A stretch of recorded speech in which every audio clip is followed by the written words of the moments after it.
City Council meeting, City of Palo Alto. Would clerk call the roll, please? Councilmember Berman? Here. Councilmember Burt? Here. Councilmember Du Bois? Here. Councilmember Philseth? Here. Mayor Holman? Here. Councilmember Niss? Here. Councilmember Scharf? Here. Vice Mayor Schmidt? Here.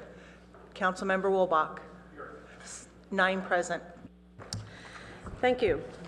So our first item on the agenda this evening is the Public Improvement Corporation Board, so we will convene as that board. And the staff recommendation is that the Board of Directors of the Public Improvement Corporation approve the 2013-2014 financial statement for the Public Improvement Corporation. Is there any discussion, questions, motion?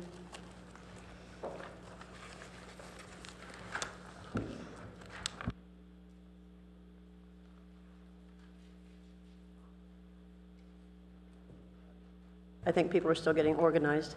Vice Mayor Schmidt. I move approval of the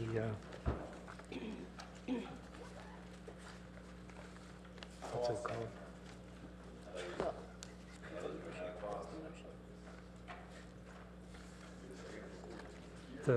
That the Board of Directors of the Public Improvement Corporation adopt the attached 2013-14 annual financial report. Okay, thank you. Motion by Vice Mayor Schmidt, second by Councilmember Scharf. Are there any questions or comments? Seeing none, let's vote on the board, please.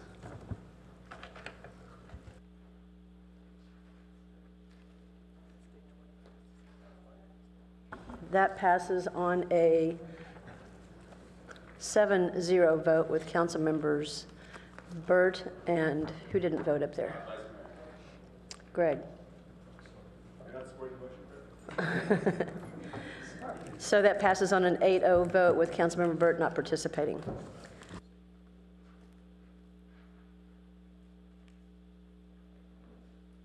So with that, we go to our second item on the agenda this evening as a full council, and that is a study session on the shuttle and rideshare program for the future. And this was continued from February 2nd. Does staff have a presentation, please? Thank you, Mayor Holman and council members. I'm Hillary Gittleman, the planning director. I'm joined by Ruchika Agarwal of our staff, who really manages our shuttle program, and Gil Friend, our chief sustainability officer. Also in the audience, I wanted to acknowledge Jim Lightbody, who's our interim chief transportation official, as well as Jessica Sullivan, who's serving as our transportation planning manager, and Wendy Silvani, who's our consultant working on formation of a transportation management agency. It's a good reminder that there are people who think about transportation planning all day long as part of their, as part of what they do for a living. And Gil and I will be grateful if we can, in the course of this presentation, which I hope to keep very brief, can frame some of the issues tonight that the council can provide their input on and maybe stimulate some thought by these professionals going forward. In terms of the agenda, we're talking about 3 things today. Basically, what's happening now, and I feel like that's sort of my part of the presentation, what's happening in the future, and I think that's kind of Gil's part of the presentation, and then the discussion that I hope will follow, public comment and council discussion about the bridge that's in between now and in the future. As I think the council is aware, the city does have a vision for a multimodal transportation system, and the City Council has shown real leadership in the last year, putting in motion significant investment in our bicycle and pedestrian plan implementation infrastructure to make bicycling and pedestrian use in the city more easier and more attractive to more people. Also formation of a transportation management association, implementation of advanced traffic signal systems with increased reliability and functionality, also parking management programs, not the least of which is the residential permit parking. And then this council has articulated on many occasions, most recently in your discussions about bus rapid transit, the need to take a leadership role in some regional partnerships having to do with Caltrain and other regional transportation systems. Now, shuttle and the rideshare idea is just one piece of this whole picture that we'll be discussing this evening. First, I just have a few slides that show you our current shuttle program. I'm not going to dwell on this. You've had a presentation about this before. Essentially, we have a system that combines community shuttles, serving a large part of who they serve are students and seniors, and then last mile shuttles that serve as a connection for commuters from Caltrain to their jobs. We also have a relatively new route, this East Palo Alto route, that's kind of a blend between the two. It's really still in the startup phase and funded by the city of East Palo Alto. And the regional context is important here. We have a transit system and transit services run by the VTA. We also have a suite of shuttles operated by Stanford University. And based on the council's direction in the last year, we've undertaken a number of near-term improvements to the shuttle program. We are hoping to initiate a new west shuttle route when we can obtain some private sector support to offset the funds or some grant funds to offset the cost to the city. We're also working on live tracking of shuttles and a mobile application. The staff report discusses a few different options, including the system double map that Stanford currently uses, which seems like an attractive option for us. We are also increasing frequency on the crosstown shuttle route effective April 1st, and looking this year to try and update just the look and feel of our shuttle materials.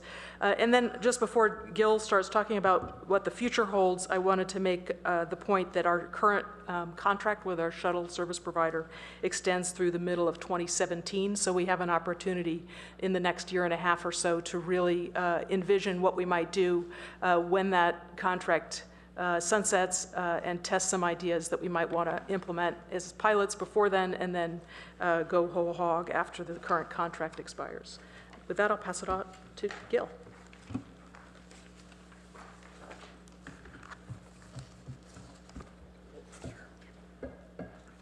Thank you, Hillary, and thank you, Madam Mayor and council members. I'm Gil Friend, the Chief Sustainability Officer. And with all respect to Hillary, I'm not going to predict the future. I don't have a crystal ball to do that, but I'd like to invite you into a conversation about the future, because I think that's not just a matter of thinking long term, it's a matter of thinking about what it is that we really want, and not just the necessary incremental improvements that we often have to focus on of how do we improve what we're doing day to day, but to think about where we want to go and what we would want. And so, you know, in contrast to the image at the top of the slide of leaping a chasm, I'd like to talk about how do we build a bridge between where we are now and where we'd like to go. And I've organized this presentation in the form of questions because we'd really like to invite you to think about these questions, give us your thoughts about your aspirations, your expectations, and how to shape the exploration that we undertake in the coming months and years. I was a couple of weeks ago at the launch meeting of our Transportation Management Association. There were about 50 people there with many very stimulating and creative ideas about what they wanted to see in our transportation planning. And it struck me that there was a question that was implicit in what everybody was saying. And that was, how could we make it more convenient for anyone, anywhere, at any time, to not have to get into a car and drive?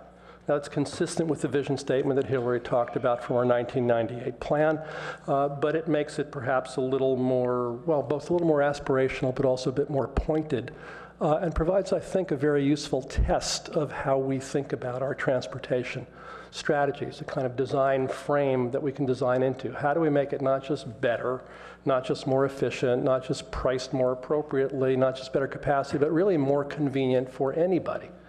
Because unless we do that, we're not going to see the kind of mode shifts in transportation that we've all been talking about for so long.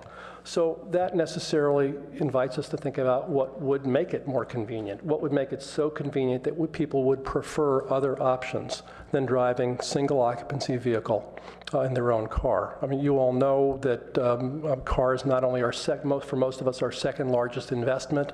It's one that sits idle more than 95% of the time. Economically, that's not a very sensible use of capital. And then all the other problems that come with that. But what if we asked, as our economic development director asked me last week when we were talking about this, what would make people happy? You know, what if we designed for that? What if we designed transportation solutions that actually make people happier? As we think about this, we need to think about what's the best role of government as perhaps an enabler of service and innovation, perhaps a creator of an open environment, open shared data, interoperable systems, but not necessarily as a service provider. There may be some roles for us to do that, but this may be a place where we facilitate private sector innovation that serves public need. It's challenging for us as a government. How do we plan for something that no one's ever done before? Should we conduct careful experiments to do this? In fact, some of the elements are out there. There's a rapidly rising flurry of activity in private sector in the United States and around the world with things like crowdsourced routing that the Chariot shuttle system in San Francisco is doing, dynamically reroutable shuttles, kind of think about a cross between shuttle and Uber or Lyft, as exemplified already by Google here in Mountain View and the Kutsuplus system in Helsinki. And autonomous shuttles that may be coming, like it or not, sometime in our future. As we think about this as government, how do we find the two necessary kinds of agility, both agility in service delivery that many private companies have exemplified, but also agility in our governance process? How do we enable the kind of experimentation that would be necessary to pioneer new kinds of transportation modes? As some of you know, we had a visit last week from the Ministry of Transportation and Communications from Finland, which has developed probably more than any place in the world, an advanced vision of what they call mobility as a service, an integrated single app, single application, single subscription access to all possible transportation modes. Analogy to this thing, which we know so well, where we buy a bucket of services integrated by a provider, but all the different pieces are seamless to us. We don't have that in transportation. The Finns are saying, what if we could? So we had a series of and you can, if you want to glance at the diagram, this is everything from car sharing and bike sharing to multimodal transportation services, traditional modes like VTA, shuttles, and so forth, but with the advantage of being seamless and convenient and easier than messing around with the pieces. Last Tuesday, City Manager Jim Keene and Russell Hancock, the president of joint venture Silicon Valley, hosted a meeting here in City Hall. Jim, as you know, is a member of the board of joint venture and will be taking over the role as chairman of Joint Venture's Climate Prosperity Project. They convened a meeting with representatives from Stanford, City of San Jose, the VTA, Palantir. Google was supposed to be in attendance, but the representative was sick, talking about this vision and exploring whether it makes sense for this region. And the reaction was extremely positive. Joint Venture is going to be bringing this to their board on March 20th. Jim and I will be there. And so there's an interest in starting to explore what might this mean for us? Is it attractive for us? How might we do it? Where can we find resources to support it? Where might we start with pilots to test things out? So are there, so the question, one of the questions for you is what should our next move be in how to think about these alternatives? How should we explore them in a sensible way? Are there pilot programs or collaborations that we might explore? Are there service models like the EcoPass and Clipper Card, which are developing into a next generation here in the Bay Area, or the reroutable shuttles that Samtrans is experimenting with on the Route FLX that you see there on the map? And so with that as the frame, we'd like to ask, what are your ideas? What are your thoughts? And what are your aspirations for what transportation could look like here in Palo Alto and in the region beyond?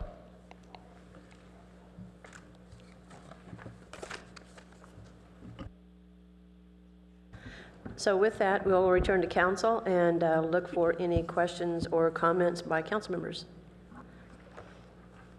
Everyone's timid tonight. Councilmember Niss.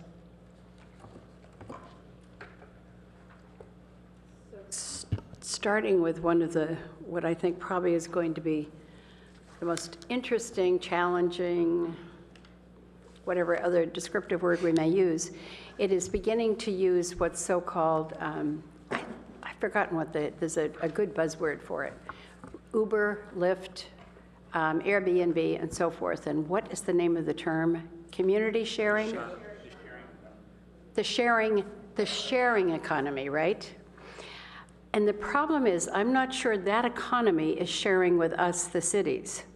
And that's one of my biggest concerns. And as I read this, Gil, I wanted to say, woohoo, I think we're a little ahead of the crowd on this, because as we've looked at Airbnb and have heard so many comments lately, some of them certainly would be called complaints, as to especially how do you collect a TOT from Airbnb? Hotels have provided a great service in this community, and I think the guest house type of thing is certainly a good idea. But I think that's one of the areas where we need to have certainly oversight, if not control. Coming back to Uber and Lyft, when the mayor and I and whomever else were in Austin in December, we heard a long presentation by Lyft, which was intriguing. And I was a little troubled by what, and you know, we're all friends here. They had an interesting attitude, which was, we are doing such a fabulous service for your community. And I don't think that's untrue. You know, every one of us has the Uber app right here that you can get wherever you are, at the airport or wherever.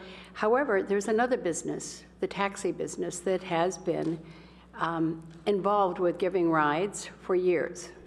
We're not totally sure what the drivers have as background for Uber and Lyft. And in no way am I saying, you know, this is a bad service and one I'd never use. It's one that we do use, and I think it has great value. But I think before we really commit to a long-term program that would involve just what you have written about here on page, rideshare alternatives on page 5, where we discuss, you know, we could improve cities by increasing the utilization of existing resources. But before we do that, I want us to take a really good look at how we as a city are able to function, because we do collect TOT and we do have other mechanisms in place to be sure the people we ride with are safe and we are secure.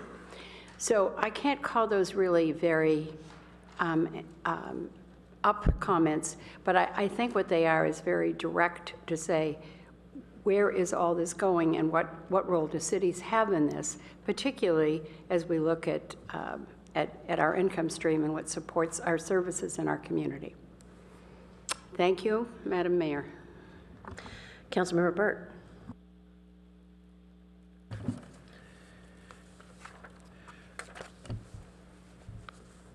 So I think that, and I got to apologize for throughout the night, I'm getting over a bug and I'm not going to be 100%. But in any event, we have this objective of a 30% reduction in single occupancy vehicles. And this is one important element in our efforts to achieve that. First question, when we set up that goal, can you remind me whether it was a reduction in the percentage of vehicles that are single occupancy, or that reduction from the number of single occupancy vehicles that we have on the road today? Thank you, Councilmember Byrd. I will have to go back and look. If I remember correctly, the 30% drop goal was articulated in the colleagues memo, or one of the colleagues memos, that ended up informing the effort to establish a Transportation Management Association. So I can go back and check on that, and I'm afraid I don't have the answer at my fingertips. Jessica may know.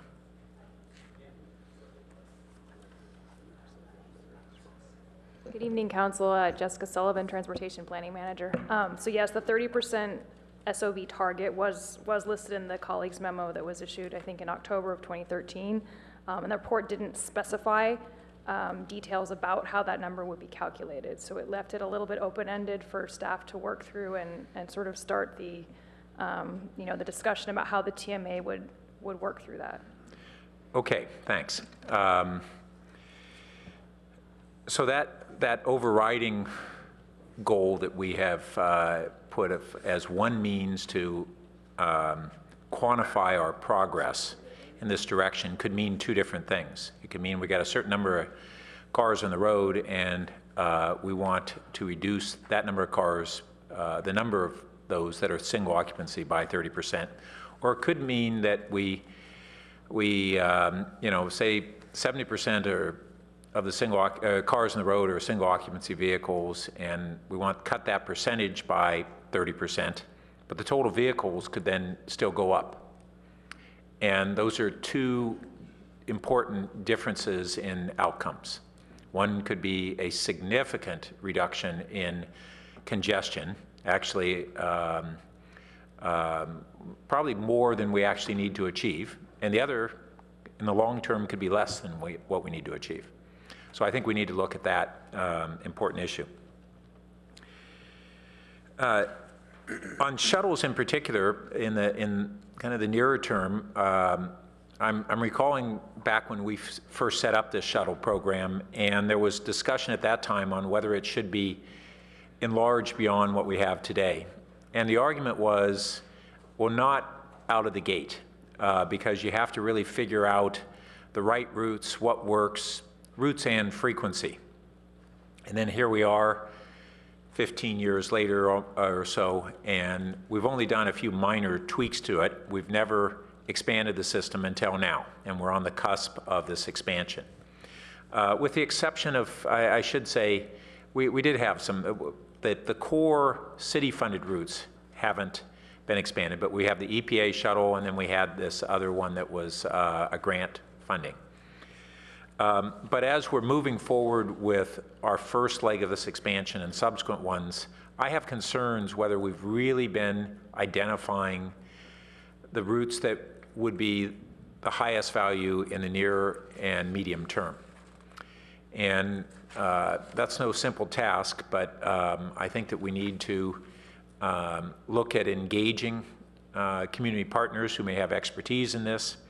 And even one just popped up in the last week or so as the school district came out and recognized that the voluntary transfer students from East Palo Alto who attend our schools, once they hit high school, we don't serve them in transportation like we do when they're in elementary school. And they're looking at adding a school bus there. And I think we should explore on whether we should be collaborating with the school district. And our shuttles, a number of us had said that, gee, a bunch of the morning shuttles, you might as well paint them yellow because they are de facto school buses. And the school district, when our shuttle system was launched, they had a modest contribution to the shuttle system, and they've subsequently dropped it. And I think this is very much something that we should be engaging. It could be something that gets referred to the City School Liaison Committee. But we have both the current coverage and then potential expanded coverage that could really benefit the school system. And one of the things that, for instance, became apparent back when we had the Maybell discussions, and Councilmember Berman brought this up, is our transportation director did, that a great deal of the cars in that street were actually peak hour cars going to the schools because the school district had turned those schools into their primary overflow vehicles for students who were overflowed from schools elsewhere in the city that were over capacity. So all those things go into a discussion of how do we integrate what we're doing in our shuttles with our school district, with neighboring communities, and figure out a more integrated approach. I mean, we have this San Antonio and East shuttle that is potentially partly funded by Google, and we have some of our neighborhoods and their employment centers. So I'm glad that we're now starting to have discussions with Mountain View and Los Altos around a variety of issues, and this seems like a great opportunity. Then we have this question of what's the role of technology as we go forward. And even though we certainly are all aware of some of the problems with some of the existing new shared economy and other technology-based innovations in this field, that doesn't mean they aren't going to ultimately be great things, but we are going to have to work through these bugs. But one thing that I just heard on NPR this evening was about the founders of Zipcar are in a collaboration to make all public transit, and I think it's even taxis, be mobile hotspots. And so all of those buses are Wi-Fi enabled already in Lisbon.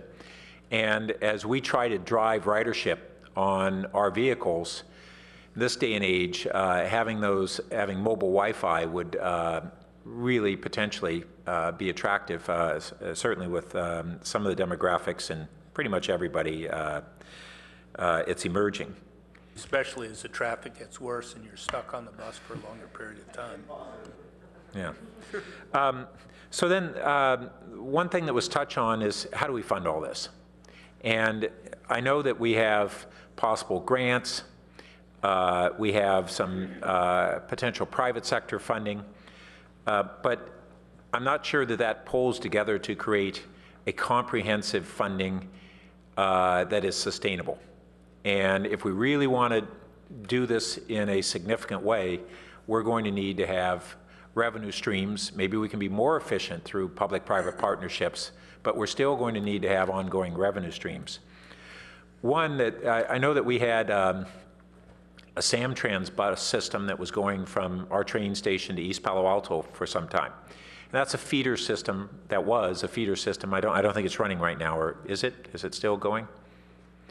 But in any event, it was a feeder system funded by Samtrans that connected last mile, or in this case, last few miles, into the train station, both our train station being a intermodal hub for Caltrain and Samtrans and VTA.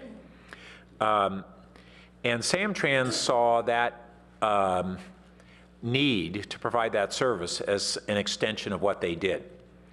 VTA doesn't. And this is, Gil, I think you mentioned, or maybe it was Hillary, that one of the things we talked about is how do we pull our regional transportation agencies into seeing that we are willing and able to expand the transit that we provide as a community, but they should be partners in it.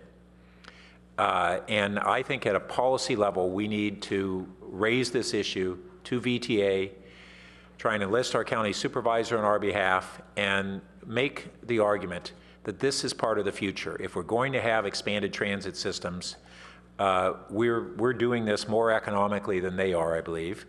And either way, there's a feeder system, whether it's into their VTA or into Caltrain or just within our community, we're providing this service, and they should also be a partner with us.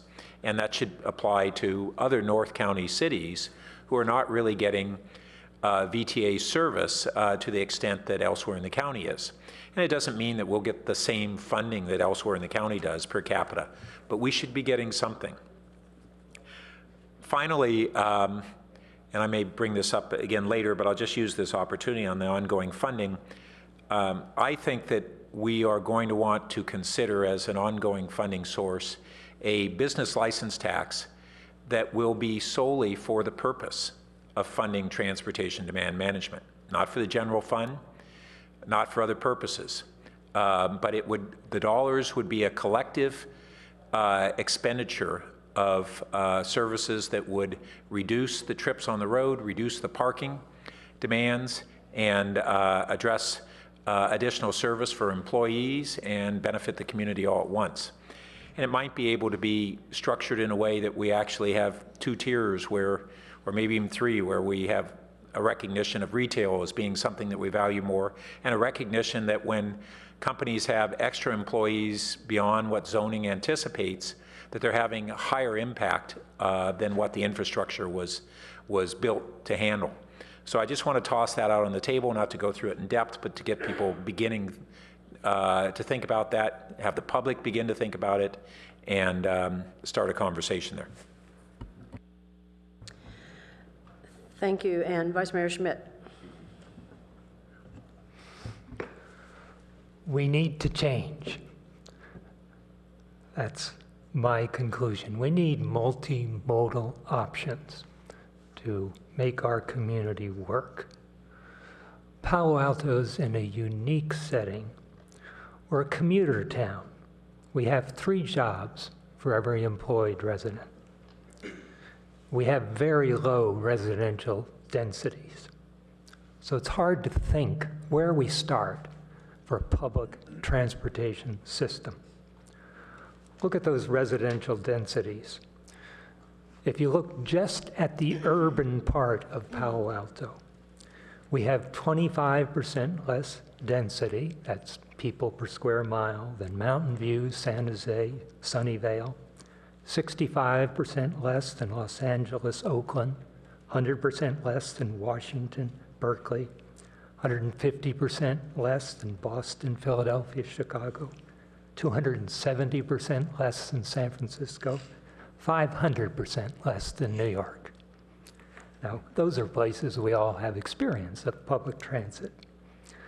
The other night, my car was in the shop. I said, I'm going to take public transit to my job at City Hall.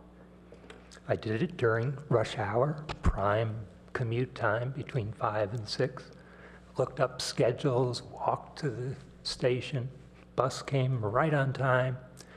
It would hit every stop right on time, delivered me polite, friendly.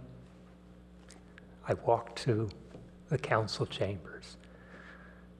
There were 8 passengers from one end of town to the other. Took me 50 minutes. When I drive, it takes 11 minutes. Now, that's the result of residential densities in Palo Alto. So how do we think about investing in creating more options? I guess we have 2 choices to go. One, do we want to help out that commute into Palo Alto, moving vast numbers of people from out of town to our employment centers? Or do we want to invest in the community and the community needs? Seems to me that businesses and Caltrain, BART, and so on should be dealing with the commute side of the equation, and that our investment ought to be in the community. And I think the transportation numbers say that a lot of our single vehicle trips are from households to jobs, schools, healthcare, shopping, so on. So how can we impact that? Now, I was very impressed with the Finnish people who were here last week. They're kutsu, hybrid between taxis and buses, on demand, utilizing online computer communications, payment systems that can operate across things. Notion of pick up at home, not walking 10, 15 minutes to a bus stop and standing there waiting, but arranging a time for a pickup. Brought to the place you want to go, that these taxi services, if they have somewhere between 2 and 3 passengers per trip, can make it efficiently and effectively. I noticed that the old taxi company DeSoto has 300 taxis, just has turned it into an online, on-demand fleet. Suppose we had 4 or 5 of these in each segment of town, waiting for fares and picking up, delivering fares, taking them to where they wanted to go. You could run an efficient and effective system and maybe replace half in the long run of those vehicle trips in the city, inside the city. So I'm very enthusiastic about what the Finns were pushing, their MOS program. I think the Lyft and Uber are not going to work very well in town because they are dependent upon high densities. You need people driving around who will pick someone up on their way. And if our problem is low densities, I don't think they would work as well as a hybrid bus taxi system. So I think now is an opportunity for us not to just put more money in shuttles. You know, they're not quite working for everyone in the community now, and putting more of them on will not necessarily make them work much better. But to think of the next generation of what would work in a low-density community to displace those car trips for shopping downtown, delivering kids, picking kids up, getting somewhere at lunchtime for a meeting where you don't have your own car, and yet a shared vehicle to do that. So I'm enthusiastic about exploring that and maybe thinking of putting our subsidies instead of into more of shuttles that aren't doing a fantastic job at the moment into something that has the potential for high rates of growth. Thank you. Councilmember Byrne.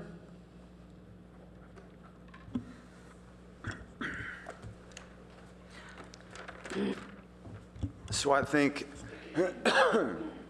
this has the potential to be one of the more important things that we do over the next couple of years to alleviate our parking and our traffic and parking problems in town. And you know, I like a lot of the staff report and the presentation that you guys gave. I think the use of technological improvements is incredibly, I've now lost my report, but you know, using GPS to be able to provide riders with real-time, you know, information as to where the shuttles are and when they'll be there. I think adding Wi-Fi hotspots to the shuttles is a fantastic idea. I don't know how expensive that would be, but if it's something that we should definitely pursue. I think on the technology side, we're getting there. I want more. I want more, or at least I want us to look at more. And I want to know what more looks like and what it costs. More routes, less, we call it headwind time. That's not right. What do we call it? Headwind time. Perfect. You know, as Palo Alto, as our residents get older, and we're becoming an older community, and as more people, I mean, this is for everybody, but especially as more folks look for ways to get around town other than driving themselves, I think, you know, a really robust shuttle system that does reach into the residential parts of town significantly more often and to more routes is something that could really be a huge asset to our community.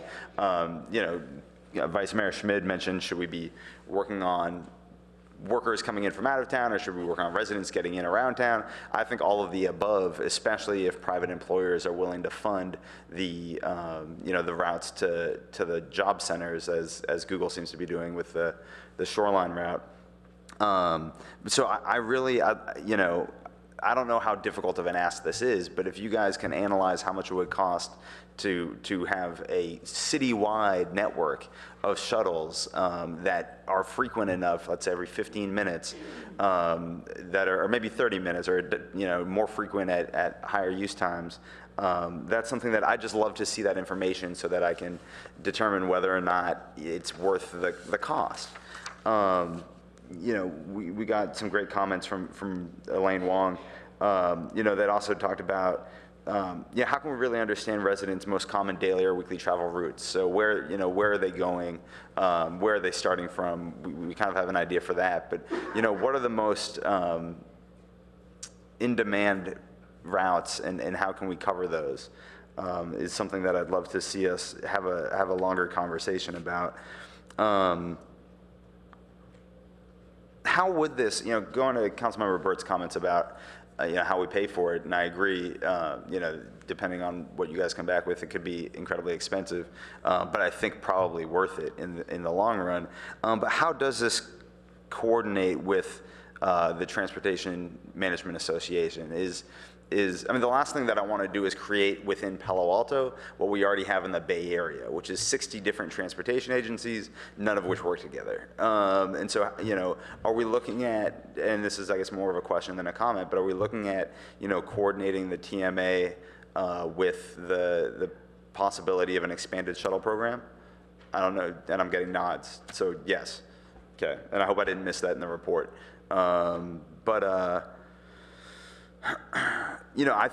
I've ranted about this before, and I won't go into it tonight because we have limited time, but I think 25 years from now, we're going to have a totally different transportation network through autonomous vehicles and much less private ownership of cars, and it's really going to change the game. But we're not going to get there for a while.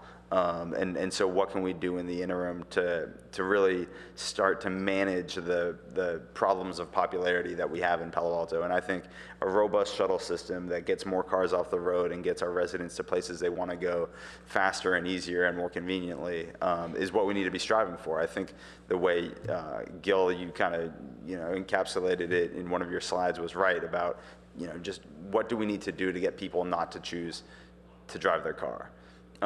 So that's the prism that I look through things. Within reasonable costs. I think this is something incredibly important that we need to spend more time on, not less time, and more resources, not less. I love the mobility as a service. I wish I could have been here for the meeting with the folks from Finland, but I think that's an exciting opportunity. So more. I think this is really has a lot of potential, and I want to see us really dive into this and get it right as soon as possible so that we can start alleviating some of the congestion we have. Councilmember Wolbach. So over the last year, I've had probably hundreds or thousands of conversations with people about improving our city shuttle system. So I'm really, really excited about what you all are doing on this. So thank you, staff, for all the hard work you're putting in. Thank you for working on getting the TMA rolling. That is so important. And thank you for meeting and bringing the Finns out here. When I first read about what's being done in Finland months ago, I just thought, this is incredible to have them here working with us, working with Joint Venture Silicon Valley and us to imagine and start to brainstorm and even plan for the future of Palo Alto in the region is critically important. And for me, I'll be honest, really validating and exciting. In conversations with people around Palo Alto, over the summer and fall, but also even in the last couple of months since I've been sitting up here, I've found a lot of agreement. When you talk to people about public transportation, you ask, what do you need? Well, you need it to be a superior alternative to driving, right? In order to do that, you need at least a few components. You need good routes, you need good frequency, the headways that Councilmember Berman was talking about. You need long enough hours of service that it's useful so that, if you get off Caltrain at 6 p.m., the crosstown would still be running. That would be nice. Ease of accessing information. I walk up to some of our shuttle posts. You'll see a post on the sidewalk. It says Palo Alto Shuttle with no other information. That's not really useful.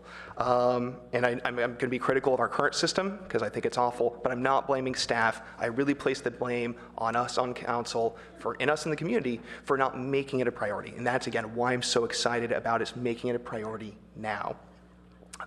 You also need to make sure there's ease of payment, and the idea of a unified payment system or an automated and unified payment system through a mobile app, through a mobility as a service, through a MaaS system is a great idea to explore. You also need really good branding. You need something that's recognizable and lovable. I spent a couple years in LA, the Santa Monica Big Blue Bus. You can see it coming down the road half a mile away because it's a rich colored blue. Palo Alto shuttles, they drive by, and sometimes people see the little sign that says Palo Alto Shuttle, and sometimes they see the littler sign that says free. But you certainly don't recognize it when it's coming down the road. It could be, a paratransit or something, but most people, even if they know that we have a free shuttle system, don't recognize our free shuttles. So I've just thrown out the idea, and people seem to like it, of rebranding our shuttle system when it's ready for a real solid launch, rebranding it as the Little Green Shuttle. Now, you don't have to go with my idea on that. I know you guys are looking at hiring contractors, but people like the idea. It's something to explore. The idea is, have it be a rich color that stands out, a cute name that people like, have it be recognizable, have it be well known. And even your report recognized that a lot of people aren't familiar with our system, and my communication with residents, that's very common. Half the people in Palo Alto don't even realize we have a free shuttle system. So how do we fix it? A few things. One, we really need to talk about economy of scale, right? There's a lot being done independently now in the area, which we all know. We've got the city shuttle, we've got the TMA that's getting going, we've got the Stanford Marguerite, which is actually a pretty good system. It created it in significant part with pressure from Palo Alto for them to improve their TDM measures. You've got Palo Alto Unified with a strong need. You've Google doing their own shuttles, and remember they have property here in Palo Alto, for instance, Nest up in the research park. You have Tesla, you have VMware running their own shuttles.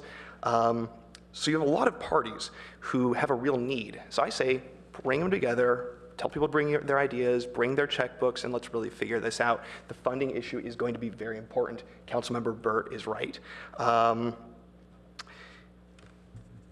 Now, as far as what they actually look like, what the devices look like, whether they're manned or unmanned in the future, whether they are big buses, mid-sized shuttles, or vans, I think it could be a little bit of all the above, but that's where we should stay flexible. I'm not proposing we invest in a lot of new, different rail systems throughout Palo Alto. I like things that are on wheels and on our current roads because you can phase them out more easily. But it really is about having our train system, our buses, our shuttles, vans, ride share, and bike share all work together. And that's why, again, what you guys are doing with Mobility as a Service is so important, and it has my full support. Looking at the context, and again, this was brought up earlier, thank you, other council members who've talked about this, the regional context, there's a big question about what VTA really sees its role as. And there's an important question. Does VTA see its role as providing an alternative to driving for anybody who prefers to make themselves no longer a driver to alleviate our traffic problems? My sense, I could be wrong, my sense is that VTA does not see that as their role. So either we push VTA to change, which might be successful and might take a long time to be successful, or we recognize that we're on our own to a significant degree. And here we get into the question of what do we do in Palo Alto? Or, and again, I'm really excited about what you guys are doing with joint venture Silicon Valley.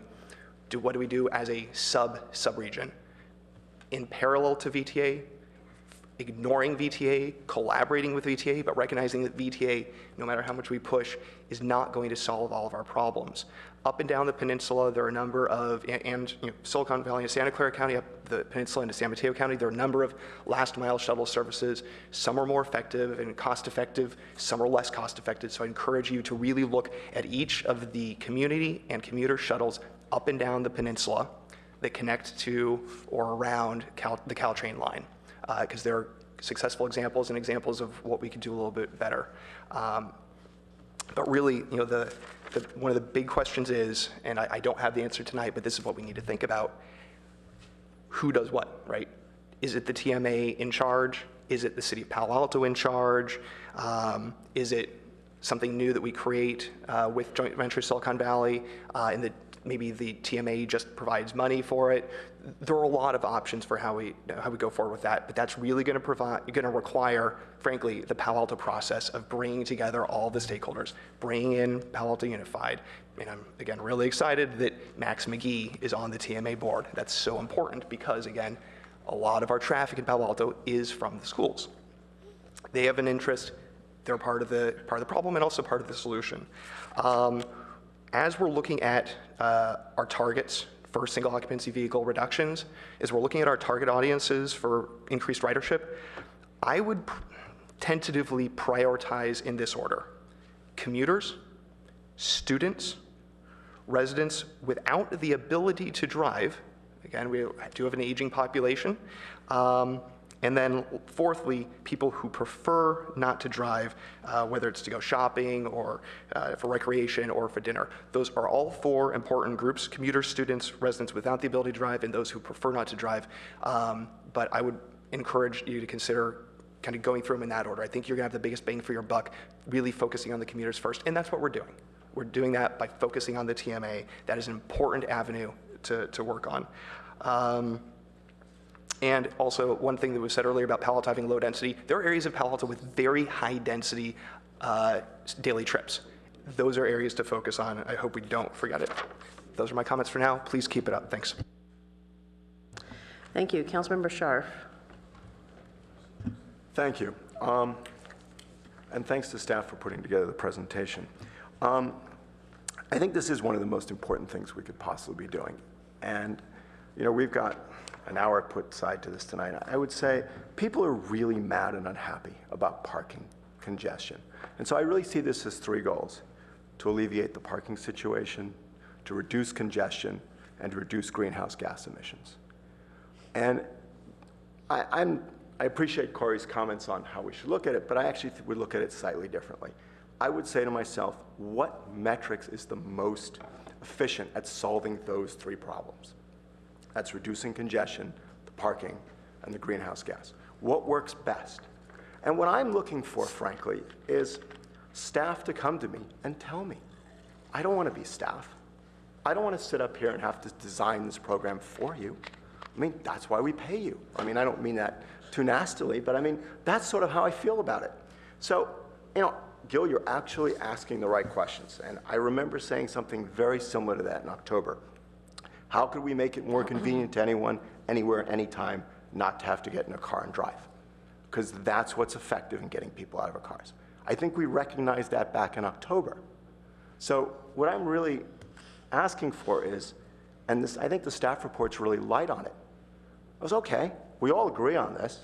I don't want to sit here and dream up things and just talk and not accomplish anything. Okay, what concrete things do you have for us to accomplish this? And I don't see much in the staff report on that. I see some. So I am really pleased that we're doing some of this stuff. You know, the shuttle program next steps. I mean, I think there's some concrete things in there. We're going to enable GPS tracking of shuttle vehicles. That's great, via mobile application. I think that's what we asked for. You guys are doing that. I really appreciate that. So on that, I think it would be a good idea to make that information available on an API so that any app developer can then use that and enhance it and come up with it. I actually thought the staff discussion on NextBus wasn't robust enough, frankly. I would like to understand this, I guess, NextBus, double map, and transit screen. I guess what I was looking for is, if you want direction from council, explain the pros and cons of each. And there wasn't really enough information for me to have a sense. I mean, come to us and say, we want to do an you want to go out and do an what is it called? A request for proposals. And these are what we're looking for. These are 3 possible providers. You know, I think a lot of this direction was given in October. And I'd really like to see us move forward quickly. I mean, on parking and congestion, we really need to get that under control. And I think, Gil, you have an unprecedented opportunity as Director of Sustainability. You have the council behind you. You have staff behind you. You know, let's go get this done. And I'm really looking for concrete proposals. I'm looking for them from staff, frankly. I'm not looking for us to, what would we do up here? I mean, I'm not a traffic engineer. I don't have those skills. I would also like to say that Uber has changed my life. It is the single thing that has probably done more for me having to take less trips than anything else there. I no longer have to make the double trips of driving my kids anywhere. They take Uber. And I would suggest to Councilmember Schmidt that next time he just calls Uber. He'd be there in 10 minutes rather than 50 minutes. It works. It's fantastic. And if you try it a few times, you'll see that it works really well, especially in a low-density environment. So I would just suggest you try it. And I do think I was really sort of disappointed and concerned with this notion of grants and And, you know, we're going to go sort of look out there and see what we can maybe do some partnerships with people. I mean, if we're serious about this, we need to commit money. And yes, I mean, I think other people are correct, and that requires a funding source. So what I want staff to do is to come forward to us and say, here are possible revenue streams. You know, and Councilmember Burt's right, one of them could be a business license tax towards that. But, you know, what are the options? How are we going to pay for this? What are we going to do? How are we actually going to concrete make these things happen? Let's see, what else do I want to say on this? I think another really important point that we're missing in this, when you ask, what is the role of government? So I was really interested to see that when Palantir and SurveyMonkey, both 40% single occupancy vehicle trips. That means that they're already at 60%. Our goal was a 30% reduction. Well, they're at 40% already. That tells me that what's probably going on is when you have a big company like SurveyMonkey or Palantir or a Google or one of those kind of companies, they get it down to about 40%. That's what the data seems to be showing on the limited data we have, which tells me that what our TMA really needs to do is to take all the smaller companies that don't have that ability and get them to that 40% that the big companies can do. And I think one of the things that we should really admit to ourselves is when the SurveyMonkey building was built, there was concerns that it would add to parking and congestion. Well, clearly it's fully parked. I mean, when you look at what the numbers are, their garage isn't fully utilized. They have 40% single car trips. That means 60% not. So it's not adding to parking, and 60% of the people are using some other mode of transportation. That's a big bang for your buck in terms of not having congestion on something. So the question is, how do we operationalize that throughout the city, frankly? And that's really what I would look at it that. I also wanted to ask, in the live tracking of shuttles, I see we're doing the crosstown in East Palo Alto. It's not a criticism, it's just a curiosity. Why are we not including the Embarcadero shuttle in that? Is there a particular reason? It just jumped out at me. If we have 3 shuttles, we're not including that one.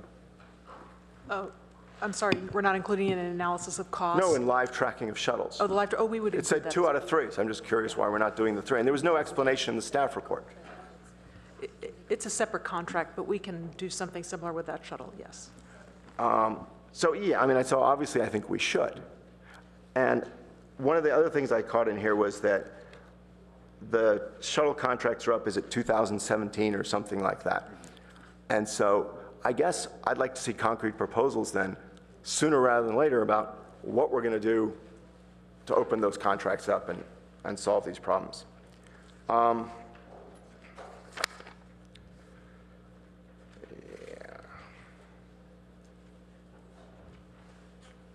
So the whole mass solution thing was very interesting. And when you know, what I would like to see again is how we operationalize these things, what they cost, what our opportunities are. You know, and the question in the staff report, I think was, oh, where was it?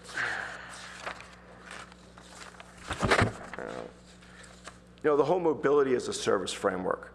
I mean, I can't imagine why we wouldn't want to do that unless it was cost prohibitive or there was some reason that didn't make sense. I mean, and so that's really what I'm looking for, is enough information so that we could give you concrete direction and move this forward. Anyway, again, thanks for the presentation. It was interesting. Councilmember Du Bois. Thanks for the report. I'm glad to see that you guys met with Lyft.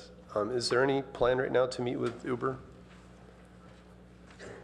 We would certainly be happy to meet with other providers. The conversation with Lyft was interesting. You know, they explained to us their program where they're multiple riders per car on Lyft lines, and also opportunities like it's really businesses more than local jurisdictions have taken advantage of their of the opportunity to subsidize Lyft one way or both ways to encourage people to take it, to try and get people hooked on the service. Are there any cities or public agencies using I'm that? not aware of any cities per se, but I was visiting in the New York region, and there were like business improvement districts that did that kind of thing. So the businesses would fund a discounted ride on Uber as a way to get people hooked on the service and bring people to their businesses.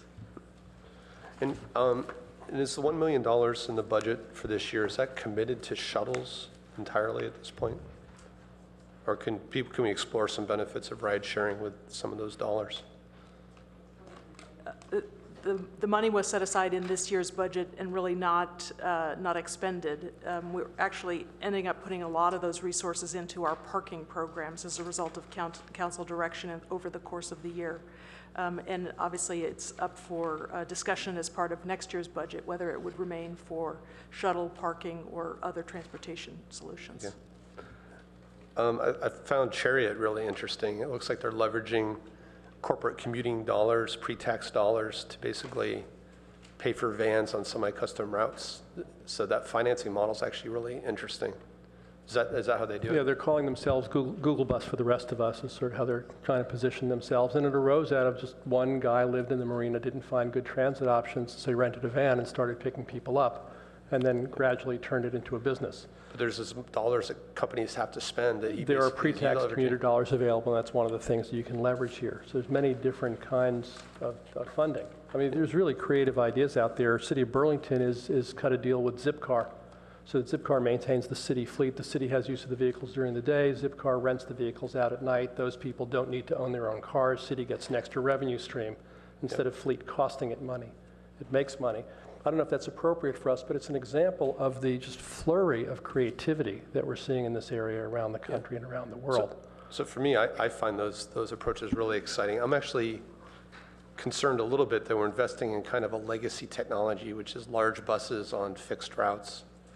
And the idea of a route may become archaic, right? I mean, this is all kind of custom, on-the-fly dynamic routing, taking people where they want to go. And I think that's actually one of the biggest barriers today, is that every time you have to make a connection, you lose people who want to commute, right? Councilmember Du Bois is a very good point. I think what we're seeing locally is a lot of transit agencies starting to experiment with hybrid systems that have fixed routes. Like our crosstown shuttle, I don't think you could operate without a fixed route. It serves a lot of students that use it because of the route that it serves. But other agencies like Samtrans and soon VTA are experimenting with options to add some on-demand or door-to-door component to their fixed route programs as a way to supplement and expand their service.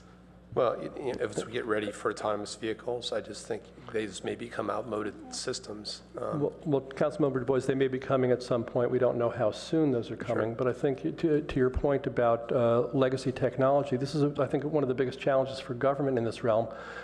If we try to over-specify and define systems and define routes and use our normal decision cycles of how to make changes in those, we're not going to be as agile as private providers. So we may need to think about how do we not over-define the system, but define the parameters, the rules within the system within which the system operates, to Councilmember Scharf's point, the metrics that the system needs to pursue, and then allow a lot of flexibility both for private providers and, frankly, perhaps for city staff to innovate in a more agile and rapid response kind of way as we learn and as we adapt to changing conditions. The real challenge in how we are used to operating as government, it may be something to consider going forward. Yeah, I mean, I think if you look at transit agencies and how if they were startups, they'd be out of business. And you look at Uber and Lyft, they're doing great. And I think they answer a lot of your questions in a positive way. They're convenient, they're fun, they meet a need. People enjoy using them, and I think that's really where we need to be. I'd like to see Palo Alto offer kind of point-to-point service for seniors. And again, I think these companies may be a way to get there. I also think experimenting with a sharing service would give us some of the experience we would need prior to autonomous vehicles arriving. So you can essentially look at a sharing service as an autonomous fleet, if you will, before they're here. And so I'd like to see us experiment, kind of to Councilmember Scharf's idea, come back with some proposals to experiment with the rideshare service. And we can see what that use is and how it compares to shuttles. And I'm wondering on the finance side, like you said, if city dollars subsidize a discounted rate for a Lyft or an Uber, would they then do a rev share back with us based on achieving a certain volume, or it could be kind of revenue neutral, essentially, because we would probably be picking a vendor and promoting them, so there might be a revenue opportunity there for the city. Last comment, I just think with our lower density that this may be a more promising direction than trying to put a bunch of fixed routes. Thanks. So just a few comments. There are challenges and opportunities, as there are with everything. And so some people who say that, well, we could coordinate with the Google buses and that sort of thing. It's like those buses seem to be, as I'm told anyway, operate as offices. So there are confidentiality issues there. So if that seems like a viable option, it just may not be. Other challenges are that people's habits don't change overnight.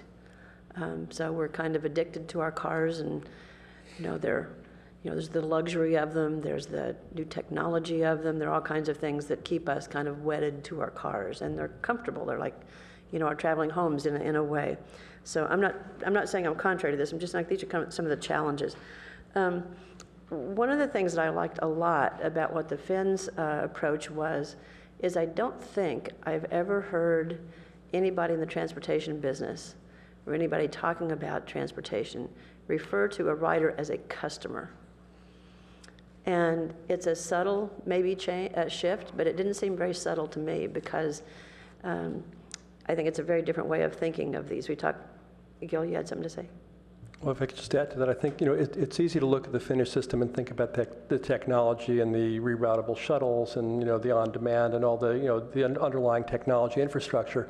But the thing that they said more than anything else over the course of the 3 days that they were here was it's not just customer, but customer-centric. The whole system is designed around how do you make it work better for the customer.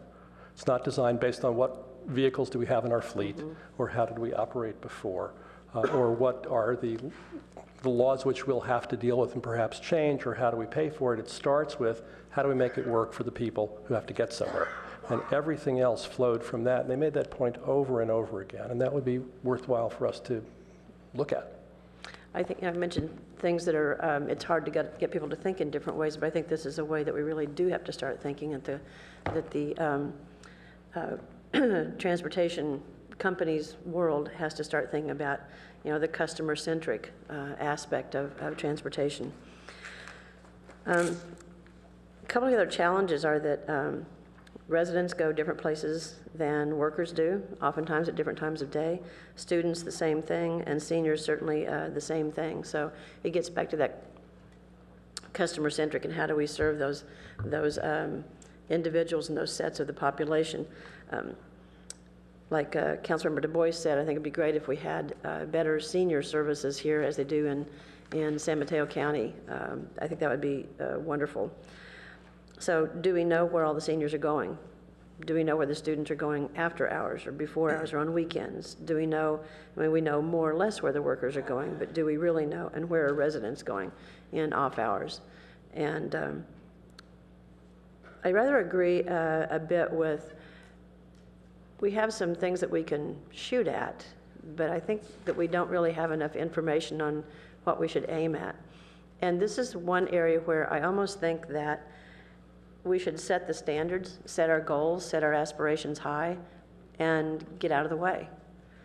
Because the city isn't going to solve these things. We're going to set the goals and set the aspirations and try to eliminate impacts, but we're not going to solve it. We can do what we can with the shuttle system, but beyond that, I'm not sure that the city's going to solve this. It's about us to set the standards and goals. In terms of funding sources, agree with Councilmember Burt's comments about we do need to identify an ongoing and sustainable funding source. One of those, although nobody really likes to talk about it, but one of those is, I think, does have to be the school district, because we do operate pretty much as a school bus for the schools. And I think that we need to partner with them and they with us in order to provide this service in an ongoing manner. And our shuttle, I find it's more identifiable than what Councilmember Wolbach does, but what I do find frustrating in an ongoing manner is that the mapping for it is so unavailable and so un-user-friendly. It's really not customer-based. And I don't know why that hasn't changed in all this time that we've had it, but it just hasn't. And it's a frustration. So good luck. I hope you'll come back in the nearer term than longer term with some goals we can actually shoot at and some potential solutions. One of the things, I think it was Councilmember Sharp said this, one of the things that's really good about getting people out of their cars is that it's not just the single occupancy vehicle, but it's if you're taking any other kinds of transportation besides your own car or even, car sharing, you're not looking for parking and you're not driving around looking for parking. So it has a double benefit. So I think those are all of my comments. Thank you. And does staff have any follow-up comments or wrap-up comments? I just wanted to add, obviously, this was a study session. We weren't in a position to come and make specific recommendations to you at this time, but I would say that from my perspective, we've moved a lot in the staff's and the council's thinking even since October. I mean, we were more focused on responding to the shuttle and then thinking, geez, how can we start to access it better? And we've expanded this, I think, in much, much more creative ways, thinking about mobility as a service and some of these other issues. And the council's spoken very, very clearly, I think, about accessing the market, looking at open systems approaches and those sorts of things, which actually is invigorating. And I think all of our understanding has shifted, or at least in the conversation, just in this 4-month period. So I think as we go back, we feel that you've charged us with designing different solutions. That being said, we've just cherry-picked the best examples around the whole world. Nobody there's no turnkey operation we can go out and copy here. I mean, I guarantee you right now, Apple couldn't answer this for us in a year's period of time. So we will be making some steps, but I think the council's spoken pretty uniformly. That's what I've heard about the sort of approaches you want us to be looking at. And I completely agree. The idea of just how we tweak our shuttle system, it's a loser for sure. So I think it's been a good study session for us. And I'd echo that and just add one thing that we'll of course, we'll digest this. We'll come back to you with specific ideas about transportation led by planning, but also as we come back to you to talk about the Sustainability and Climate Action Plan, these themes are very central there. Currently, transportation is more than 60% of our carbon footprint. So it's quite clear that we don't make any significant dent on our greenhouse gas emissions without not just improving transportation, but without transforming transportation. And that was one of the drivers for our look at this. So there'll be, I think, a series of conversations with you over the coming months and year about different aspects of this puzzle. And as a number of you have said, great opportunity. So one last quick comment is, since we just had Peter Kageyama here, one of the notes I had here that I didn't reference was, do we know what the solutions look like? I dare say not. And we're not close to knowing what the solutions are. So don't be limited by current concepts. I don't think you will be, but we haven't seen what the solutions are yet. So there are no public speakers on this item. So with that, we'll close item 1 and move on to agenda changes, additions, and deletions. I see none, so we'll move on to city manager comments. Jim.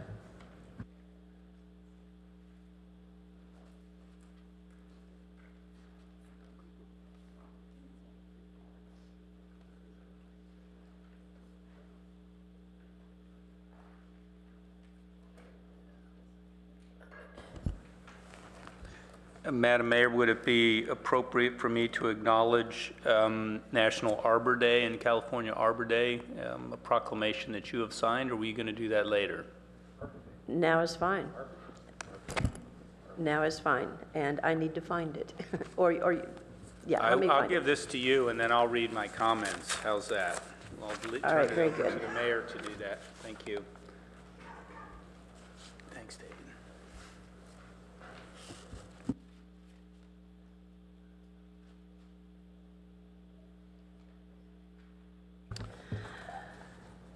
So this is the City of Palo Alto Proclamation, National Arbor Day, and California Arbor Day. Whereas the urban forest of Palo Alto creates a unique place and a cohesive culture, contributing to learning, economy, health, happiness, and harmony for all people living in and visiting Palo Alto. And whereas the urban forest serves to bind all natural systems of our soil, air, water, wildlife, and people into a thriving community ecosystem. And whereas global environmental challenges, such as climate change and atmospheric carbon increases, need to be confronted locally by enabling natural processes to perform optimally. And whereas each year, National Arbor Day is celebrated by people throughout the nation, recognizing that forests and humans share an interdependence that should be nurtured. And whereas the ultimate success of Palo Alto is strongly correlated to the care of the natural resources that sustain us. And whereas on March 7, 2015, coming up this week, the City of Palo Alto is observing California Arbor Day by planting, learning about, and caring for trees at Mitchell Park.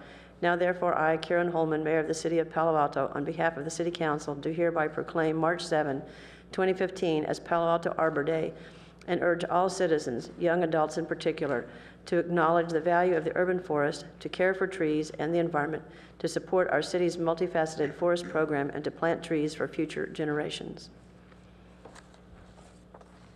And thank you, City Manager. I said let's make sure we acknowledge this tonight, so thank you for the reminder. Thank you. For my reminder. I have 3 items to report. So first of all, commercial compostables are going to a new higher use facility starting today.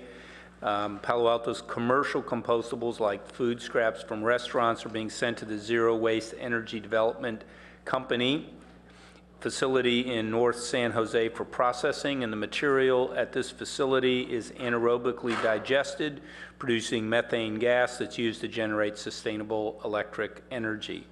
After the material goes through the digestion process, it is composted and turned into a soil amendment. Until today, we were composting the commercial compostables south of Gilroy, so the new process produces electric energy, which we weren't doing before, and reduces the trucking distance by almost 3/4, 2 big greenhouse gas reductions. So congrats to the council's approval a while back on this, and to our staff in Public Works. For more information, people can contact Wendy Heidegger on our staff at 496-5912. Second item, as planned this afternoon, we publicly launched the first ever business registry in Palo Alto. The online-only registry is available at registermybusiness.cityofpaloalto.org. Businesses operating in fixed places of business in Palo Alto should visit the site, answer some basic questions about their business, and pay a flat fee of $50. Registration is due March 31st of 2015, as per the ordinance that went into effect in December, but we are allowing a month's grace period until 4/30/15 to allow additional time for staff to conduct outreach and educational events and visits. The data gathered in reports will be available this summer and should give critical insights on our business community and allow, among others, the TMA Steering Committee to focus on companies specifically for generating additional data and information. So for more information, including a user's guide and frequently asked questions, again, that's available at cityofpaloalto.org/business registry. And then lastly, news from our cost savings from our Palo Alto Airport operations. As the council is aware, the Palo Alto Airport was transferred from the County of Santa Clara back to the city last summer in August 2014. And during this year's 2015 budget process, council approved a CIP to replace the terminal building, which we would have been outsourcing as far as improvements. However, to contain expenditures, the Public Works Director and the Airport Manager proposed defunding the temporary airport terminal CIP to me and explored having in-house staff update the terminal building to a comfortable and safe condition for staff and visitors. So we have completed some renovations to the terminal building, including repairing the roof, new flooring, signage, updating restroom fixtures, new paint inside and out, and installation of Wi-Fi that is available for both staff and visitors.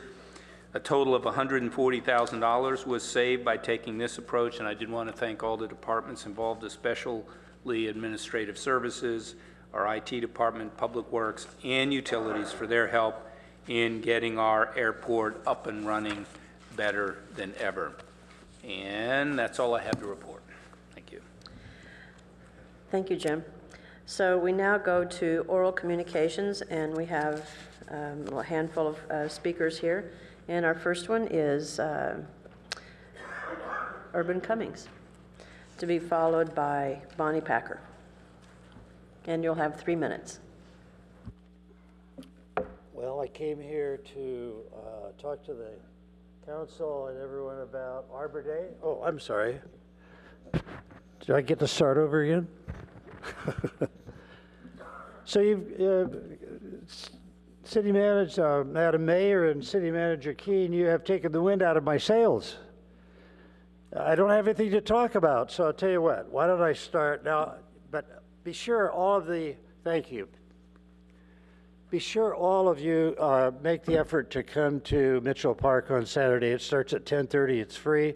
We have a great program. Bring your kids. Everybody has a good time. Each one of you should have one of these at your place. And I just want to talk about this hat for a second. Whoops, what happened? Oh, my tree fell out. There's only 2 of these in existence in the world. The other one is owned and operated by a former mayor of the Palo Alto, and he earned it by his great participation with Canopy and being at all the tree plantings and other events.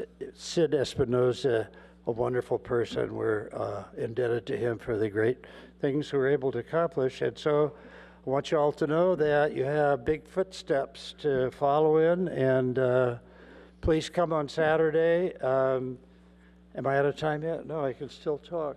So I did this to attract kids to come, and they ask questions, and one of the, what is that for? Do you like it? And one kid came up to me and said, do you have to water it? Cool.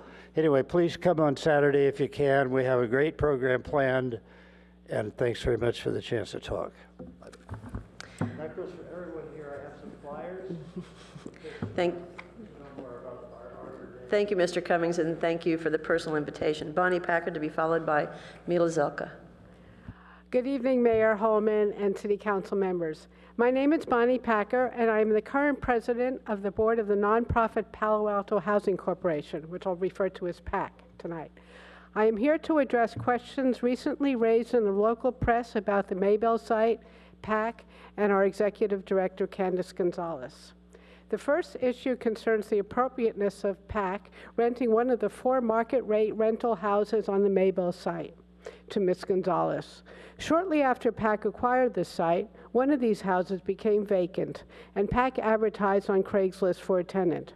For over 6 months, there were no takers due to the anticipated demolition, and that we offered only a month-to-month lease.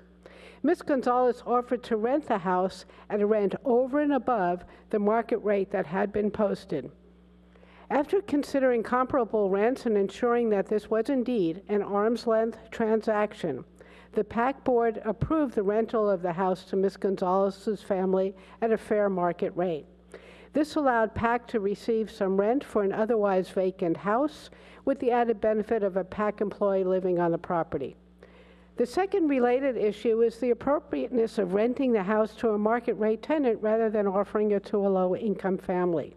The 4 market-rate rental houses on the Maybell site were never part of PAC's low-income inventory, since these homes were to be demolished.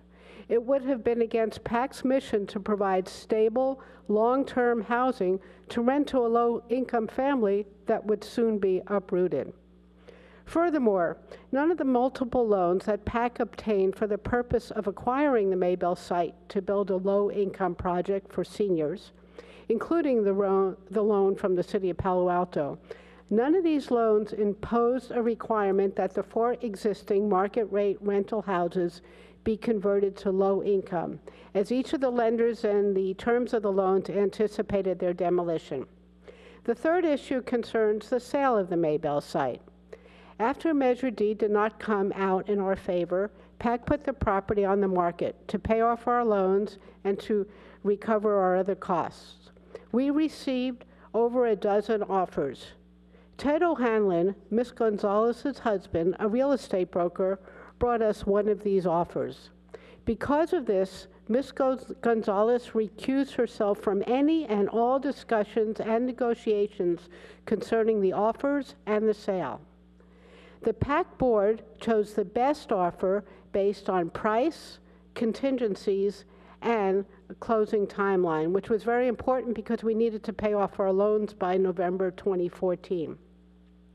PAC paid no commissions on the sale, and all loans were paid off with interest, including the loan from the City of Palo Alto, which, as you know, was from the developer-funded, not taxpayer-funded, Affordable Housing Fund. We hope this erases any concerns you and the community may have regarding PAC as we enter our 45th year of providing beautifully designed, wonderfully managed, well-maintained homes for our low-income residents. Thank you. Thank you. And our next speaker is Mila Zelka, to be followed by C. Reddy. Dear Council and fellow Palo Altans, I serve on the Palo Alto Housing Corp Board of Directors, but the following views are my own and do not reflect that of the board. I personally know many family friends who have benefited from both below market ownership and below market rentals through the Palo Alto Housing Corporation, long before I ever dreamed I would have the honor of serving on its board. What I, as a longtime Palo Altan, am saddened and indignant to find is the continued harassment by a few select individuals in this community who, for reasons completely foreign to me, have decided to wage a personal fight to tarnish the reputation and good work of a phenomenal organization. The reason, perhaps, that these few individuals have been so successful in inflaming stale wounds is because Palo Alto Housing Corp is, in fact, so successful at what it does. Perhaps, like me, you know someone in one of the over 700 affordable units in town, but didn't know it was PHC-owned. Perhaps, like me, you walk by a PHC-owned property day after day and don't really realize that it's actively helping low-income Palo Altans stay in town because it blends into the urban fabric. What we would like to do, like many in Palo Alto, is move on from the Maybell chapter. Yes, we had an opportunity to build housing for extremely low-income seniors, and yes, voters decided that they didn't want our project. We have moved on.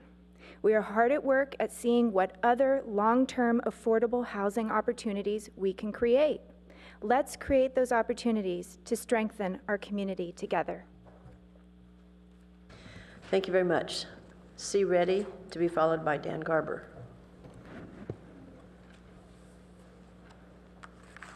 Good evening. I think the subject I'm going to talk about is thinking beyond Palo Alto borders. So there is an important thing happening tomorrow. The Speaker of the U.S. Congress has invited the Prime Minister of Israel.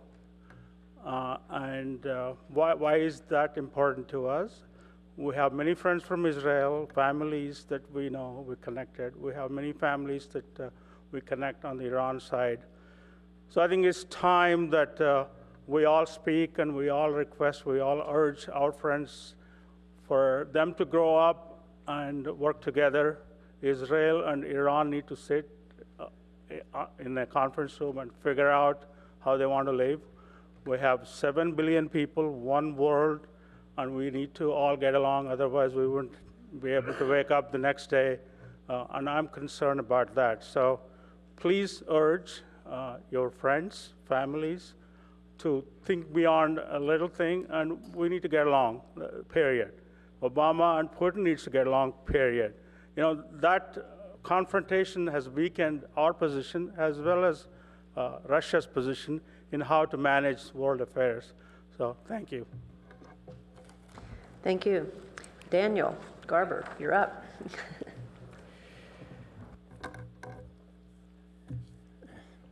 Thank you, Madam Mayor.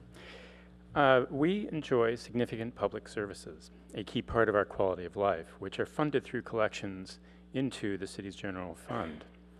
What do property and business-related taxes contribute to the city's general fund? How do they help support our quality of life? I produced an analysis of these taxes.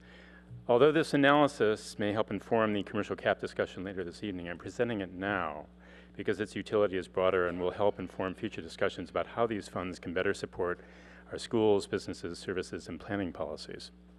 Two revenue streams are property-related, property and document transfer taxes, and two streams are business-related, sales and transient occupancy tax.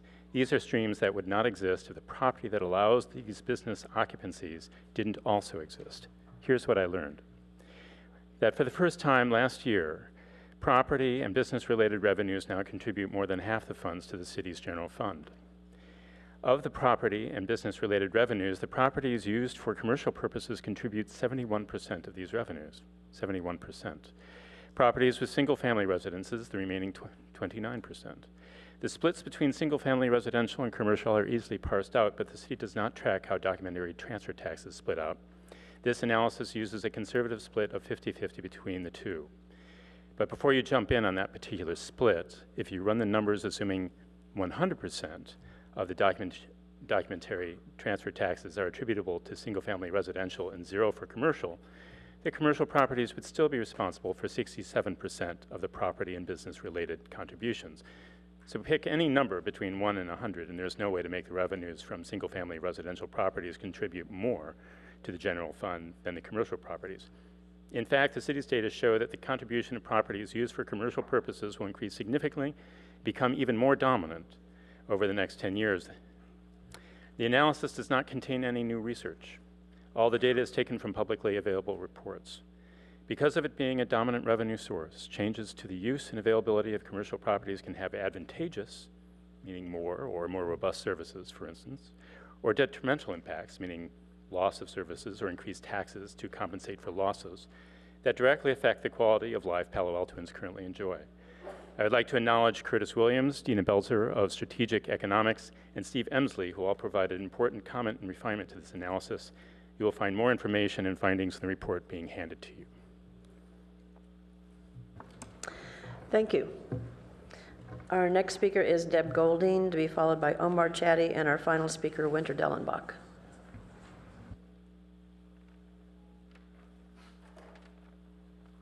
Hi. Back in November, I read an article in the Mercury about how City of Palo Alto Utilities contracted out the gas service line replacement for 1,000 residences, and the concern in the article was not just that, but after the contract had been approved, Tom Marshall put in a change order to have Dalio, the contractor, also do the live gas hookup, which the city staff had originally been authorized to do. And I read the article and made a note of it and went on, and then a couple months later, Dalio shows up at my house and starts replacing my gas line, and they're out there in the streets putting in a live gas hookup, and I got a little curious, and I went out and started talking to the crew, and of course the crew didn't speak English, and then the supervisor showed up.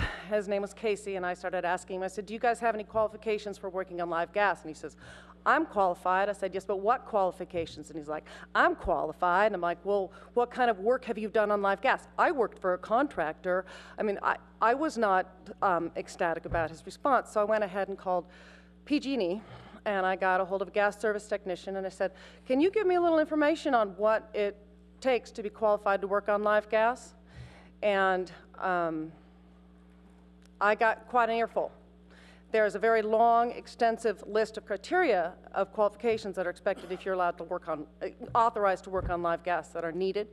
And as far as I can tell, that none of them were present. I do only really remember two things from the conversation. One is you're supposed to be wearing a flash suit, and these workers were not wearing flash suits. And two, you need to be certified every 3 years by the Department of Transportation. And I'd put my retirement savings on Casey not having any certification at all.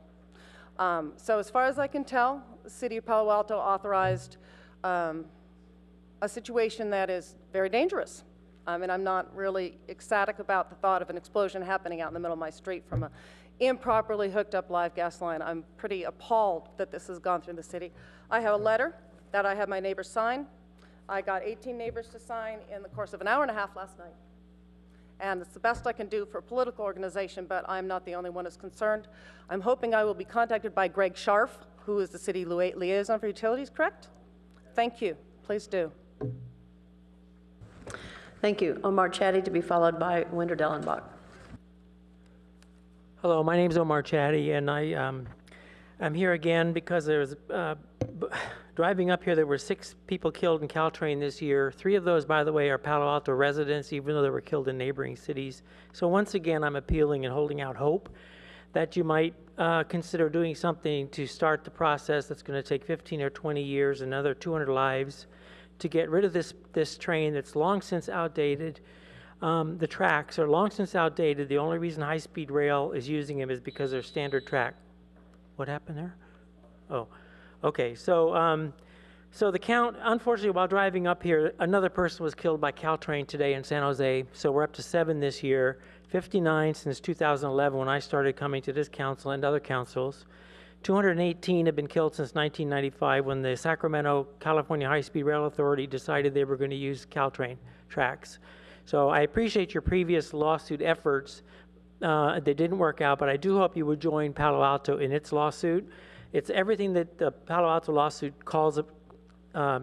discusses has happened in the last few weeks with what happened in Menlo Park in here. So I hope the citizens, also those who are involved in the Palo Alto High School District, will also get involved and understand that the elephant in the room is this terrible train. Take a minute and stand by Charleston and Alma and watch that train go by at 70 miles an hour. That is dangerous. That is deadly. And I ask you to please, we've got to move beyond this and get something like I've been suggesting, BART, because it has to be grade separated. It's electrified. It'll tie the whole area. You've just finished talking about shuttles. People who live in the East Bay will be able to take BART without a transfer. You've heard all this. So I would ask you, please, people are going to keep dying on these tracks. It's outdated. It doesn't even belong in Silicon Valley. It's an embarrassment that we continue to use 1864 tracks in this city at street level when this was completely rural. So I would ask that you see if there's any way you could join a peninsula consensus to see if we can start building a consensus to get BART down the peninsula. I think it's still going to cost about the same if you did total grade separations for Caltrain, but you have a much better system.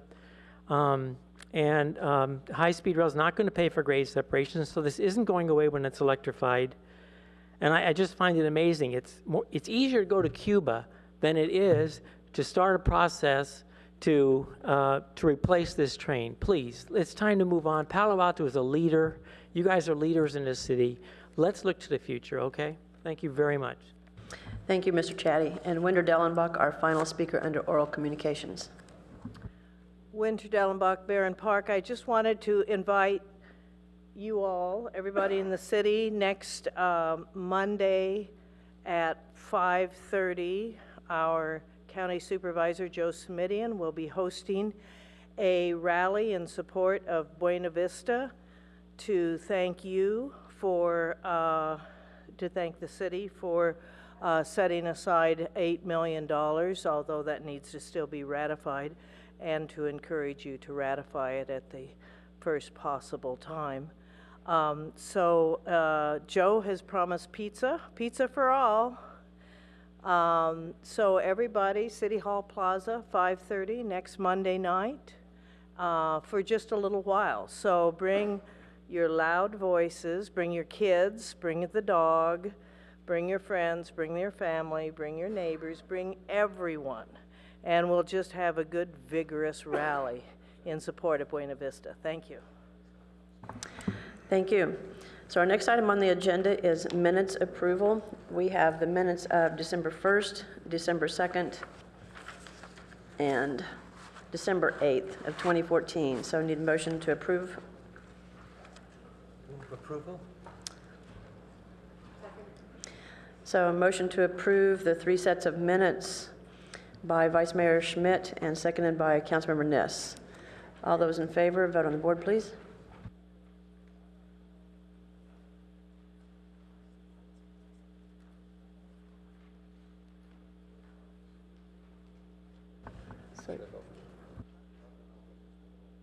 So you were not at any of the three of those meetings? Of course you weren't. Neither was Councilmember Filseth. No, so I voted abstain. So Councilmember Du Bois is abstaining, and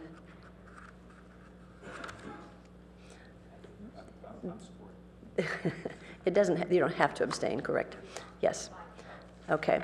So that passes on an 8-0-1 vote with Councilmember Du Bois abstaining. So next item on the agenda is the consent calendar. And we do have an at places communication about agenda item number 8. And was that prepared by City Attorney? Yes, that's an action item. Oh, that is an action item. I'm sorry. I apologize. It is an action item. Okay. So consent calendar. We have one speaker, Jeff Hole, who wants to speak to item number 5.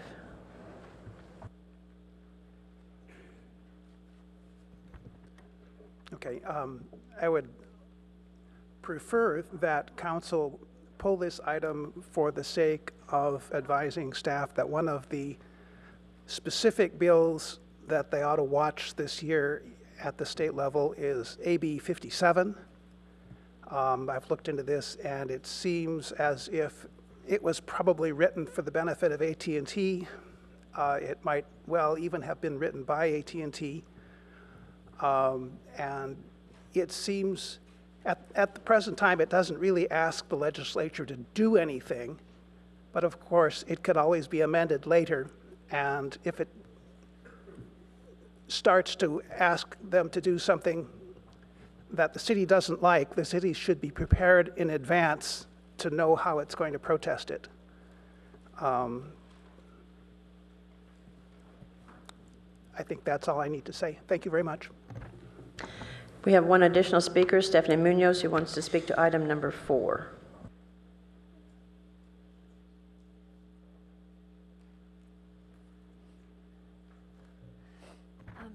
Good evening, Mayor Holman and council members. With respect, I'd like respectfully to suggest to you that the concept of TDRs, of transferable development rights, is outmoded now, if it ever was appropriate, because of the Maybell density election and the council density election. We start out with a kind of a monopoly board, and there's the boardwalk over here and Marvin Gardens over there, and they're all different prices. And then somebody comes along in the middle of the game and decides that they can be different and they can be worth more. But the worth more is bought at a price. It's bought at a price of more traffic and more density. Well, and people are saying no, no more of that. But then the state of California, with a good idea, I think, of balancing houses and housing and industry, has told us that we should have a density bonus, which erases part of the plan that the council made, the good plan, about we were going to have this over here and that over there. Well, then the state says, oh no, we'll have some more of this over here also. Then you come along with TDRs. And it's not just the council saying where the density is going to go, or the state of California saying where more density is going to go, but somebody we don't even know. Some developer has bought transferable development rights. And guess what? We have to have parking over on Park Place and Boardwalk. It doesn't seem to me to be well thought out. And I do wish it's as good a time as ever to give that some thought, and I hope you will. Thank you. Thank you. So, looking for a motion regarding the consent calendar.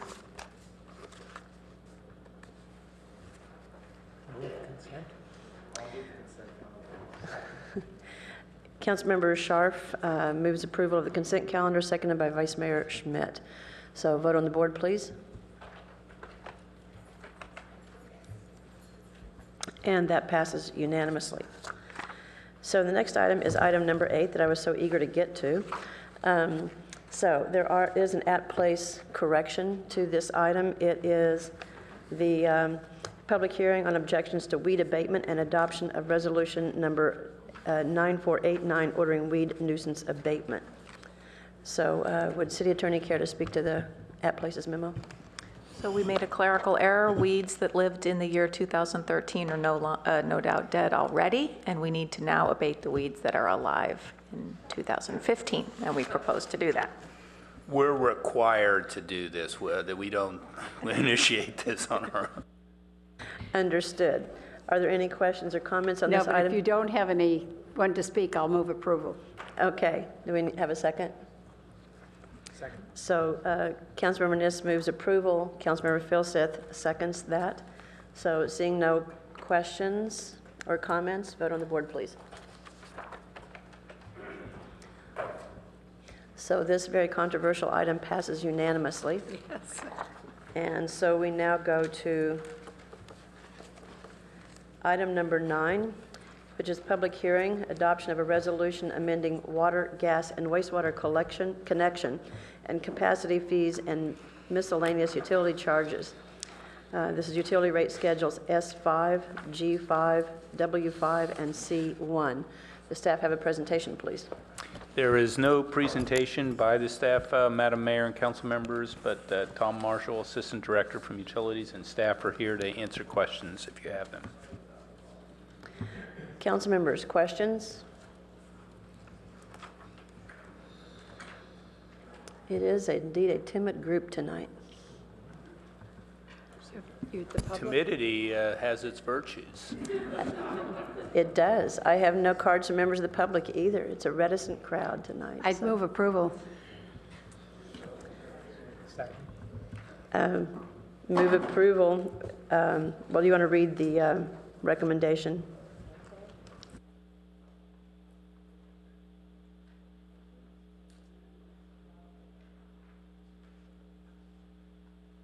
This recommendation is that we adopt the attached resolution amending the following utility rate schedules: W5, water service connection fees, G5, gas service connection fees, S5, wastewater service connection fees, and C1, utility miscellaneous charges, effective May 1st, 2015. Would you care to speak to your motion at all? No, but thank you for inviting me to. And I believe it was Councilmember Vice Mayor Schmidt who seconded that. Do you wish to speak to your second? And I have a light from Councilmember Burt.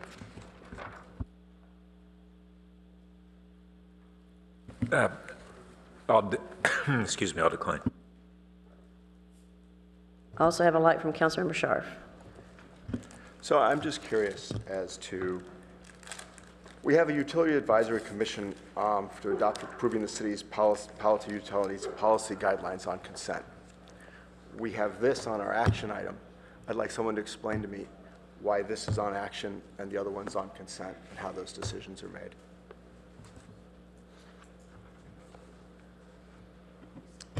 Well, I think as a legal matter, the rate item does need to be approved by council on action.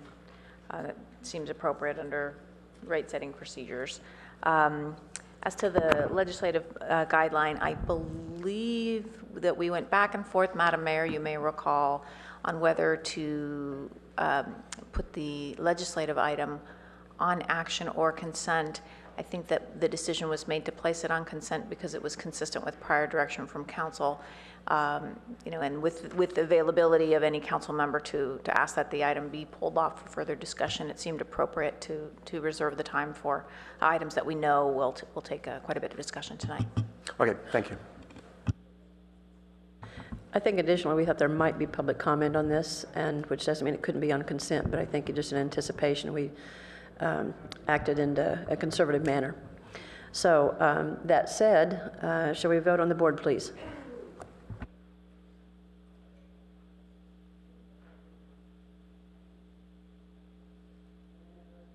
That motion passes on an 8-0 vote with Councilmember Du Bois not participating.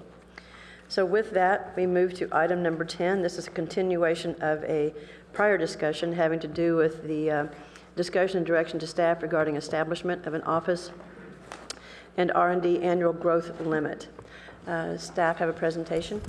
Yes, we do, and fortunately, actually, thankfully, I was able to find the planning director. You guys threw me a loop here, getting through 2 items in that speed, so. I hope you had a nice walk out to the to your office and back, Hillary. Thank you. I did, thank you. Good evening again, Mayor Holman and council members. I'm Hillary Gittleman, the planning director, and as the mayor indicated, this is a continuation of a discussion that was started on February 9th. I'm not going to repeat the presentation that we gave at that time, although it's still in your packet, but I think we would offer a short introduction, and then we're eager to hear any public comments that will be offered this evening and get the council's direction. So first, we had a lot of discussion at the last meeting about exactly what the problem is that we're trying to solve. And here are some of the ideas or issues that came up in the course of that discussion. Everything from the transportation issues we've already discussed on tonight's agenda, to the jobs housing balance, to this issue of aesthetics or community character, and overall just the pace of change that we're experiencing in Palo Alto. We also talked about some possible remedies at that last meeting on February 9th and heard comments about some of the issues you see on this slide. Everything from transportation demand management strategies, directly addressing the impacts of development, moderating the pace of growth, eliminating exceptions and incentives, temporarily reducing densities, a number of issues that were raised in the staff report and in the discussions.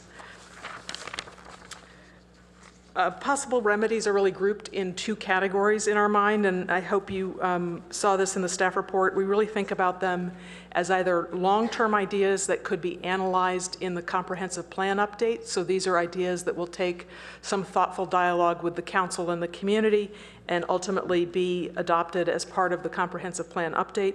And then short-term ideas that could be implemented on a temporary basis. They're perhaps a little more straightforward, and they can be put in place as the comprehensive plan update is being developed. Regarding the long-term strategies, the question we've posed and attendees at our comprehensive plan workshops last summer posed is, should we consider adoption of a growth management strategy that moderates the pace of non-residential development more effectively than the cumulative cap that exists in our current comprehensive plan? Some of the strategies that are identified in the staff report and that were discussed on February 9th are shown on this slide. They include consideration of an annual limit on office and R&D square footage. We threw out some possible square footage numbers in our staff report, but those were really just a starting place for discussion. Other possible remedies have included programs and performance measures that would directly address the impacts of development. We've heard people talk about putting in place, for example, a no net trips trigger or performance measure. We also talked about the idea of potentially slowing the pace of development by increasing development costs and imposing fees for which there would have to be a nexus between that development and the need for housing or transportation solutions that we might identify in the comprehensive plan update. And then this council has talked about other zoning changes or modifications to existing regulations that might have some effect on the amount or pace of existing or proposed development. In the short term, the questions we're asking is really, do we need to change our development standards or moderate the pace of new development while the comprehensive plan is being updated, and if so, how? Some of the possible remedies that were discussed at the last session on February 9th included requiring a conditional use permit for new office or R&D and imposing conditions on the development, either related to employment densities, transportation impacts, or the like. Another idea was some kind of district-specific moratorium, details to be discussed. Other ideas included suspending the use of exceptions and things like transfer of development rights that allow for an increase in densities. And then in the staff report, we raised this idea of temporary reductions in allowable densities. The question about all of these short-term things is really how does it affect the projects that are in the pipeline? And this is a fairness issue, and we identified fairness as one of the questions to discuss this evening. The pipeline, just to give you a quick snapshot, so you get some sense of where we are, and this is data as of middle or end of December 2014. There are, again, in the staff report, we present two different data sets. It makes it a little confusing. I think as staff, we've really landed on the Congestion Management Plan, or CMP, data set as being more useful because it's citywide data, even though it only goes back to 2001. It's citywide, and it breaks the uses down. Doesn't lump all non-residential uses together. It separates office from retail, for example. And using that data set, we have a pipeline of about 185,000 square feet. It includes 16 projects. This is, again, as of mid-December. 5 of them are less than 5,000 square feet, and none of them are more than 30,000 square feet. So that gives you some idea of the pipeline. And of course, we can update this to the current day if the council needs that information going forward. Finally, the introduction would not be complete without acknowledging some of the comments we got last time about potential unintended consequences and the impact of implementing growth management strategies and remedies like those we've discussed here today. This is where fairness comes up. Also, we've heard other unintended consequences raised in the comments we've received in anticipation of tonight's meeting, including potential loss of retail if office rents increase further because of a limitation on supply. And I'm sure we'll hear from the public this evening about potential other impacts and benefits of this strategy. With that, I'll conclude our staff introduction. We're looking forward, as I say, to public comment and the council's direction this evening. And this was before us before we did do council questions. Councilmember Niss, you were not present, but I understand you don't have a question. You'll have comments, right? Please go ahead. I think it's so important to get to those who are waiting to speak with us tonight. But Hillary, the one question I had, because we have sort of a mixture of districts, and we have the old CD, which is something we've looked at for years, and then we now have the 9 planning areas. Now, I'm going to presume, since I'm not comparing this with what we have for tonight, that you've included the Stanford areas in that. Am I correct? The Stanford Research Park is included, and the medical center is included in the 9 planning areas. Are they separate?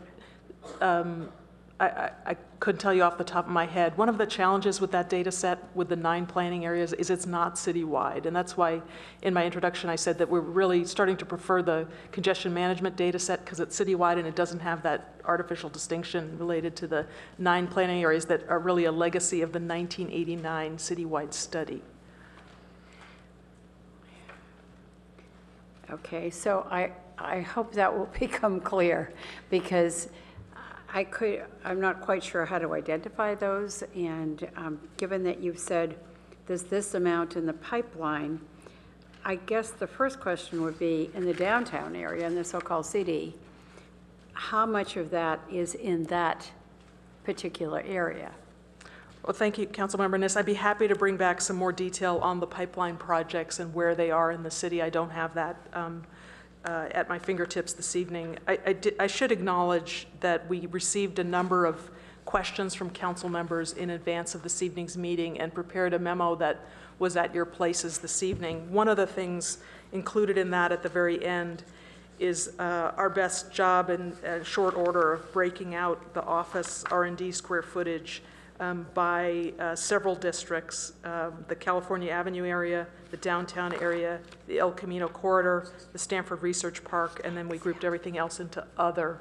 It's a good kind of overview of the data that was presented in the staff report, broken down by district, if that's of interest to any of the council members. But overall, this is, you're just verifying this total amount is spread out over 9 planning areas. The total amount that's presented on page,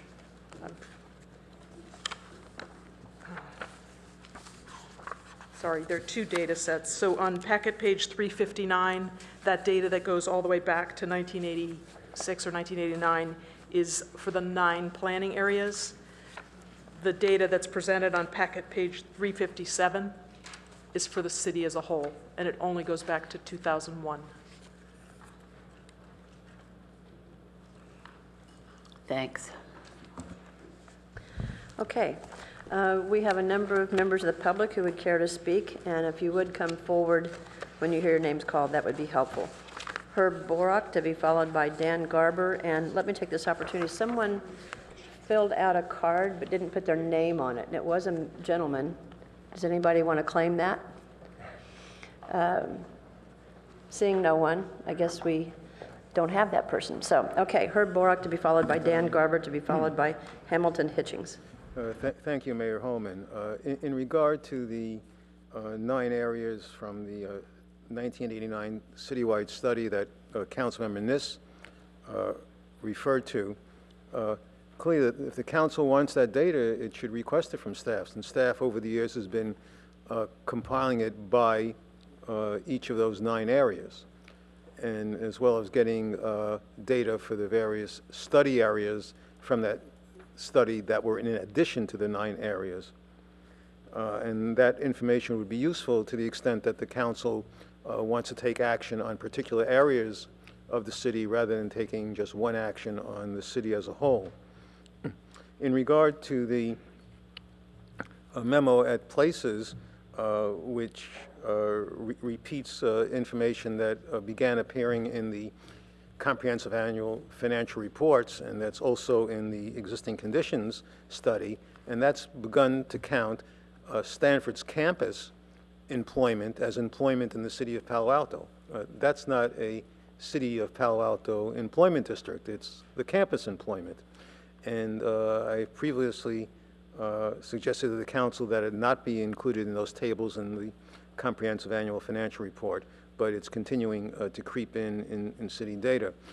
It is part of the city's planning area, so there are reasons when it should be included. The same thing is for the medical center.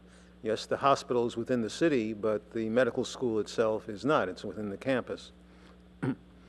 The way in which that campus employment does affect the city and the issues that have been happening in regards to parking and traffic is the extent to which the Stanford community members choose not to pay parking fees and instead park in Palo Alto and take the shuttle in. And it also affects the way in which Stanford would like to change its general use permit conditions and not provide housing for different categories of the Stanford community, but rather apply all its remaining housing entitlement to undergraduate and graduate students, and not to, for example, residents at the medical school or other professional students, or to employees, which means not providing additional housing for its staff means those people will then be commuting through Palo Alto into the campus. So I think it's important to decide why you want this data, and if you really want it just for the Palo Alto areas, then you should stop including the campus numbers within those tables for Palo Alto. And if you want to include Stanford, then you have to figure those secondary effects. Thank you. Thank you. Dan Garber, to be followed by Hamilton Hitchings.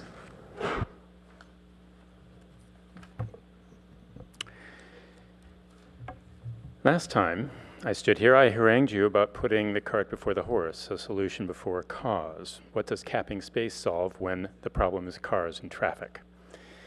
The answer from some of you appeared to be that you had a campaign promise to fulfill. Let me try my example again. 8 years ago, we leased space for our small office a few blocks from University Avenue. Our rent worked out to be a bit more than $1 a square foot. Today, it's a bit under $2. The space was and is a pit, but the rate was pretty darn good. Facing a new lease this year, I was informed by my landlord that their real estate consultant recommended our rent now be a shocking $7 a square foot. Yep, the marketplace is very hot, and office space like housing is extremely hard to come by and in high demand with very low supply.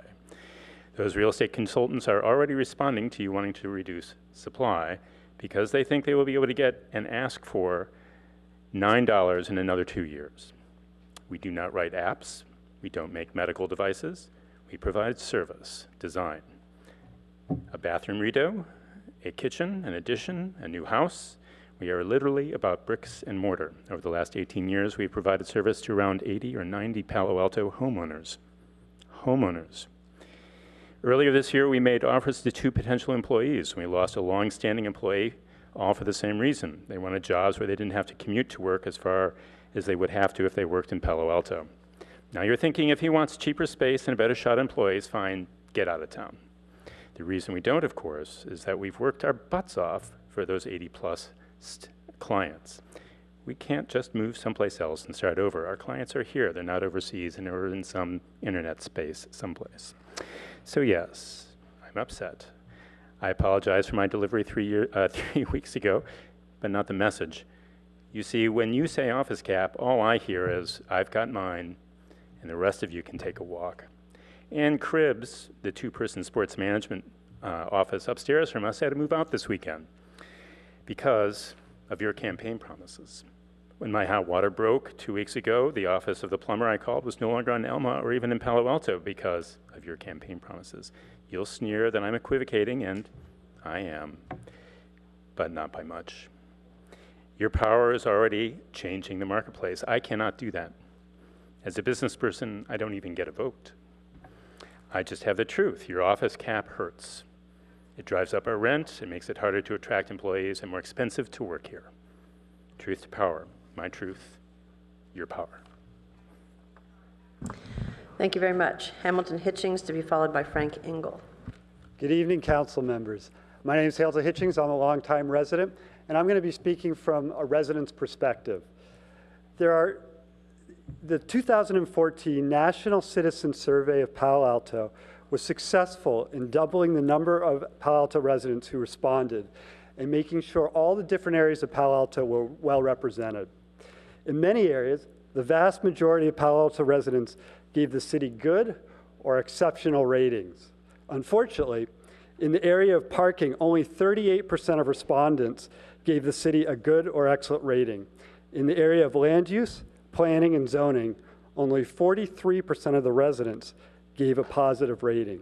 In the area of quality of development, only 51% of the residents gave a positive rating. The residents went further by overwhelmingly electing new city council members who would address these issues head on. I have 4 concrete suggestions. 1, reduce the estimated square feet per worker from the outdated measure of 250 square feet to a more modern day measure that reflects the high-tech workers of today, maybe 100 square feet per worker. This will significantly change parking estimates and traffic impact analysis. Number 2, adopt Palo Alto Forward suggestions of traffic demand management program to reduce parking and congestion problems.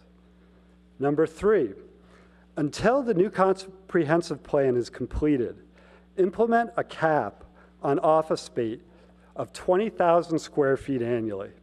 Without a low cap, growth will not be meaningfully slowed. And number 4, implement an office space selection process to determine which projects are accepted into the cap. The selection criteria should include keeping car trips constant, adequate parking, level of participation in the TDM program, and zoning compliance. This will result in higher quality projects than if no cap existed. In order to stop digging ourselves further into a hole, we need both the TDM program and a low cap on new office space with a selection process until we complete the new comprehensive plan. Thank you for your time. Thank you very much. Frank Engel, to be followed by Jerry Schwartz. Frank Engel, 35-year resident of Midtown, and I have no financial interest in this matter. If you'll remember, well, I certainly don't, at the time that Stanford Shopping Center was built, downtown Palo Alto almost died. And the reason is you have to have retail stores and restaurants on the ground floor in order to have foot traffic, which makes the town alive. So we need to do something, and I hope that's not me, I just started. There was an article on Saturday in San Jose Mercury about the new Google complex proposed for Mountain View. And the comment by the city's equivalent of Director Gettleman is, the council has been loud and clear. You cannot build a square foot until you show how traffic is going to be improved. This is from Randy Suda, the director of their equivalent department. So I endorse a cap, but I say it's necessary but not sufficient.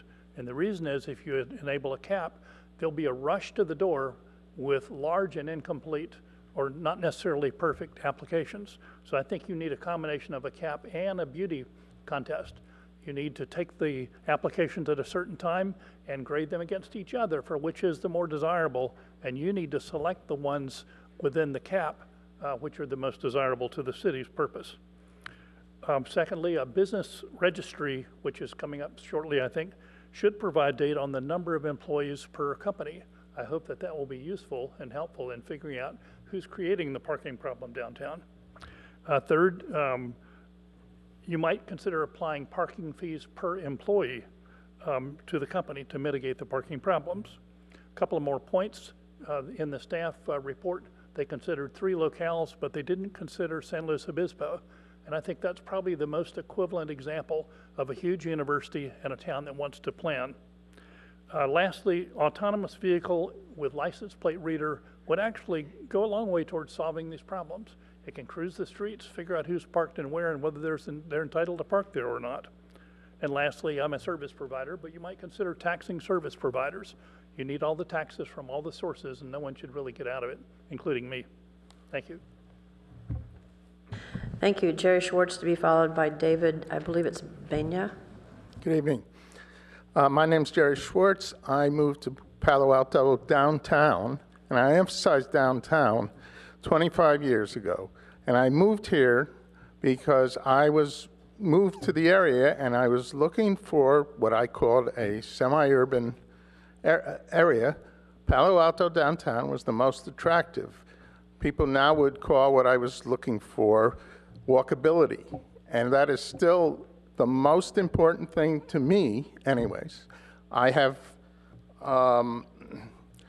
understand there are traffic problems and parking problems, and I support the effort advocated by Palo Alto Forward to address them directly, not via an indirect approach via the cap. My main concern, actually, I think the biggest problem for downtown residents is retail. Not the quantity of retail, but the kind of retail. There is an overwhelming number of restaurants now. This was not true when I moved here, but restaurants have been pushing out other kinds of retail. I made a list the other day of what kinds of retail had been pushed out entirely. It was, I think, 10 items long. So, what would the impact of a cap be on retail? Well, we've already heard that it's going to increase the pressure on rents. And that is, in fact, I believe, the biggest reason why we have now so many restaurants. I think I want to conclude with a personal aesthetic point, which makes me very much minority in this area, I believe, but I like to point it out whenever I speak to council. I like tall buildings. A lot of people don't, but I do, and I suspect that people who live downtown, especially people who have moved downtown recently, secretly share that with me, but I have no way of determining that. So thank you for your time. And thank you. David Benya, to be followed by Ben Lerner. And apologies if that isn't correct. Close. We say Bina. David Bina, I'm a longtime resident of Palo Alto. I grew up here, currently live here, employed here, work at Watercourse Way. I'm the facilities manager there, and I'm speaking for the owners today, not as a resident, although they pretty much coincide. Basically, Watercourse Way has been in the city 35 years. We have a good relationship with our retail businesses around. We draw from Palo Alto, we draw from the whole Bay Area. South Bay, East Bay, Peninsula. People come into our establishment, ask, is there a restaurant we can go to? What do you recommend? We feel by drawing people in, we help the whole retail community. They help us. When it's healthy, the city is better off. By putting a cap, you're not going to make it healthy. You're going to limit, you're going to raise rents, and a lot of more people are going to be leaving. And that's going to affect us because you can have less people coming into the city and less people want Watercourse Way. Well, yeah, but what else is in this city? You want to make it healthy. So we're against the cap. We say, wait and see how you've had a lot of things, you've talked about a lot of ways to control the parking and traffic. Let's see how those work out. Give it some time. Let's not jump the gun and say, okay, we got to do more and more. I mean, that's just going to make things worse as far as we're concerned. Thank you. Thank you. Ben Lerner, to be followed by Stephen Levy. I'm Ben Lerner from the Palo Verde neighborhood in South Palo Alto. And I'm here to show support for the proposed cap on new office development, but if I was given the choice, I would actually prefer a complete moratorium. Palo Alto is a completely built-out town facing global economic pressures to become an international business center, if it isn't already. At the same time, it's my home and home to many other residents who pay top dollar to live here because they value the good schools, parks, family orientation, and overall quality of life that it offers. All this is under threat if we continue to permit unrestricted office and other growth instead of maintaining a high quality of life for residents. The negative consequences of excessive growth have been pointed out by many. Worsening of job-housing imbalance, increasingly bad traffic, loss of neighborhood serving retail, rising rents, and so on and so forth. Take our jobs-housing imbalance, for instance. It's putting increasing pressure on us to approve higher density housing, in response to which we've built a lot of housing over the past decade, but no matter how much we build, it's never enough to keep up with the growth in jobs. But it does add a lot of kids to our schools, resulting in overcrowded classrooms and other facilities. And what happens then is you have things like the school board's Measure A that's currently circulating and is going to be on the ballot to ask us to agree to raise our taxes to fix these problems, which in large part are due to a cascading chain of events due to growing beyond our means. The point of this is just to show how everything is interconnected, and eventually it comes down to somebody having to pay for it, and it's usually the little guy.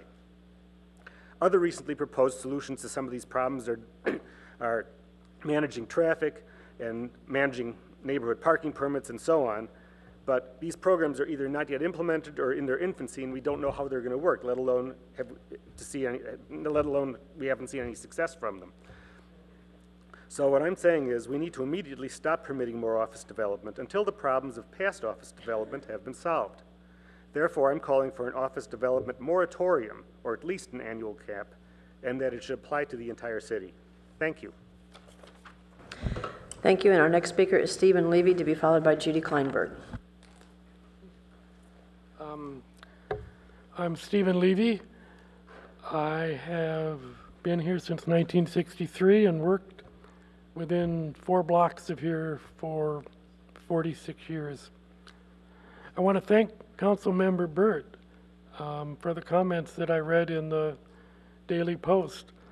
I suspect we don't agree entirely on where the evening should end up, but I am very pleased that we seem to agree on a careful process, and I believe the word you used was considering carefully the ramifications of anything to do with development. I think, to me, that puts this whole discussion much better in the context of the comp plan. I know a bunch of folks are going to talk about reasons why later is better. I think I have 2 that they might not mention. One is, you've just commissioned 2 studies, one I think tonight in the consent calendar on fiscal and one on retail.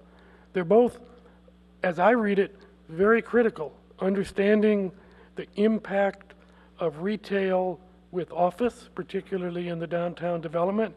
And again, although Councilmember Schmidt and I probably don't agree on where the fiscal impacts are going to go, we agree that that information is absolutely critical for a whole number of issues related to development. That information won't be available tomorrow, but it better be done fairly early in the comp plan for it to be useful, so it will be there. The second reason, we all appreciate Jim and Hillary and Jessica, and I'm sure they get by on a lot less sleep than I do, but there is a point at which their schedule and their short staff really begins to bite into this. The planning director right now is preparing for the comp plan. Jessica right now is doing all of those exciting things you talked about in the shuttle. If you go for some kind of a cap, I want you to ask the pipeline question. What happens when there's a rush of projects that come in now? How the cap or the moratorium will end, and seek council's advice on the legality. As far as whether to do it or not, I say go for the whole enchilada. Take that amazing shuttle discussion, what City Manager Keene has talked to you about, mobility as a service. Let's go for getting rid of most of the trips, not the tiny bit that are related to new development. Thank you, Mayor, for letting us talk for 3 minutes on a very crowded schedule. Thank you. Thank you, Mr. Levy. Judy Kleinberg, to be followed by Peter Stone. Hello, my name is Judy Kleinberg. I'm the CEO of the Chamber of Commerce. And the Chamber of Commerce, which represents nearly 450 local businesses, urges the city to engage in a more strategic examination of facts and surveys before imposing an annual or interim office development cap that could threaten the city's prosperity. We agree that traffic and parking are thorny problems, and they deserve smart, comprehensive solutions. We're not opposed to carefully designed, well-thought-out solutions to these underlying issues. But so far, there really hasn't been a comprehensive analysis of all the factors that need to be considered. A stringent or even an interim cap would probably create all kinds of problems, and it doesn't really solve the problems that we're focused on. This is a complicated problem. Everyone who's talking about it, no matter how you come out on it, agrees on that. And there are many possible impacts that could happen from a cap. I'll highlight just a couple that I think the council should be concerned with. First of all, a severe annual development cap is unlikely to solve the traffic and parking issues that it aims to solve. Surveys by some of our largest downtown employers show that a majority of their workers walk, bike, or take public transit to work. This casts doubt on the argument that an annual office growth cap or other interim growth reduction measures are needed to alleviate these problems. Second, the growth cap is being considered without attention to 2 important laws: the law of supply and demand and the law of unintended consequences. By limiting office development, existing retail spaces and offices will likely experience rent hikes, that's been mentioned before, forcing some small retailers and businesses to move out of the city. The very retailers and the entrepreneurial businesses that we're trying to preserve. And this would mean the loss of the workers that would go with them, who now support Palo Alto's retail businesses and who are a major source of retail revenues for our general fund. And why impose a cap at this time until we see how all the traffic and parking solutions that are being rolled out, the RPP, the TMA, the shuttle services, all of these programs and transit modes, let's see how they are evaluated and how well they work to solve some of these problems. The business community wants to work with the city and the residents on solutions to concerns about growth. An attempt at a quick fix is short-sighted, counterproductive, with potentially damaging consequences to the business sector and to the revenue it produces for the general fund, which directly contributes to the quality of life here in our community. We urge the Council to take the time to identify the real problems, gather data and factual information, listen to all the stakeholders, including the business sector, and then consider all the options that target the real problems. Thank you. Thank you. Peter Stone, to be followed by Terry McCarthy. Thank you, Mayor and members of the Council. Peter Stone, I'm a member of the Chamber Board and an attorney with Hopkins and Carley here in town. You've heard, and I think we'll hear, that businesses eager for a constructive engagement with the city and other stakeholder groups on the issues of parking and congestion. In fact, businesses at the table already in the RPP, the TMA, and the comprehensive plan update process. And as you will no doubt have noted from your packets last time, some of the newer entrepreneurial businesses here in Palo Alto have been really at the cutting edge of trip reduction and adoption of multimodal transportation solutions, which I think probably everyone would agree it's part of the long-term solution. However, I think that a hastily imposed solution like the cap that hasn't been fully thought through and isn't really supported by data is going to be discouraging to the innovative elements of the business community. Office development has not been excessive. I think the city's own consultant study shows that. We're far below the downtown cap at this point, after many years after it was created.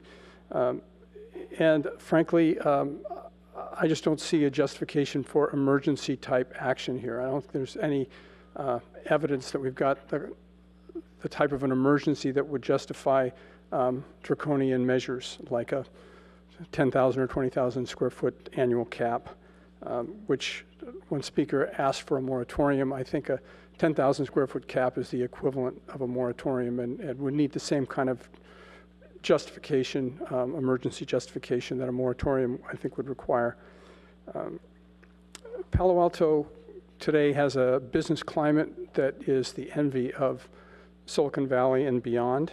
And this business climate reflects the vitality and the robustness of our local economy. And that in turn helps support a healthy general fund and a very high level of services to Palo Alto residents that is also the envy of much of the Valley and other communities. So again, I would echo those who are urging the council to direct the staff to develop comprehensive data comparing the various solutions that are being offered in terms of their efficacy for addressing the underlying problems. And we would be and expect to be very, very involved in assisting in that process. Thank you. And thank you. Terry McCarthy, to be followed by Susan Graff. Mayor Holman, city members, my name is Terry McCarthy, and I'm with SurveyMonkey. We agree that there is parking and traffic issues with the city of Palo Alto, but we do not feel that these issues are caused by the office workers or the commercial space. When our company was involved in the design of our new building, we took into consideration the needs of the company, but also we tried to minimize the impact on the city's infrastructure. Our space is located right across the street from the Caltrain station, and we encourage our employees to use Caltrains and other forms of public transportation. Our building is the latest in green technology and energy efficiency.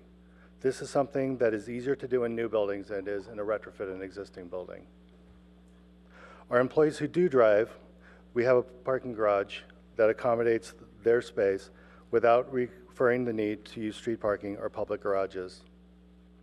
Our employees enjoy being part of the vibrant downtown Palo Alto scene and often take advantage of the shops and services that are within walking distance of the office.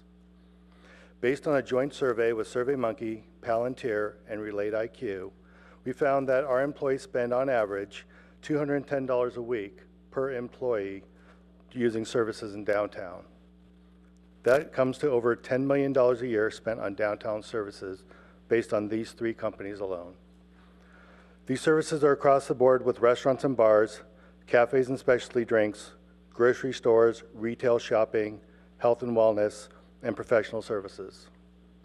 We take pride in being part of this community, and we look forward to working with the city to address the issues at hand and to come up with well thought out solutions that will benefit everyone. Thank you.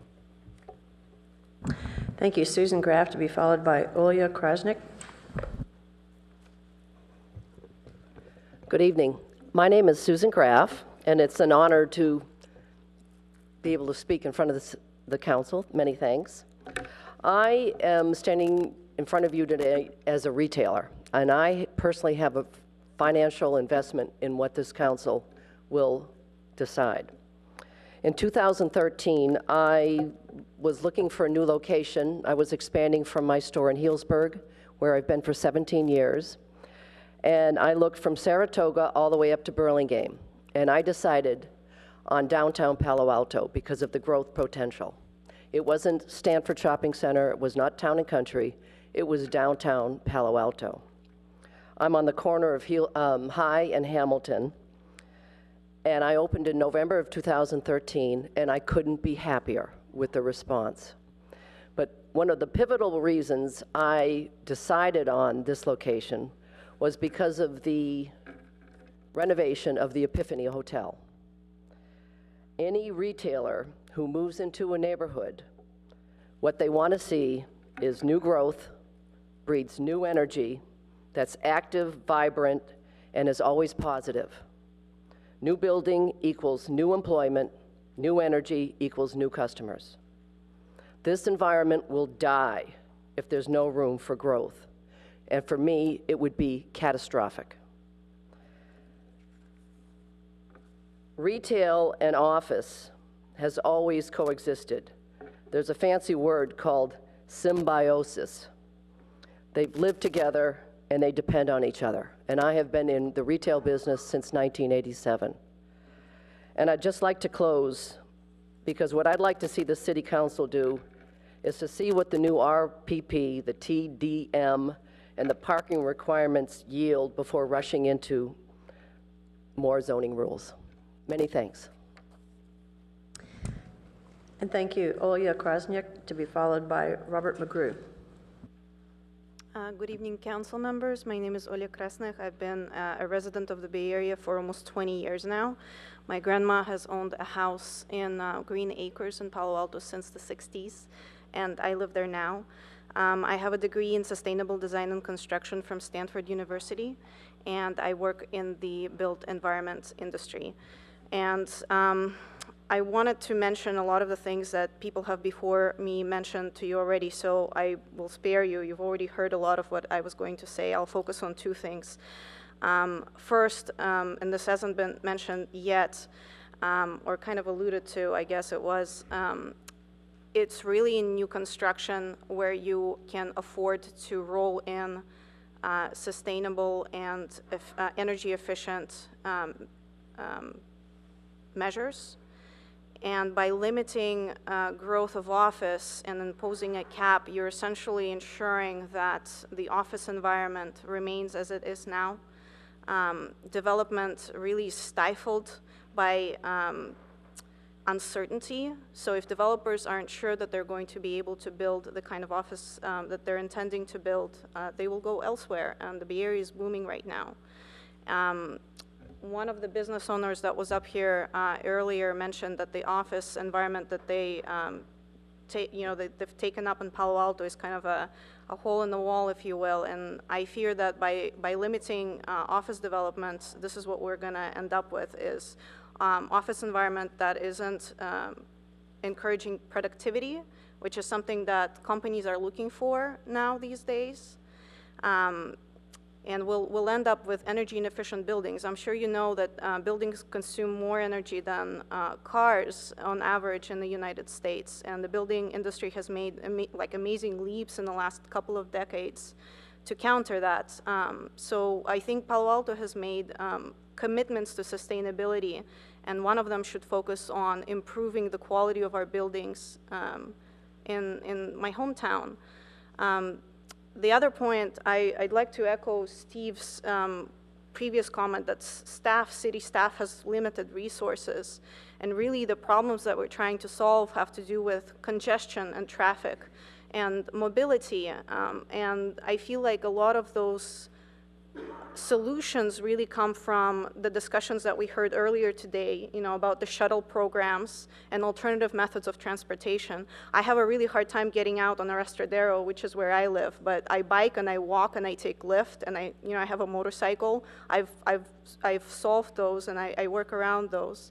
And I feel like there are solutions that are more straightforward, and include also developing more housing in the area to be able to accommodate the growing employees that we have in the area, and we'll be able to support the new office that we put online, which is hopefully going to be energy efficient, green, and sustainable. Thank you. Robert McGrew, to be followed by Tara Nussbaum. Mayor Holman, council members, my name is Bob McGrew, and I'm one of the directors at Palantir. Like any reasonable person, we agree that there are problems with parking and congestion in downtown. However, we are deeply concerned with the proposal of an annual office cap as a solution to these problems. And I urge you to understand the root causes of these problems before imposing measures that will add collateral damage to Palo Alto businesses. First, I submit that it is premature to assume that office workers are the cause of these problems. I would like to briefly share the results of a joint survey that's been referenced by Palantir, SurveyMonkey, and RelateIQ, which was submitted in your February 12th packet. We surveyed our combined 1,186 local staff members, including both tech workers and contractors. And we had a response rate of over 60%. Our key finding was that only 38% of our employees drove alone to the office, as composed to 28% who took the train, 16% who walked, and 11% who biked. This is not a singular data point. A similar but independent survey by A9 found a 40% drive alone rate. A survey by a small company called Bonafide, which was submitted to City Council, found a 12.5% drive alone rate, one driver of the 8 people in their 1,000 square foot office. And a 40% drive alone rate is also consistent with the 2014 Intercept survey that was performed as part of the Downtown CAP study. And I'd like to note that all of these were achieved at densities that create a parking demand of less than 2 spots per 1,000 square feet. Given the repeated data points that show a strikingly low drive alone rate for office workers, I urge the City Council to prioritize understanding the causes of our problems before crafting measures that are focused on restricting the number of office workers downtown. Second, as a TMA steering committee member, I'd like to note that the city has already chartered both the RPP and the TMA programs to directly affect parking and transportation issues. Palantir has proudly supported both programs. The RPP will launch in a few months. The TMA is currently reviewing short-term options to reduce car trips and parking problems. And I urge you to give these programs a chance to work before crafting alternative solutions. We believe that there are many measures that the city can take that will clearly improve downtown's parking and congestion issues without the negative side effects of increased rents and intensified use of existing buildings that are inherent in a restrictive annual cap. Palantir looks forward to working with the city to implement further productive measures to address the impacts of our downtown's obvious success. Thank you for your consideration. And thank you. Tara Nussbaum, to be followed by Bob Moss. Good evening. My name is Tara Nussbaum. I live in Palo Alto, and I am speaking to you tonight as a representative of the Palo Alto Forward Steering Committee. Palo Alto Forward now has hundreds of members who support more innovative housing and transportation options. We are concerned about increased traffic and parking, expensive housing, and the difficult retail climate. But implementing an office and R&D cap will not solve these problems and may make them worse. We believe that a cap would have profound negative impacts on transportation planning while not addressing Palo Alto's core problems. It's all connected.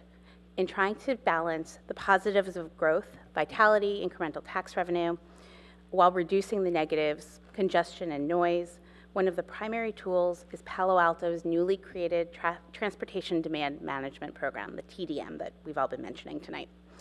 The TDM program will use money raised from development fees, parking fees, and levies on local businesses to reduce traffic and mitigate parking issues. But if Palo Alto adopts policies that are expressly designed to cap growth and thus keep rents high or push them higher, what incentive does anyone have to participate in the TDM program? Additionally, the Palo Alto Forward Steering Committee believes that a development cap will cause businesses to intensify their usage of existing buildings with a corresponding increase in traffic and parking issues. Permitting development while requiring the funding of the TDM program will align the interests of Palo Alto and its business community, and will incentivize employers to identify and support alternative transportation options for employees in exchange for the opportunity to expand in Palo Alto. In the early 1990s, Stanford was faced with a similar conundrum. They were planning to significantly expand the university's on-campus programs and activities. However, neighboring communities successfully brokered a deal for Stanford to keep the number of car trips in and out of campus constant. As a result, Stanford embarked on a major TDM program, including large investments in shuttles, parking cash-outs, subsidized transit, bicycling program improvements, and education and marketing programs. This program has allowed Stanford to achieve its expansion objectives while minimizing the traffic impact to the community. It has had the added benefit of making Stanford far more environmentally sustainable, putting their dollars into transportation improvements rather than more concrete parking lots. If Stanford were simply not allowed to grow, there would have been no incentive for the TDM program, and we would have had a lose-lose situation. The same number of cars coming into Stanford without the ability for a world-class university to continue to be the innovation engine it has become. We need an equal level of wisdom in dealing with Palo Alto's business community. Thank you. Thank you. Bob Moss to be followed by Stephanie Munoz. Thank you, Mayor Holman and council members. Well, I'm glad to hear that so many people who've spoken tonight agree we have a traffic and parking problem. Also, I noticed a lot of the objections were based on an assumption that if we limit office space, that the job density and the rents for office space will increase. Well, I've got news for them. For the last 5 years, that's already been happening. So limiting office spaces is going to have no impact on jobs, growth, and rent increases. The high office rents, however, have been replacing retail. That's happening all over town. And of course, the tax revenue we get from offices is far less than what we get from retail. And it also makes housing less desirable here because you have to travel farther to shop. So that is also a negative impact. And we've had about 35,000 square feet of office development over the last 15 years. That's an increase of between 270 and 290 jobs, between 225 and 250 trips per day. And it's having an increasing impact on the community. Now, a lot of the opposition says we should have studies. I think studies are fine, but while we're studying, we should have limits on future office growth so we don't make this problem worse than it already is. And putting a limit of 25 to 35,000 square feet per year on office development is still going to allow some growth, but keep things from getting completely wild while we do all these studies. And one of the comments that's been made is that TDR works because Stanford has proven they can make it happen. Stanford has a real benefit that the city doesn't have. They own the land that office parks and R&D buildings have in the research park. They can tell their tenants what to do and they can enforce it. The city can't do that. So if we're going to have a valid TDM program, we have to have time to figure out how to make it work, what kind of impacts we can alleviate, what kind of carrots and sticks we can offer, and how it can make it effective. All of this is going to take time and studies.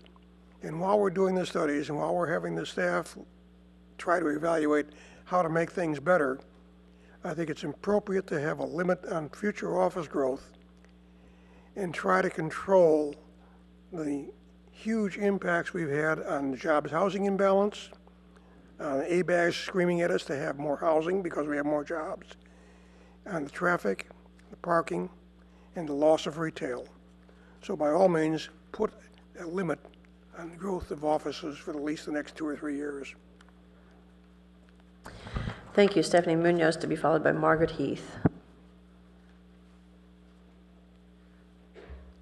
Good evening, Mayor Holman and council members. I was going to confine my remarks to Stanford, but what the other people have said is so intriguing and so odd that I hope I'll have time to address that also. I love Stanford. My son graduated from Stanford. I have a grandson who's going to graduate in May. My father went to Stanford. But we have to be realistic. Stanford owns all the undeveloped land in Santa Clara County North and part of San Mateo County South.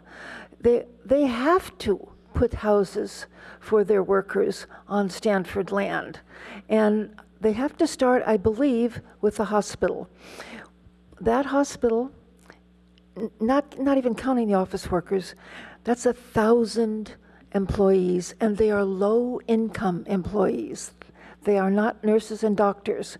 I believe that the getting $8 million from Stanford is very welcome, but it does not take the place of Stanford's housing its own employees who could walk to work. Please do give that some thought. But in relation to the rest of Palo Alto, where the land is built on, sometime growth has to stop, doesn't it? I mean, all around you, you see people, and they're at most 6 foot, maybe 6 foot 2 inches high. People don't keep on growing till they're 8 feet and 10 feet, and I don't think the city can either. The people are really worried about the density that ABAG seems to be imposing because they want to live in single-family homes with 1 or 2 stories. They do not want to be in apartment buildings, and I don't see why they should. But if you keep improving the office density, and then the state says, well, you can't do this. You have to have a proportion. Where are you going to put the people, if not in other people's backyards? I find it really peculiar that people are saying, oh, don't put the cap until you see whether we really need it. But if you don't put the cap, you'll need it even more, even if you don't need it now. You'll certainly need it by the time you have very large growth. I think certainly a temporary, an interim moratorium or an interim cap on growth would be not just welcome, but really necessary. I think you have to have the cap before you agree to the development, because otherwise you don't have a choice. Thank you. And thank you. Margaret Heath, to be followed by Fred Ballin.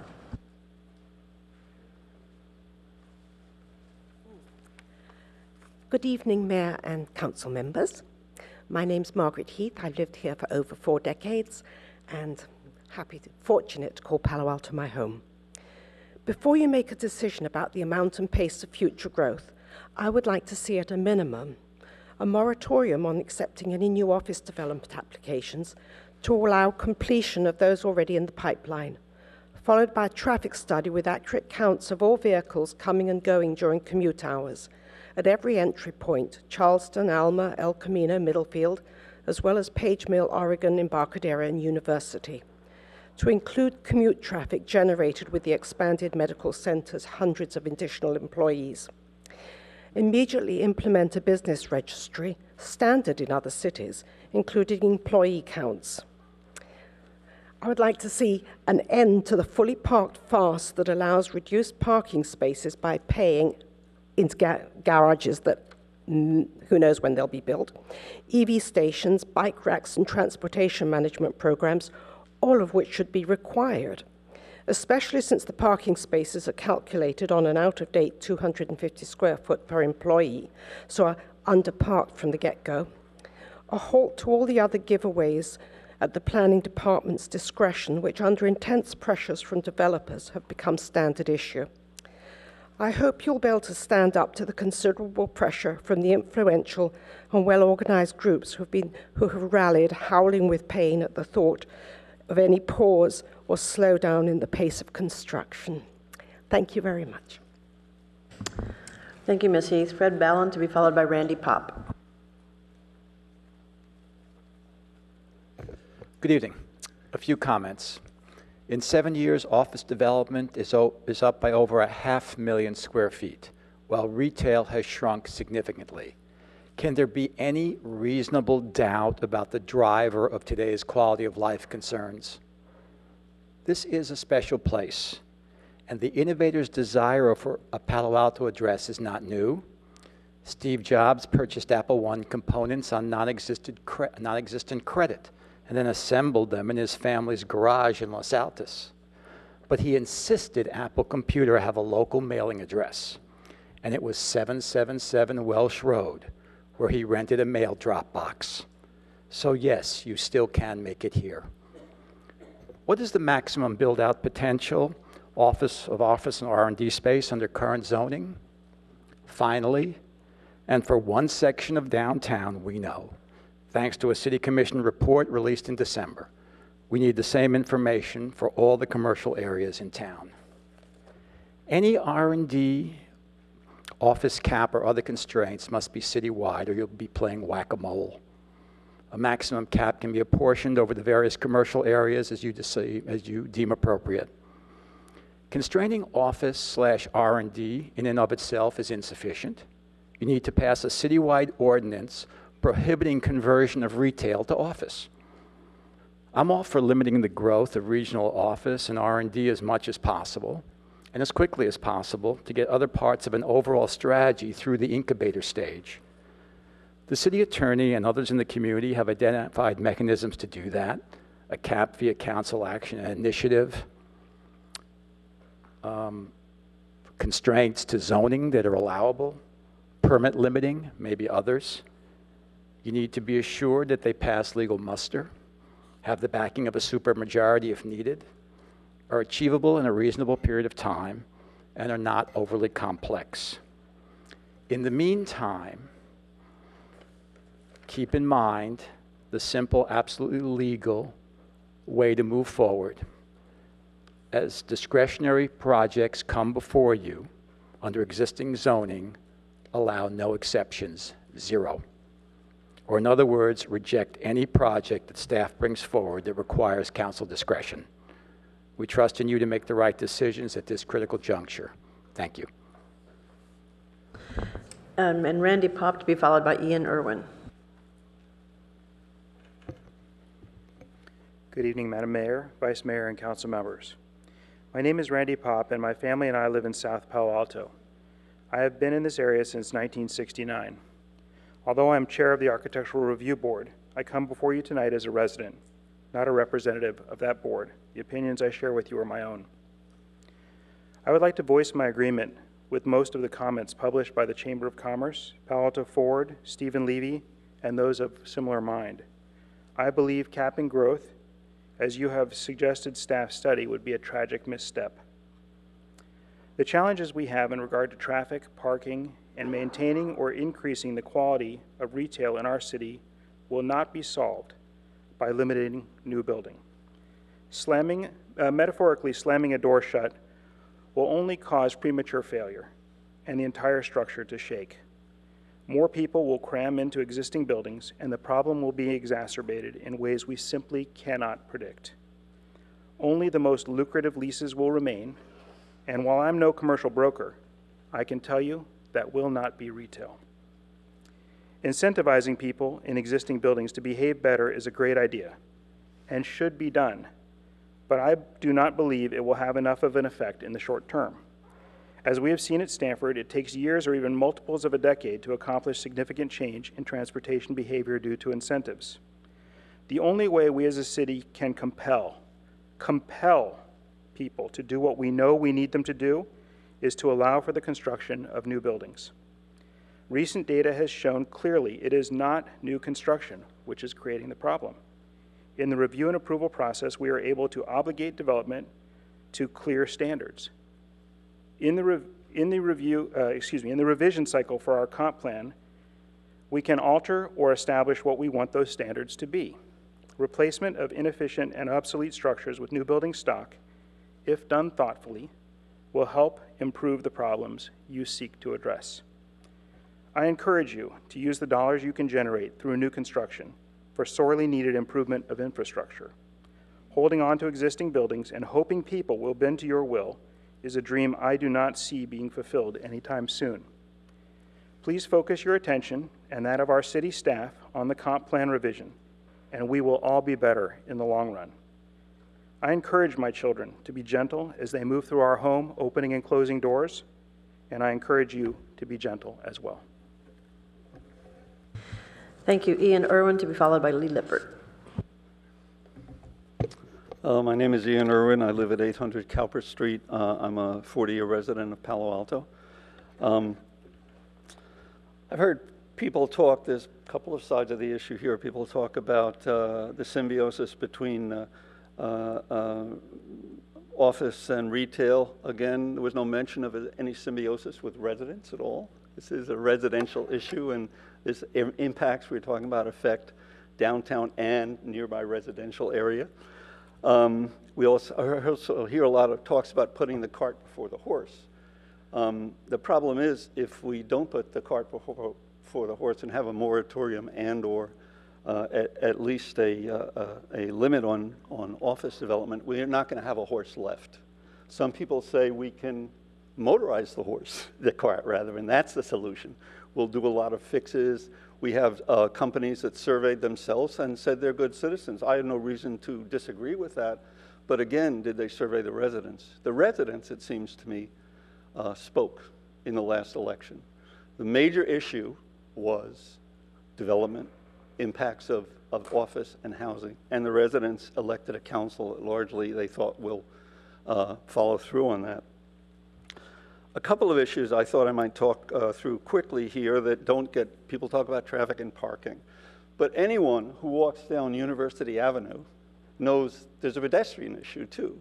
You can't walk down a street that at some places is narrowed to 6 feet where there's a tree, then has a line of people trying to get into an ice cream parlor, a couple of outdoor tables.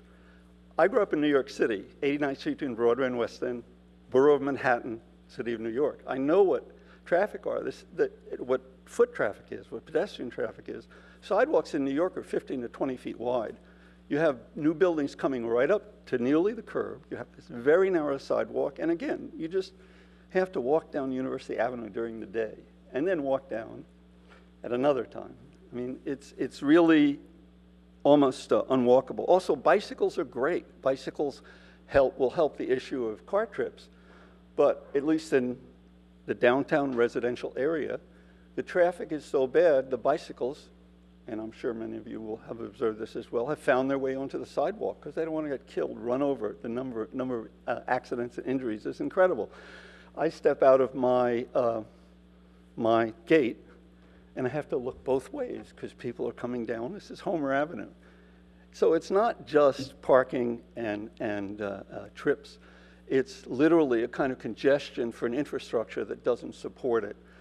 It's a residential community. I think now is the time for moratorium while these issues are worked out, and any other issues, for example, foot traffic. Are the sidewalks wide enough? Is that proper zoning? I think a moratorium is in place, so thank you. Thank you. Lee Lippert, to be followed by Terry Holzheimer. Mayor Holman, distinguished city council members, I come to you tonight with a fable of three cities. This year is the 70th anniversary of the atomic bombing of Hiroshima and Nagasaki. It's an understatement to say these two cities were completely devastated during the Second World War. During that same era, Detroit stood at the pinnacle of American industry as the center of defense manufacturing and heralding in the golden age of the American automobile.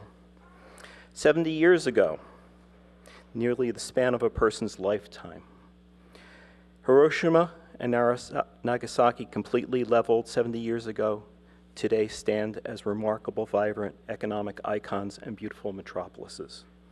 Contrasted against Detroit, which has fallen into economic ruin, a rundown casualty of the failing American automobile industry.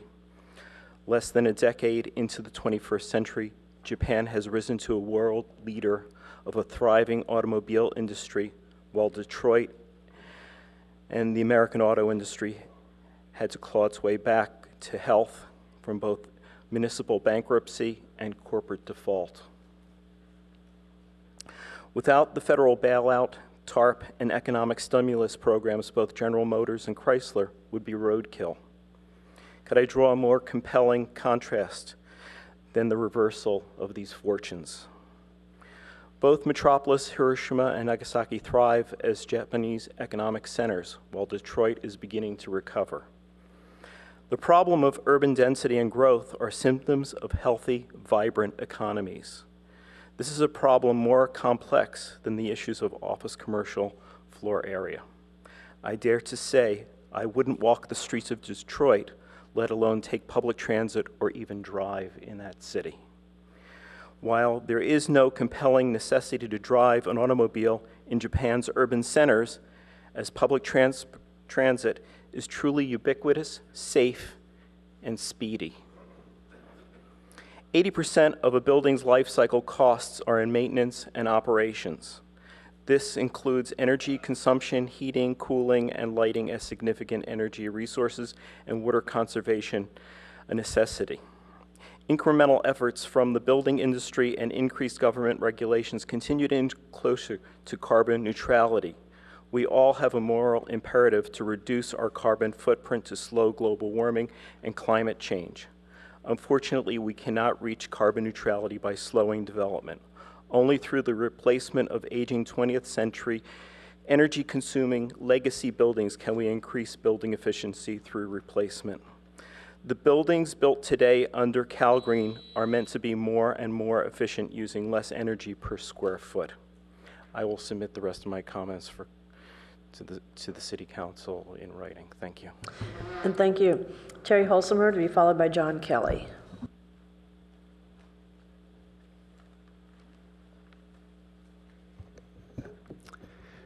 Good evening, Mayor Holman and council members. It is a great pleasure for me to be here tonight because I believe there is not a single issue facing this city that is more important to its future. I have lived here in Palo Alto for more than 20 years and have come to enjoy the wonderful benefits that the city offers. But over the past 8 years, the growth in office space and R&D has been astronomical in my viewpoint. The imbalance of office space to housing has been unbelievable.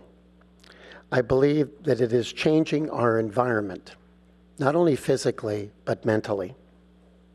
And it is ruining the great reasons why many of us came here originally to Palo Alto to be part of this community. I believe it is long overdue for the residential view of Palo Alto to be represented. It's time to stop the development exceptions that the city has allowed for too long a period of time. We deserve to we need and desperately need a limit, cap, or moratorium on office development before we do any more work on approving projects that impact our communities. I live in one of these communities in the California Avenue area, and we are greatly impacted already by the growth in office space and the limited number of housing in the area. We have seen the growth of traffic along Park Boulevard and even California Avenue, and we expect it to grow, not to minimize. I hope that the last election did send a message to the city that the old ways of doing business must stop, that the view of residents who live and work in this environment want to change from that, from the old ways. A change that limits growth and office space, putting residents first in line, is very important. And I hope that it is not the developers, the owners, and architects that win out. Thank you. Thank you for coming this evening. John Kelly, to be followed by William Ross. Mayor Holman, Vice Mayor Schmidt, council members, I'm really happy to be here tonight because I want to see what you're going to decide. I really want to know what you are going to do, because we did have an interesting election here. And we had a lot of people, the local press, the Weekly, the Post, the Daily News even, was talking about restoring balance. And I think a lot of people in the community thought that was probably a good idea. What surprises me, however, is that I think it was practically the same day I get an email from the city, I forget which department it was, telling me there's going to be a day-long, I think it's actually 11 or 12 hours, session on the comp plan. The council's also voting, before the comp plan's been decided, on what I think one could only describe as essentially a meat cleaver approach. This moratorium, I think personally, is a horrible idea.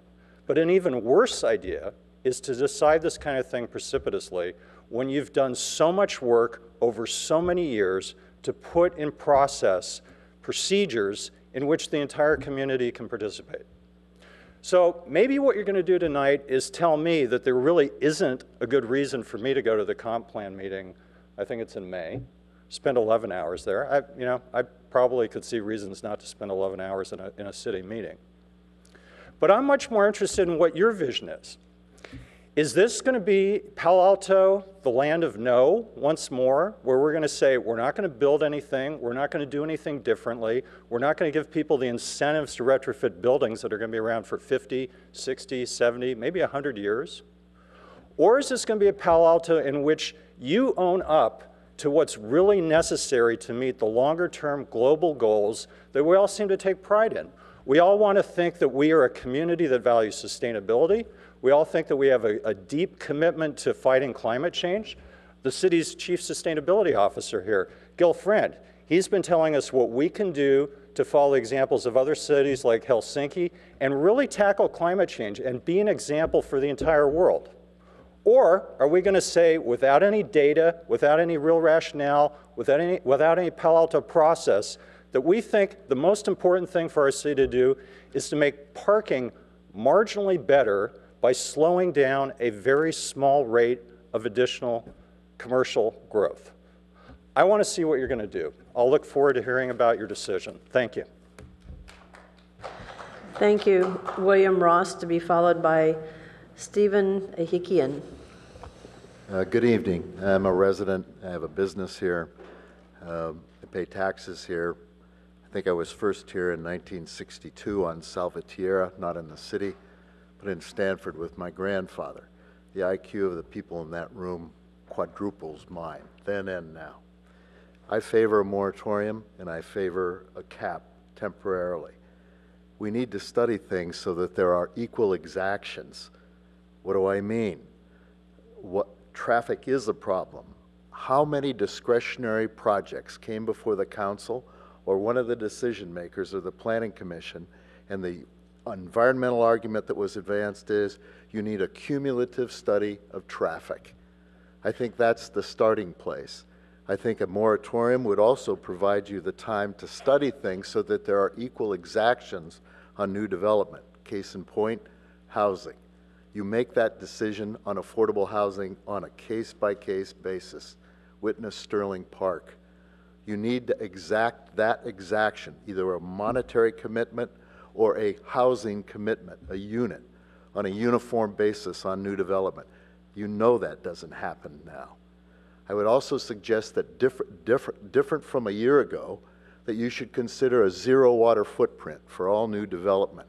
The Urban Water Management Plan, I think, is a well thought out document, but like many urban water management plans right now, it's based on some false assumptions, on a worst case analysis where no matter what the water project area was, State Water Project, San Francisco Public Utility, that the worst case was going to be 15 to 22% of deliverability of that amount. That's not the case anymore. I read the same thing that the staff does. It's now down to 4 to 5.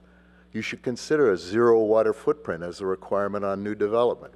Last October, you spent a considerable amount of money on the issue of at-grade crossings. You need to have a comprehensive analysis of that by the PUC, something they're doing for many cities now. But you need a development exaction on all new development to fund that for subterranean crossings. I think there's a lot to be gained by uniform exaction of development, which has been hodgepodge over the last 3 to 5 years. I think that's a benefit of a moratorium, and I think that's why you should do it. Thank you. Thank you. Stephen Ahikian, to be followed by Richard Brand.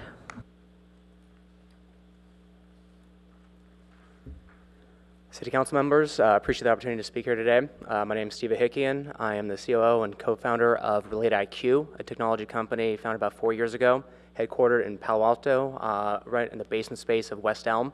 And despite having no access to natural light, we love being in Palo Alto. We have about 30,000 square feet now and looking to continue to expand. I'm here to represent the interests of business owners, but also residents. I'm a homeowner on Linton Avenue for about the last 4 years.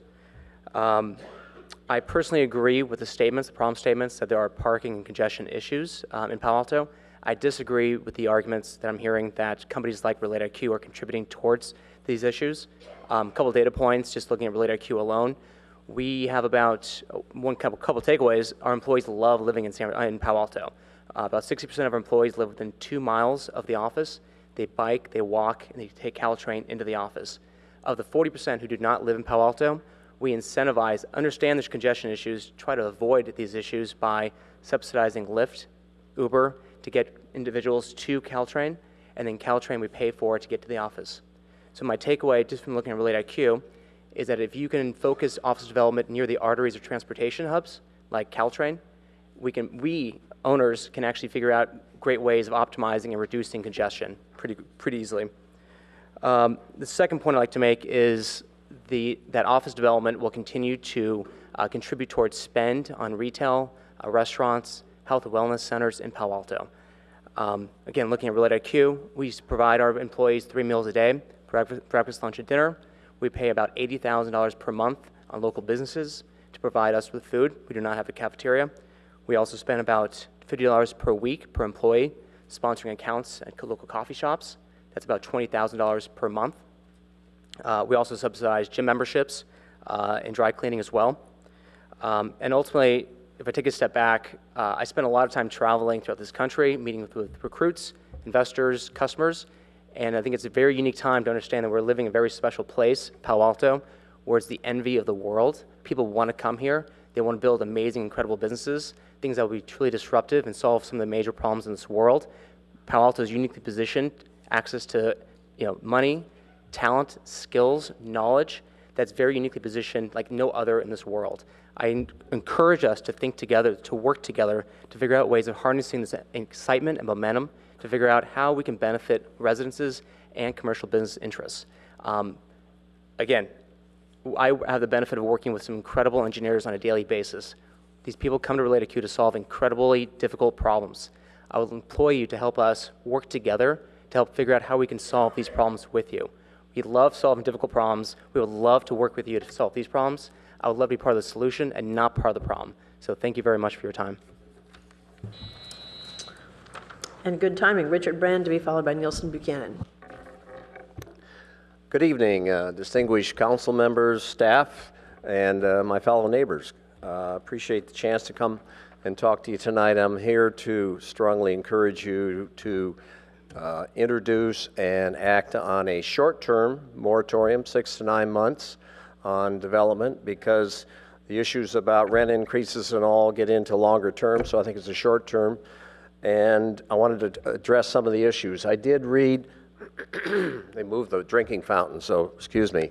I did read the emails that came in earlier today, and I had to come down and talk. I guess I'm now getting to be one of the usual suspects. It's gathered up. But in fact, I think that there's a lot of misunderstanding about how we're going to deal with this problem and the data we're going to collect. Let me say a couple of things. First of all, the comprehensive plan. Comprehensive plan is a long-term solution. We can't rely on that to solve the problem which we have today, which I think is in a crisis mode. Comprehensive plan is a great tool, will be done, but it's probably a year away. In terms of TMA, Transportation Management Association, that just got started. We're probably 2 years away from having any data from that, maybe 3. I did go to the first meeting, and I think there's a lot of good things. I like the regionality of that whole approach, but you know what? It's not going to give us the data we want. I'm a stakeholder for the permit parking program, and while I wasn't here last week for the last meeting, and I see Jessica Sullivan has left, I hear there's a slip in the date that's going to be implemented. I'd ask you to ask the staff when that's going to be implemented, because we're not going to get any data from that. And in fact, phase 1 of the program allows everybody to get a permit, so what kind of data do you get from anybody that walks up to get data? So I think the argument that we're going to have data and we should wait till we get the data, you know what? We waited for Godot, right? I think that's a fallacious argument. You need to put something in place now. I think also some of the issues about the density, while Councilman Scharf, I know you brought up the point about SurveyMonkey and Palantir having occupation. My neighbor Ken Alsman and I walked around when Palantir was first starting. They were a lot more dense than 1 per 250 square feet. I agree. I guarantee you, in that little office with the fold-up tables and chairs, what we got in Palo Alto now, those are successful businesses. Startups abound. They bring along parking issues. So while we've got a mix of people and density, I encourage you to put in a moratorium. Thank you. And thank you. Nielsen Buchanan to be followed by Doria Suma. I'm afraid I've become a usual suspect, and I'll try to be brief. Too much ice cream's not good for us. Too much development's not too good for us. And too much moratorium is not going to be too good for us. All those things cut the wrong way. It's pretty clear from tonight that discussion or a threat of a moratorium is probably pretty good. It's certainly clarifying things. It's brought some people to the table. 2 words are just ringing in my ear that finally is making me pretty happy. One is data, and the other is money. And let me dwell on those. I've had a chance to meet Bob McGrew. I presume he's still back there. And he drove along while we counted cars, so he begins to understand the methodology and hopefully the reliability of the data that we present to you on parked cars in our residential neighborhoods. I'd like to continue to collaborate with him, and so I can trust and verify his parked vehicles in those properties that the companies own. Just a few words about data that have not been resolved. You haven't convinced me that 8 to 10% of the employees that these young companies represent with this very low use of single occupancy vehicles can be extrapolated to the whole universe of downtown. It doesn't make sense to me, because downtown north, my neighborhood, I am absolutely convinced that there's 800 non-resident people parking there most of the day, every working day. And Judy Kleinberg, letter at least as reported in the newspaper today, I assure you those are not short-term shoppers. that are parked in the neighborhoods. If it was, retail would be booming more than it is.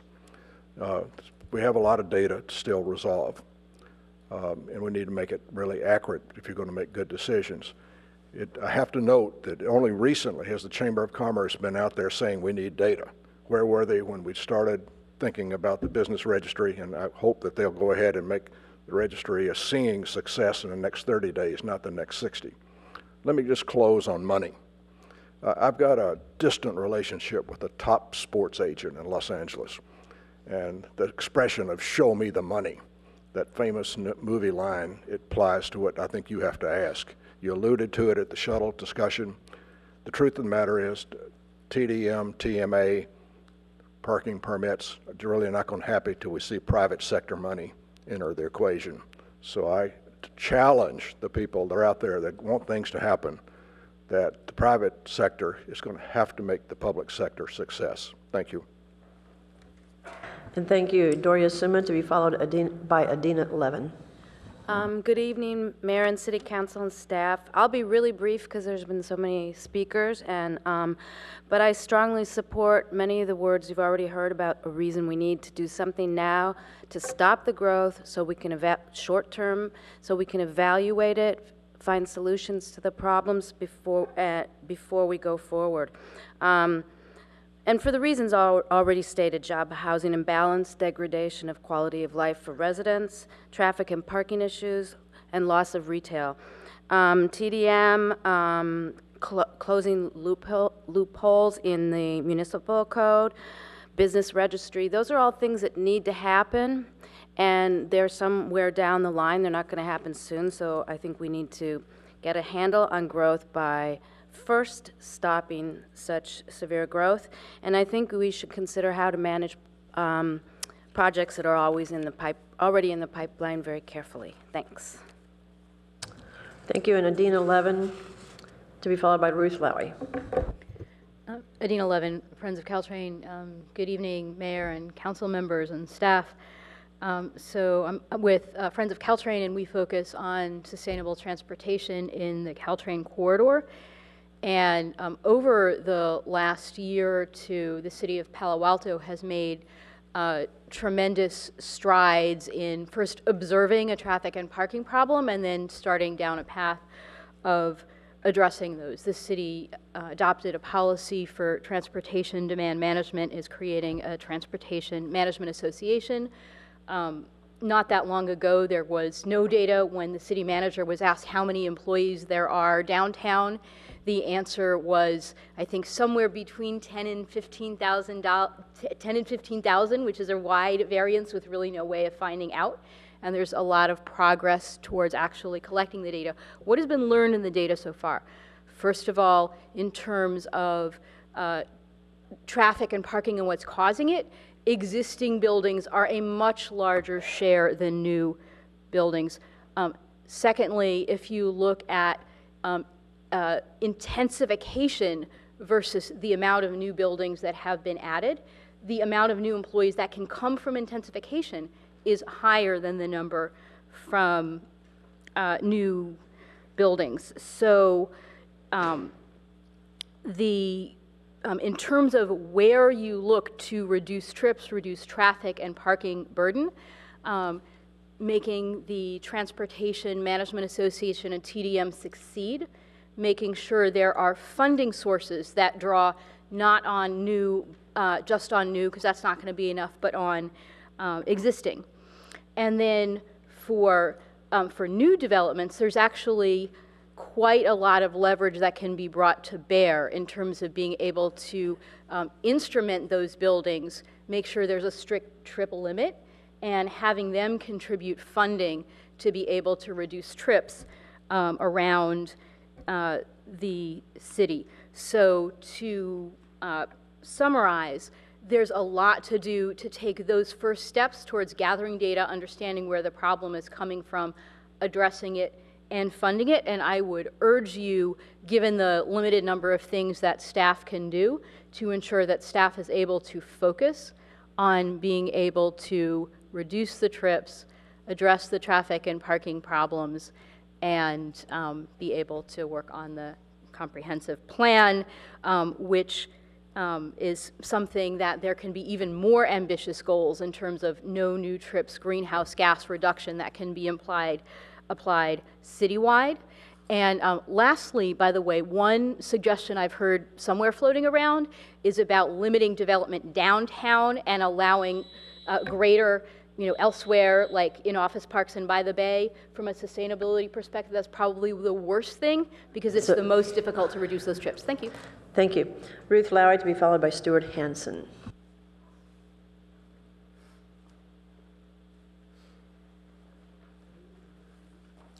Good evening, Council. Ruth Lowy. I live in Barron Park area and in Palo Alto for 40 years with my family. So we find ourselves at this juncture after 2 elections that have gotten us here, and hopefully those elections have brought to the attention of the Council and the citizens in Palo Alto that there needed to be a shift away from what I consider to be uncontrolled growth in the last many years. We've been hearing about what the average has been for maybe the last 10 or 15 years, but actually in the shorter term, the increase in office and non-residential, non-commercial, not non-commercial, but non-retail has gone down and the other has gone up. And it seems to me that we keep getting ourselves in the hole more and more when we have office buildings, like when I was here a couple of weeks ago, with a few apartments, but huge amount of office space. So that's a really difficult situation to try to catch up to get a better balance. So I'd like to bring that to your attention. So we have a lot of inconvenient truths in our city. And one of them certainly is the increased growth, and I support having a slowdown in growth of office space. We're not asking or suggesting that it be cut off. We're just saying let's slow it down and reconnoiter, basically. We've had a comp plan in place over many years, but unfortunately, from my experience of being here, a lot of the points and a lot of the rules of our comp plan were not necessarily followed. We're going to have a new comp plan. I hope that the guidelines will be followed in a more appropriate way, and that there will not be loopholes around it, which I feel that there were in the past. We've had lots of studies, and we have lots of suggestions for more studies, but I think we need to look at the entire city, not just University, not just California Avenue, because it's all related. It's all part of our city, and it has severely impacted our residential quality of life, and I would like you to keep that in mind. Thank you. Thank you. Stuart Hansen to be followed by Jeff Brown.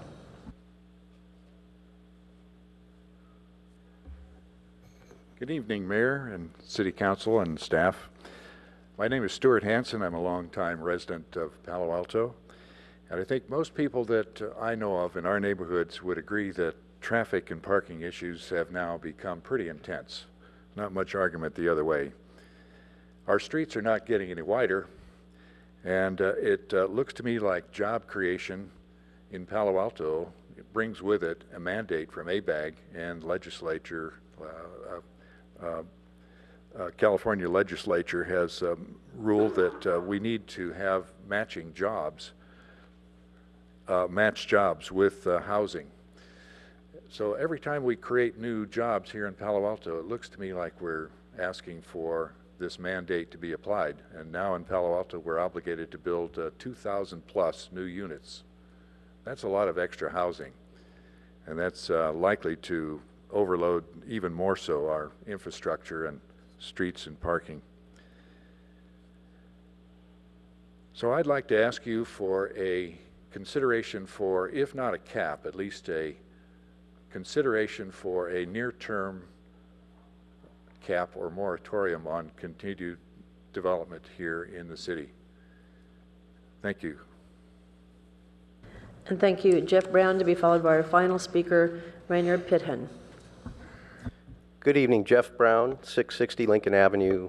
I'm a 31-year resident of the city, and for as long as I've lived in this city, I have observed that there has been a studious avoidance of ever taking up the issue of what is the carrying capacity of this city. It's something to consider. And I'd like you all to think of yourselves as captains of a ship. And you're sitting in a harbor, and people are boarding your ship very rapidly, hundreds by the minute, coming up the gangplank. And all of a sudden, the ship lists. Now, what do? You suspect there could be any number of causes that the ship is listing. And that's a very dangerous situation. It could be a hole in the hull on either side of the ship. It could be that the cargo has shifted inside the ship, or it could be that you've got too many damn people on the ship. Do you let the people continue to come on the ship, or do you say, no, we've got to stop you for now, because we've got to figure out what's going on here before this ship capsizes and we all die? I don't mean to be so severe. The city is not capsizing. But we're in a situation, and I was interested to hear, I came here from home because I was listening to the conversation earlier on television, that most of the people who are against the idea of a moratorium or even a cap on development, on commercial development, gave the perfect argument as to why there should be one. They said, let's evaluate the other solutions. Well, you cannot do that until you stop the thing that is the primary variable that is driving the function that you're trying to study. Okay? So you can create all the transportation demand management solutions you want and parking surveys you want, but if you continue to expand at this rate, you won't have a clue as to whether they're worth anything or not.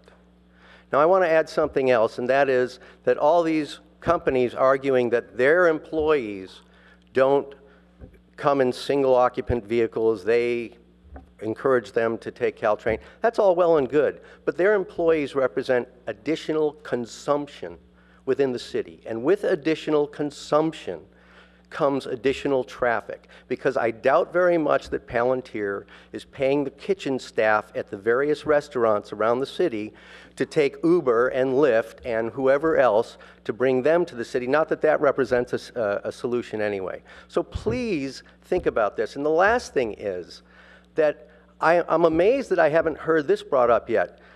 The issue of continued building. You know, someone made the point earlier that buildings use more energy and emit more carbon than traffic. Well, you know what emits more carbon than buildings is the construction of buildings. Thank you. Thank you. And our final speaker tonight is Rainier Pithen.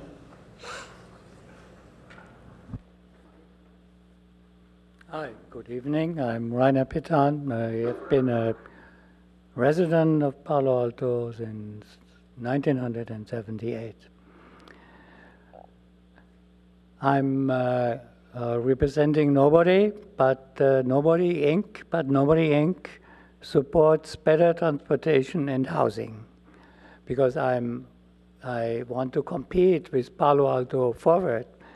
I'm fascinated by them since many, many months because they have put out this mantra, but I have not seen anything hard, any meat, any where there. So I think that should be explored. Also, I'm fascinated by Judith Kleinberg's letter, or what she said.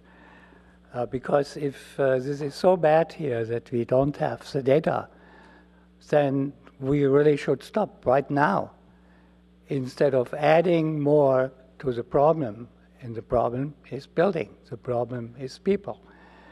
I don't talk about parking.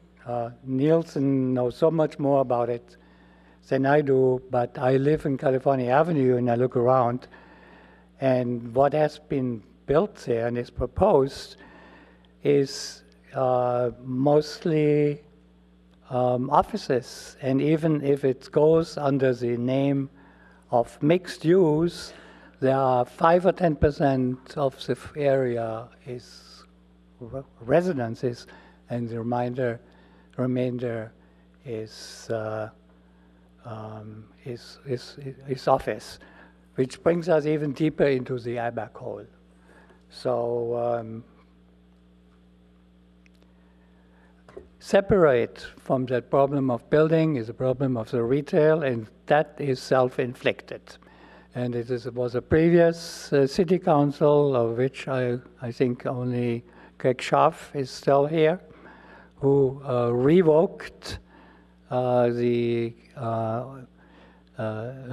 ordinance, which did not allow in many areas, in many buildings, that to convert retail into offices. And I do not understand why this is so difficult to reverse. Greg Scharf tried that 5 years ago, but I don't think ever since.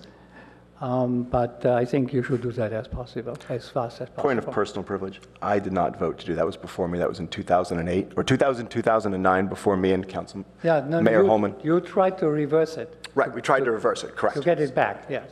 Okay. I gave you a shout out. Thank you, I misunderstood. I was not attacking you.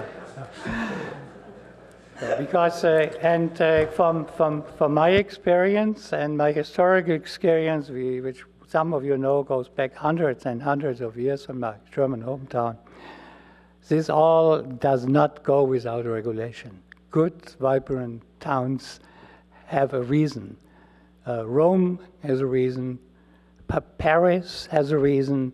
Without the brutality of Baron Haussmann in the 19th century to cut these canyons through, it would be just unlivable.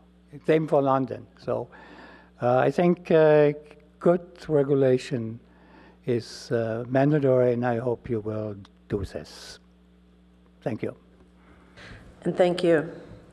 So, council members, when we concluded this item before, there were 3 council members who we decided that which we agreed, no objections anyway, to picking up where we had left off. And the next 3 speakers in the order that their lights went on were Burt, Scharf, and Berman. And just this evening I have Vice Mayor Schmidt's light come on. So that's Madam Mayor, if I could just ask a procedural question. Where we were left off sort of was that we were going to go through a round of questions and comments without motions. That's really sort of where we left off, and then we had an issue with Vice Mayor Schmidt. Yes, and you too. Councilmember Burt has raised a lot of issues, and we've heard a lot from the public. I actually would like to hear from all of our council members a little bit, if possible, yes, before we make motions, frankly. That's fine, and that's where I was headed. So that's the order that we will be hearing from council members, and the order again from the last meeting was Burt, Scharf, Berman, and this evening Vice Mayor Schmidt has turned his light on. So what I'm proposing is, because it would be conceivable that any council member or a number of council members could talk for half an hour, so I'm proposing that we limit ourselves to 7 minutes apiece, and that doesn't mean that we will only have one opportunity, but that way everybody will have a chance to speak before we conclude this evening, and we can do more than one round if necessary. Madam Mayor, I was wondering if you were sort of dealing with the larger issue of the length of the meeting itself and following this meeting and some of our schedule issues. I mean, are you planning to try to end at a particular time? We have this meeting scheduled till 11:15. Okay. It's 9:45. And we have another date that we can follow up. But I think let's get a sense of the council members how long they want to go, because we've had a lot of public comment, and I think we want to get as much accomplished tonight as possible. So we might run a little later than normal tonight, just to be able to accomplish something hopefully. So comments. If you have a question, you can roll in. That's fine. But hold on, please. But again, I'll ask the Vice Mayor to time people at 7 minutes, please. So if you'd honor that, and we can go through more than one round. And it would be good to not have motions in the first round, because again, everybody will have another chance at it. So, okay. Vice Mayor Schmidt, you had a question? You just answered it. Councilmember Wolbach, you have a question? I'd actually just propose that for the remainder of the round that we started the last time, so this first round I will not be a part of, I would propose that for those remaining speakers, that the time be 10 minutes. That's how long I spoke last time approximately, and I would like to see that reserved for those who have not spoken. You know, I'm going to keep it at 7 minutes because we can speak more than once if need be, and this isn't a matter of, you know, everybody gets the same number of gallons of gas in their tank. So, okay, Councilmember Burt. Okay. I took a crack today at trying to summarize some of the problems and issues and alternatives that I think are before us from what I've heard from members of the community and colleagues and others. And so I wrote up a memo, and there are some back at the table there if members of the public want to look at it to follow along, excuse my throat. So I think I'll use my time now to go through this and not really at this time provide my own thoughts and comments predominantly on this, but rather to try to frame the discussion around these things. So first, the problem. Some members of the community have asked, well, what are the problems we're trying to solve? And I'd say at first that we have certainly areas of the city that have experienced significant increases in the from the rate of new development, well, I should say in the rate of new development over the past few years. And there are many projects in the pipeline, and there are indications that this is a trend that will continue for the foreseeable future, not indefinite future. And that there are significant traffic and parking impacts. New developments contributed to increased traffic and parking, particularly in the University and Cal Ave area, but there are other areas of the city that have related impacts. We also have increases in employee occupancy and density, and we have development in surrounding communities that are also impacting our roads significantly. We're lacking good data about the contribution of new development versus the other factors. The impact of upcoming transportation demand management measures is not yet known. We're all very hopeful, and more than hopeful, we have confidence that we'll have an impact, but we don't know how much, nor when. We have a series of design issues that have concerned the community about the relationship of the buildings to the public space, whether we have exceptional architectural quality, and whether our buildings should have greater architectural compatibility. Some of the issues, and even tonight I realized that at least a couple of them I hadn't included in my notes, but one is, could a cap create a competition for projects of the highest quality? Is that a positive alternative of a cap? Highest quality might be defined in a variety of ways, whether it adds to retail, whether it has lowest trip or parking impacts, whether it has the best designs to the building. If a cap is intended to be implemented as part of the new comprehensive plan without an interim ordinance in approximately 2 years, would applicants between now and then rush forward with new project proposals over the next 2 years? And would use of an interim cap actually allow us to accept perhaps a less restrictive cap in the comp plan if we see that our TDM measures are actually taking hold and having the impacts that we hope they would? Would a cap or an interim ordinance potentially exacerbate the problem of retail conversions to office if we don't have a concurrent new regulation on restricting those conversions, which are several? It's both redevelopment of retail to new office, and it's converting existing retail to office. What other measures will be implemented prior to the comp plan that would, trying to keep track of my own time, that would reduce these trips, the TDM measures? What do we do with the pipeline projects? And are there any legal issues that we have in considering this?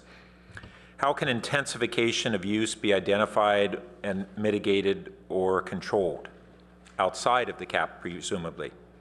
What size of cap would be needed if we didn't have a strong and broad TDM program?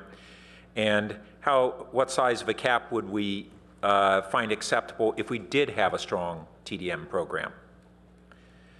Can we identify a positive vision for the future of a livable community with a sustainable plan, or where we focus on preventing, or need we focus on preventing change as the best way to prevent negative impacts? Two alternatives.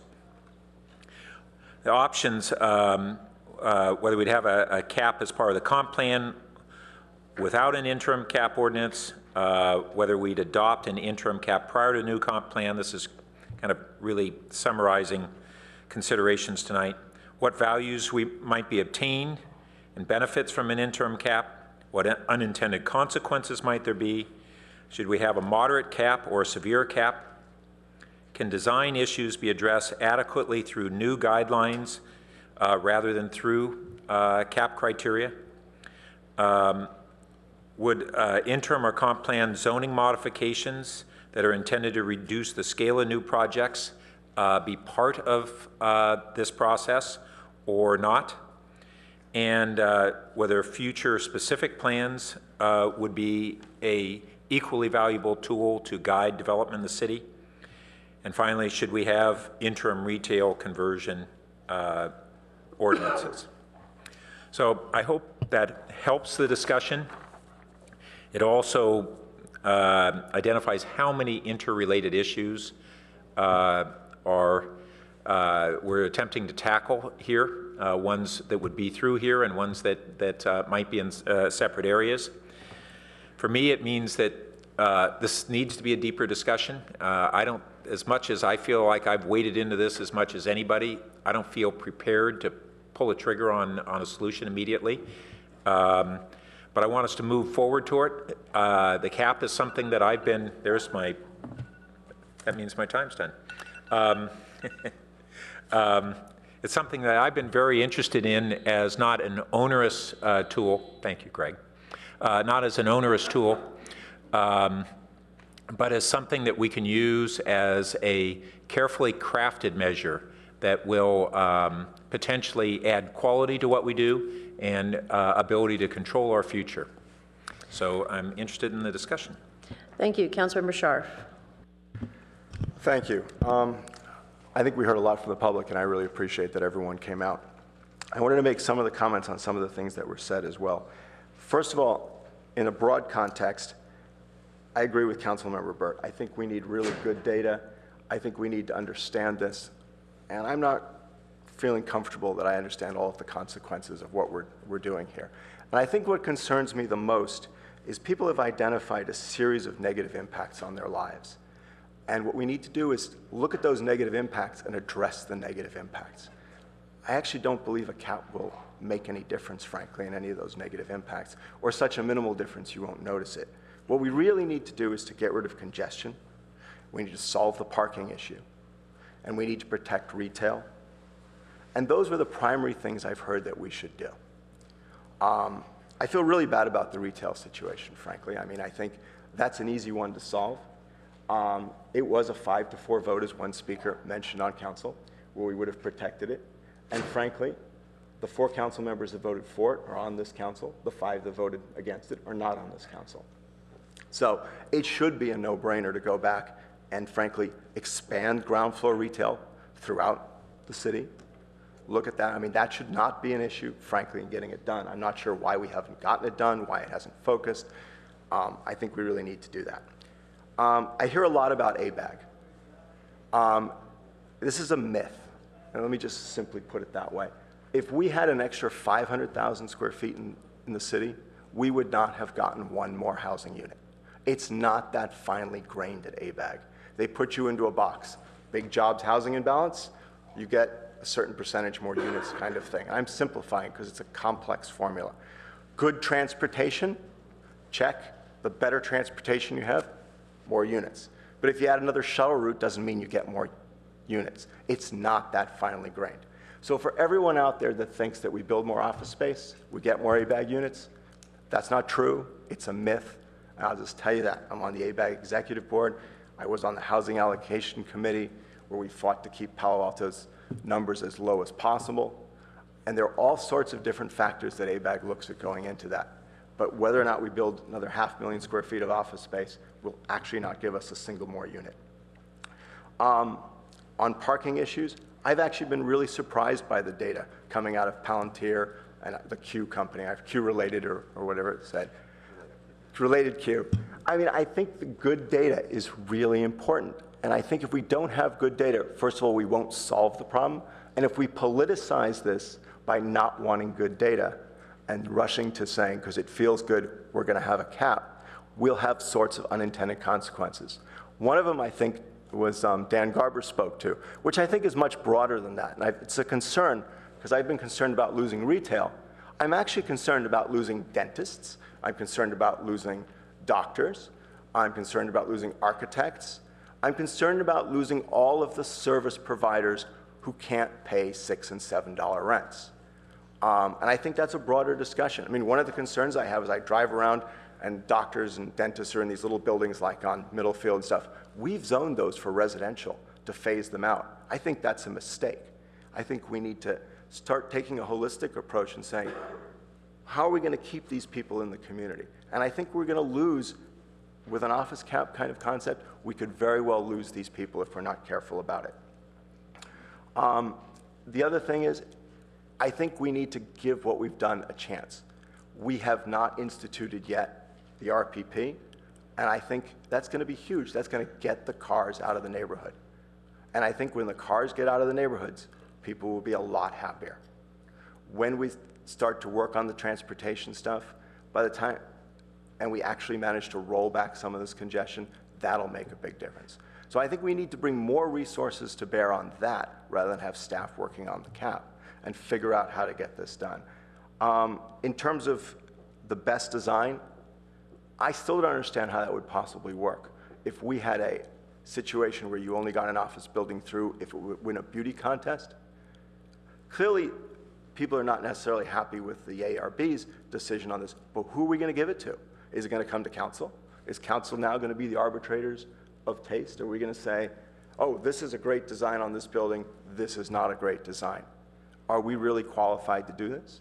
And if we don't like the results we're getting from the ARB on design, shouldn't we reform the ARB process? I mean, I don't know what that would look like, but shouldn't we move in that direction? I think it's a real mistake to say we're going to use this as a mechanism for unclear of how we're going to get where we're going to go.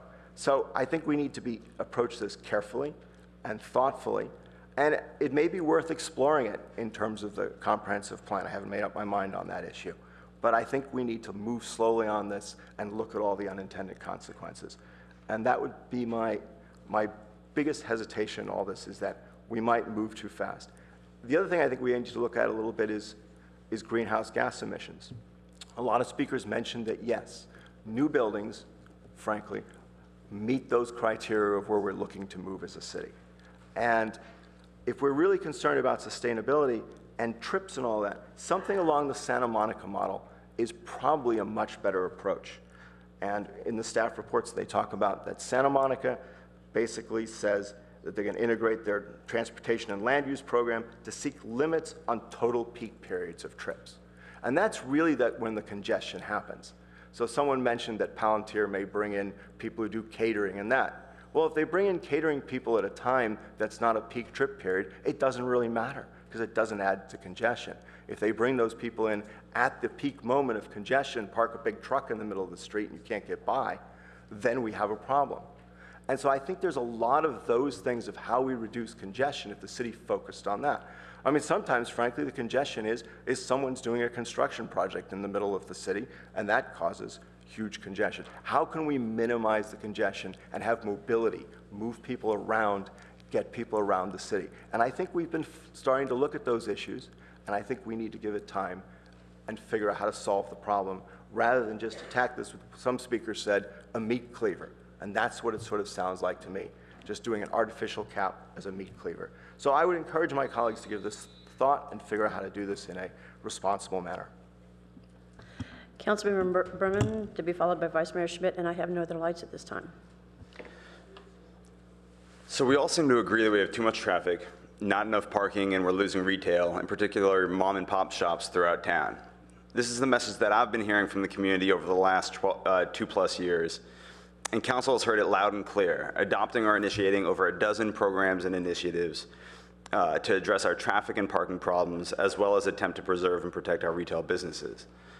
This is, we've adopted or are initiating a residential preferential parking program, transportation demand management and a transportation management association, a business registry, finally, years after we should have had one, expansion of the shuttle system, implementation of the $20 million pedestrian and bike transportation plan, downtown and California Avenue parking garages, parking guidance systems and garage access revenue controls, parking garage wayfinding, possible paid parking downtown, traffic signal modernization, retail preservation and protection efforts, which we need to spend much more time on, reduction of available parking exemptions in the city's zoning code, and PC zoning reform. And I'm sure that I've overlooked a few programs. These aren't finished programs that are up and running with minimal maintenance and oversight needed. These are programs in the 2015 council work plan. These are programs that are going to take a considerable amount of council's time and that much more of city staff time. Palo Alto residents are waiting for and eager to see these programs implemented. In fact, numerous residents weighed in via email, and a few mentioned tonight, that, that they're wondering why the RPP and the TDM haven't already been implemented. Tonight we have a new idea. A big idea. As we've heard tonight, a very controversial idea. And in my opinion, it's a bad idea. To start implementing an office cap on development throughout town. To start, this won't help retail preservation at all. No one has made an argument that a development cap will help preserve and protect local retail. In fact, we've heard a lot of arguments that it will do the opposite. Mayor Holman, in a recent State of the City address, highlighted the rising cost of rents, all rents, residential, retail, and commercial throughout Palo Alto. A cap on development will not help address this problem. It will only exacerbate it. When we discussed this issue the other night, one of my colleagues tried to make an environmental argument that construction of new buildings, and we heard this tonight also, that construction of new buildings will create additional greenhouse gas emissions, so we should prohibit new development in Palo Alto. Well, if we don't allow the development to be built in Palo Alto, it's gonna be built somewhere else. And when that happens, it will still create greenhouse gas emissions somewhere else. So that brings us to transportation and parking. If we impose a low cap, or if we impose a moratorium, it will probably eliminate a few dozen trips into Palo Alto. And it will probably eliminate the need for a few dozen parking spots in town. It will also take a massive amount of council's time. And it will take even more of staff's time. That's council and staff time that will be much better spent on the 13 initiatives I went through a few minutes ago. These are initiatives that we've been planning and approving over the last 2+ years. We're finally at the point where we're ready to implement all of these programs. The business registry was launched today. The RPP will be launched in the next few months. Staff in the community are hard at work on the creation of a TMA and TDM efforts. And tonight we spent over an hour talking about the need and the potential of a robust city shuttle program.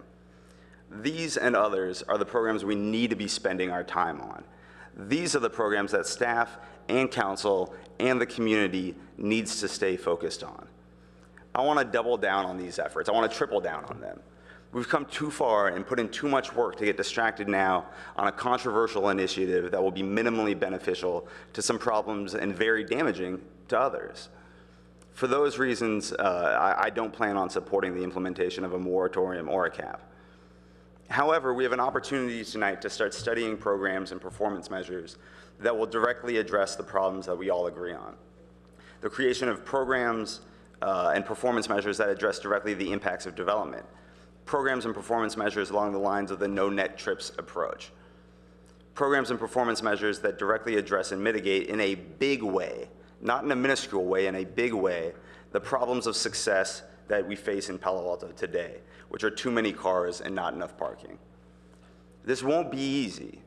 There's no community like Palo Alto and no cookie cutter approach to addressing these issues. We can look at communities like Stanford that have been successful, but we're gonna have to forge our own way. But this is Palo Alto. We're the heart of Silicon Valley. Since when are we afraid to set ambitious goals and identify a strategy to achieve these goals, and then dedicate ourselves to the path to success? And I have to redo my Wi-Fi, excuse me. Click the X. That was a little distracting. Speaking of which, actually, let's not let ourselves be distracted by controversial actions that will siphon staff and council resources while making marginal gains towards the actual problems that we're trying to address. So we're not at the point of making motions right now. We're just kind of giving our thoughts. But I'm looking at, I'm more interested in ideas or actions that would require new construction to meet target SOV rates, and identifying different revenue generating options, both from new buildings and from existing buildings, that we can dedicate on trip reduction efforts, directly addressing the problems that we've been hearing from the community for the past couple of years. So in my mind, it's a simple comparison of we can spend an extraordinary amount of time on a cap without actually really achieving any of the objectives that we're trying to address or making minimal gains towards it. Or we can spend all of this time, all of this effort, all of this community interest really tackling the problems that are going to make a huge difference. Those are the problems that we've been working on for the 2+ years, and I really think those are the problems that we really need to focus on and triple our efforts on.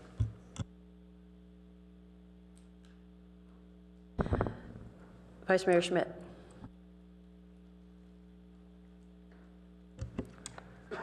Yeah, just a few brief comments on tonight's meeting. First of all, I'd like to thank the staff for the data that we have been presented. Over the last 3 or 4 months, we've gotten 5 or 6 major reports on this that have helped influence the debate.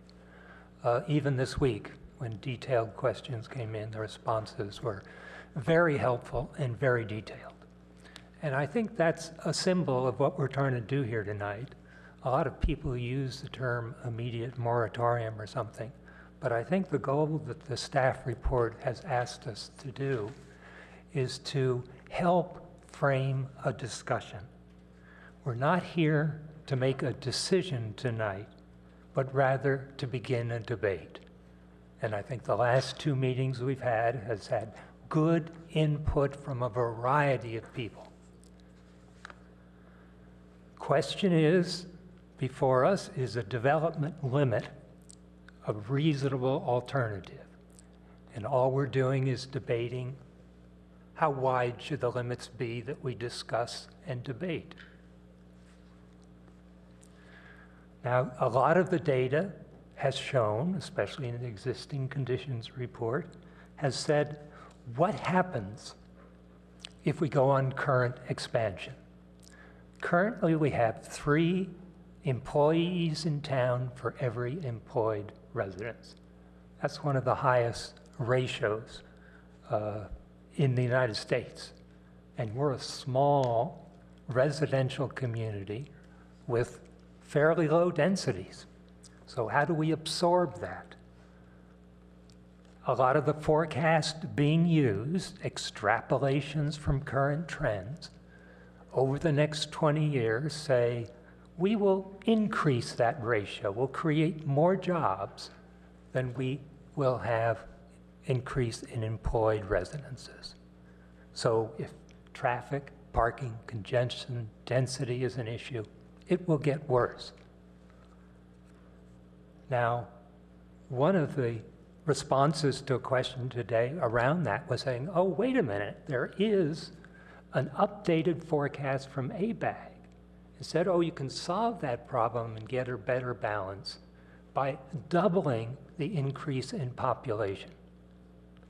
So their outcome is Palo Alto's population would grow 40% faster than the population growth expected in California.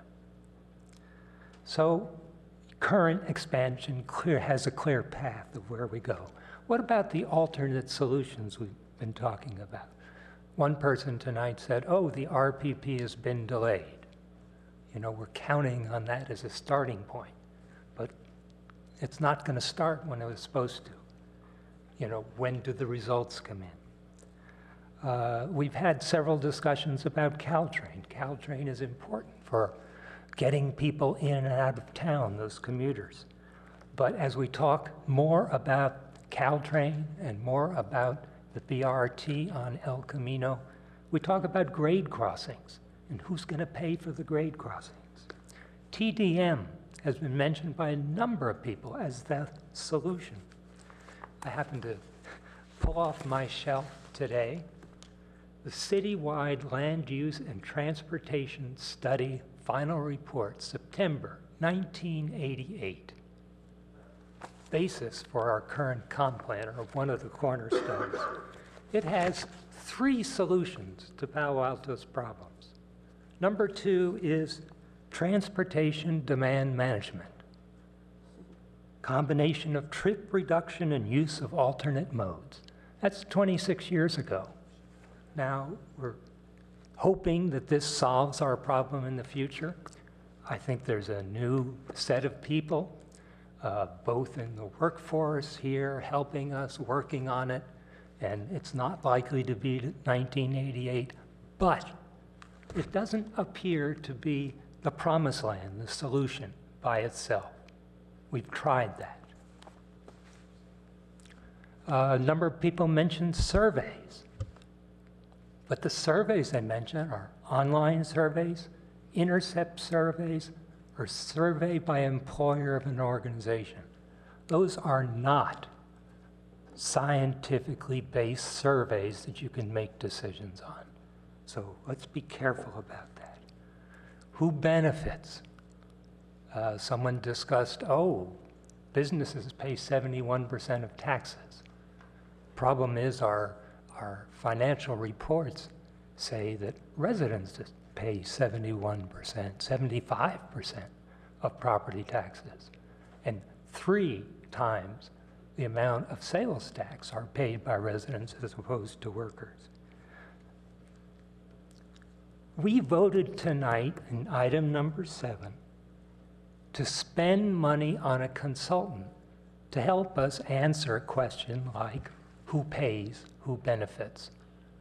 That's where we're going. That's part of the debate. That's what we're starting tonight. Let's ask the questions. Let's get information from people about alternate sources, and let's get the data. And let's have this discussion about the comp plan at the summit with the public, with the council, with the commissions and boards in the city.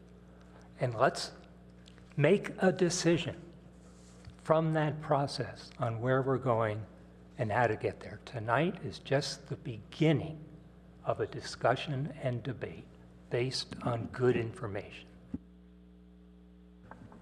Thank you. Councilmember Niss. I don't think Greg used all his time, did he? Therefore, is there an auction for the leftover time? Say that again, please. I'm sorry. No, you had, you had to hear it the first time, to be honest. So let me make several comments, and one of them is about the complexity of what we're dealing with tonight. And you can tell how complex it is. Pat Bird has put together, I didn't count the number of questions, but it's 2 pages, it's single space. It's a lot of questions and a lot of issues that are absolutely non-repetitive, which is, rather amazing. And that means that we are dealing with, looks to me like 15 or 20, Pat, questions that you put out. So first of all, I think that starts us in a good direction and indicates how complex this is. Greg then jumped in and talked about retail. Retail, I think, is one of the most difficult issues. And I know there's been a discussion of there are too many restaurants. Why are there so many restaurants? Restaurants that don't have customers go out of business. I don't think, that doesn't seem so complicated to me. If somebody isn't in your restaurant, after a while, you will close it down, as the Bebo did, that had run its course, and after 15 years of good service and great community involvement said, you know, this just doesn't work anymore.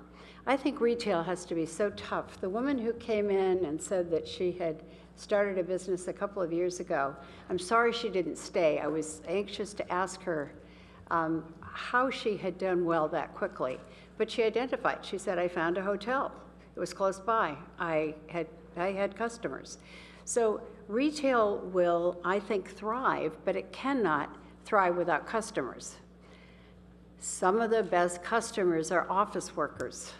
They're office workers who take time at lunch to go eat, or they may take time to go out and buy a present for someone, or go out and get new clothing. Whatever it may be, many of these people are shopping in our downtown. A couple of other issues. Let me just go through them and just yell when I hit 7 minutes. So we are not an island, and I think we somehow think we are, and I'm not quite sure if we got into a cap or a moratorium, how we're going to stop what's going on either side of us. Both Google, on one end in Mountain View, is planning an enormous expansion to the north that certainly will continue to impact our streets and our crossways. It cannot help but do that. And you remember that Menlo Park at the same time is going to take their whole auto row and develop that. That is many hundreds, thousands of square feet. The people who are traveling in Palo Alto are not all Palo Altans. The figure I have usually heard, I'm sorry Jim Lightbody has left because I remember discussing this with him years ago. What's the percentage of cars that are actually your own cars in the city on any given time? Most of the time, it's almost 80% of the people are coming from somewhere else. They're coming from surrounding communities. They're crossing through your community. They may have come here to shop. I go in and out through Mountain View and Los Altos on a regular basis. And I think most of us do. We don't stay within our own island, and we're not likely to. Mark, I really admired your elicitation of everything we've got out there that we haven't evaluated yet, but we need to evaluate. The one thing we haven't mentioned tonight, and there are lots of these around, I have a nephew developing one, is a parking app. And I'm surprised there isn't a parking app for Palo Alto. We've talked a bit about it. Hillary, I know that you've been doing some experiments with that, but we need to move faster on every one of these items that we've talked about tonight. A parking app, which and I know this one you can use in San Francisco, would make such a difference. I think most of the time, people driving around in the downtown are trying to find a parking space. If you could go to a garage and it indicated how many spots were left, or if you could look at your app and it says, you know, there's still 2 spots left on High Street, you hightail over there to get those spots. But we don't know where the spots are now. We're even nervous going in a garage because we don't know if there's spots left even on the top floor. So one more thing. On number 4 tonight, we voted TDRs for the new History Museum. Those TDRs are equal to 10,000 square feet. If we're looking at a 10,000 square foot moratorium, we just voted in tonight 10,000 square feet for a new building that's going to go in, we think. Maybe I can't say this out loud, Molly. I won't. But I do know there's a buyer for the TDMs, and I do know it will give that buyer another 10,000 square feet right on University Avenue. We did that blithely without even bringing it up again tonight. We discussed that in December. So one last thing. How close am I? If I got a minute left? Okay, so let me talk about the Army base. Somebody talked about the ships earlier tonight. I'm going to talk about the Army base. When I'm from Cape Cod, many of you know this. When the Army base closed, and I've forgotten now when it did, but when it closed, an entire area of the Cape shut down because the people in that Army base kept restaurants going, they kept the dry cleaner going, they shopped in areas nearby. They were the reason that a whole section, it was called Sandwich, if any of you know Cape Cod, it's called the whole Sandwich area. It's shut down. It has never really revived again. We can shut this place down if we want to. I'm urging us tonight, don't shut it down yet. Give us some time. Try some of the Mark Berman suggestions, which I think were maybe 10 or 12, and answer some of the Pat Burke questions. Thank you. Councilmember Du Bois. So in biology, a monoculture is cultivation of a single plant or animal in an area. And the danger is the land becomes used up and it's not sustainable, and the lack of diversity means a single disease could wipe everything out. And I think we're in the danger of a monoculture in zoning. The status quo is driving us towards an environment dominated by office space. It's pushing out diversity that makes our community hardy, diverse, sustainable, and interesting. And mixed use is just one example where exceptions are being used to create more office space beyond our intended zoning. I think staff and council spent a lot of time looking at data. We see the data shows we're losing retail with rapid addition of office space. But I think we need to agree what we're discussing. For me, this is not about traffic, it's not about parking, it's not about noise pollution or air pollution or bike safety. Those are all symptoms of the underlying issue. We can spend a lot of time discussing mitigating those side effects without addressing the root drivers. So for me, this discussion is an opportunity to focus on the root causes and have a clear discussion about a fundamental vision for Palo Alto. It's about having Palo Alto be Palo Alto and remaining a functional town. So we have to have an honest discussion about rate of growth and type of growth that we want to see. Retail, hotel, as somebody mentioned hotels earlier, schools, other kinds of development are not being proposed to be capped. And it's about creating space in our zoning for residential and retail at the expense of office and R&D, ideally to lower our jobs housing ratio. I think it's time for a new kind of mixed use. It would be retail/residential. And it really is, I think, a question of balance and trying to maintain diversity of land use. This has been a long discussion spanning years. Some would say it's a debate that's been going on for decades. Most recently, council and staff have looked at the downtown cap, PC zoning, comp plan update process, build-to-line issues, and this has been an ongoing community discussion. So I don't think that anybody is rushing, and I think for a lot of people, this feels like the opposite of rushing. We do have a scientific study, high-quality data for the last 2 years that has told us that Palo Altans are upset. They give the city a low F in land use, planning, and traffic. I've personally heard it from people all over the city. And I agree with the council members that said good data is important. Several people have referred to unscientific opt-in survey. That's not good data. It's misleading. We don't know the bias of who responded. 40% of the people in those companies didn't even respond. They weren't randomly sampled. And at the end, you can't really extrapolate that data. But if you go back to the scientific data we have only a 40% approval from our community on land use, while in a lot of areas, other areas were in the high 90s, which is really, really good. So I think this should be a big blinking red light in front of all of us that we need to do something. We have coming impacts from 1.3 million square feet in the Stanford Medical Project. We have the Mayfield Project coming on California Avenue. A lot of construction on Park Boulevard. So I think we need to act. We need to allow our infrastructure to absorb these changes and make sure the impacts are considered in the comp plan update process. The government can't keep pace with the pace of private development. And we need to absorb what has already occurred. And so if we do nothing, or if we have a cap that is so high that it effectively does nothing, we're going to continue to experience these boomtown impacts. I noticed that Palo Alto neighborhoods didn't come and talk, but in their letter they called for moratorium. on new construction and on conversion to office. And they called out many parts of the comp plan that support that view, including goal number 1 of the business element that says we should have modest business growth compatible with the city's residential character.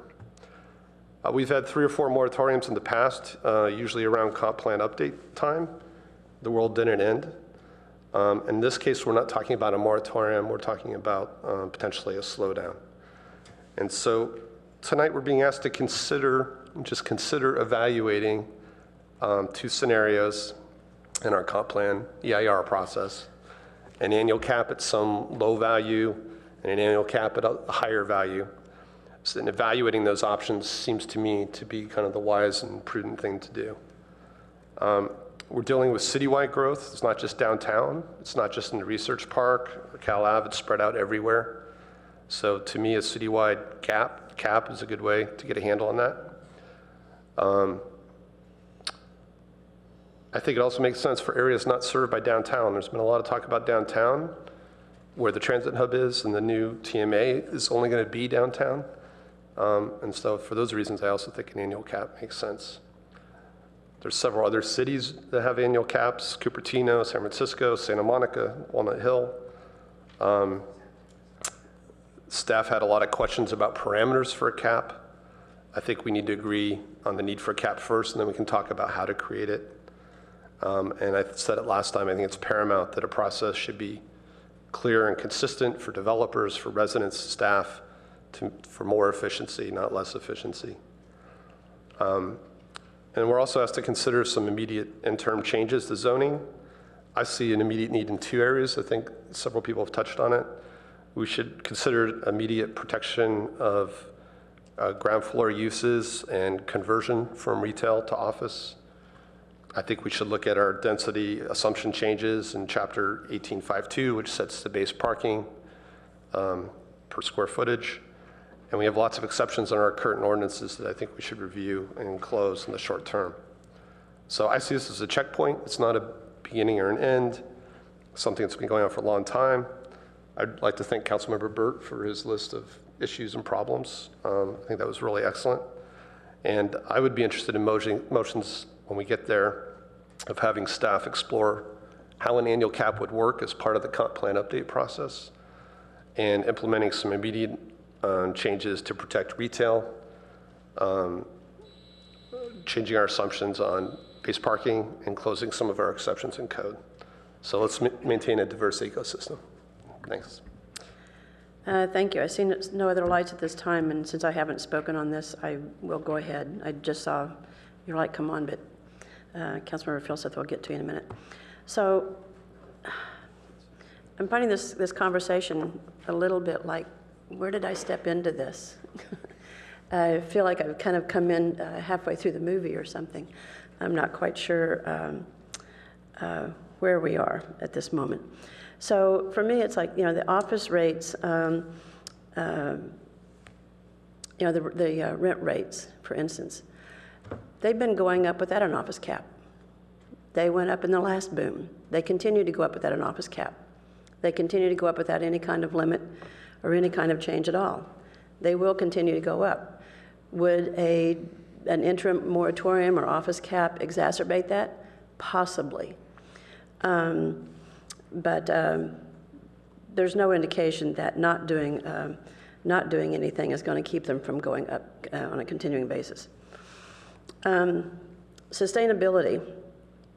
It's been mentioned that the older buildings, as you know, this is one of my interests, but it's been mentioned that the older buildings are not energy efficient, and that's like one of the reasons we should keep allowing and promoting new buildings.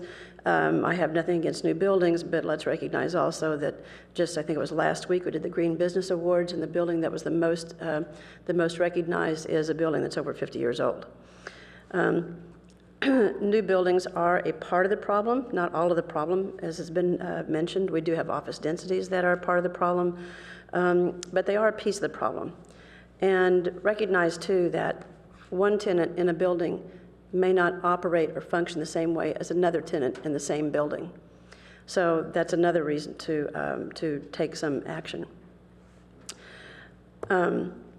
I have great concerns about retail and services, as I've stated multiple times.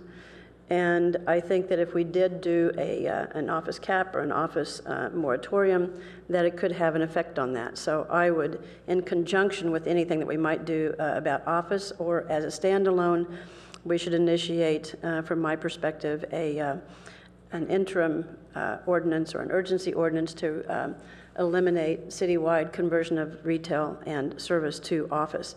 And I would hope that Councilmember Scharf would join me on that, given your affection for retail as well. And on an interim basis, not on a permanent basis, but on an interim basis, just until such time as we can determine what the zoning parameters should be to protect retail and services. Palo Alto is known for studying things to death, and sometimes we do it to such an extent that things happen that we can't reverse. And I think we've actually seen that happen already.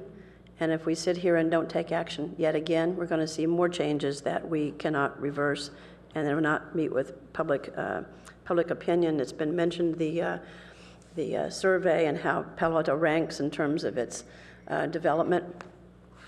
And I think we've gotten that message. So we are here to elect to represent the public, both business owners and the residents. But the people who were polled rate us very, very low in that regard. If we don't do anything, my concern in terms of office, my concern is, there's been a lot of call for get more data, get more information. If we don't make any changes about office development at this point in time, it seems like the data that we're trying to collect would be being collected in a mercurial environment. How would it not be a mercurial environment?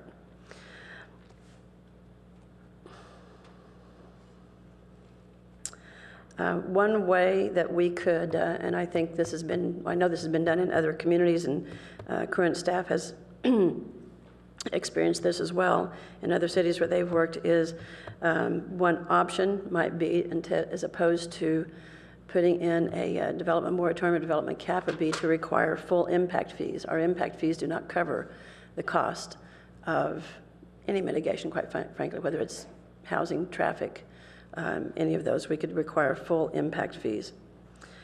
Councilmember Berman mentioned 13 initiatives, and thank you for listing them. You're exactly right.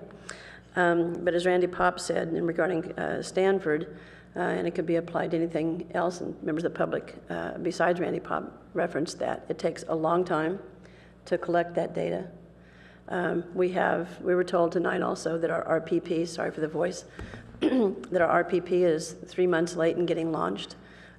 We don't know what kind of data we're going to get back from that. We don't know what kind of data or the timeline actually in implementation for the TMA or for TDM enhanced programs. There's a lot of information that we're going to be getting. We don't know when we're going to get it in actuality. But if it's next year, we could still be facing some very negative impacts in the meantime. I think we can't sit here and not act. So I'm hoping council members will at least appreciate Councilmember Burt bringing forth the issues and framing them. I think you did a good job with that. You mentioned, I think the public brought up a couple of extras. I appreciate you bringing these together and list them out for us. And I think we do need to act sooner than later. Councilmember Fielseth. Thanks very much. I just want to talk about a couple of points here. A lot of this has been discussed already. I concur. Thank you very much, Councilmember Burt, for your comprehensive summary of the question involved here, which I think is going to be really helpful. In the discussion of this, just a few points on the discussion of this. I think a number of people over the last couple of weeks, and one tonight actually, characterized an office cap as a blunt instrument, or tonight a meat cleaver. And I think it's important to point out that we actually have fixed limits like this now, okay?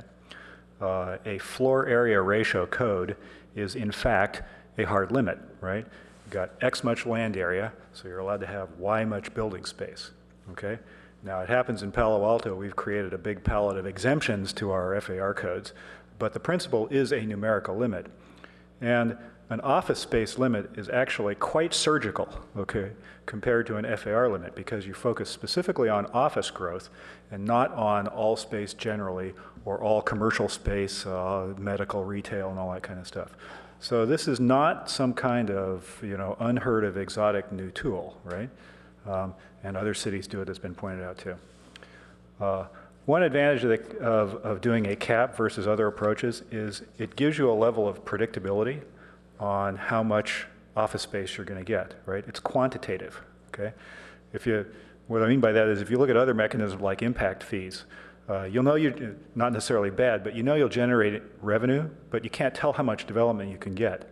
Whereas a limit gives you a predictable number, and in a built environment, it's important to manage this stuff quantitatively. So you combine it with business registry data, we might well be able to predict job growth very accurately over an extended period of years.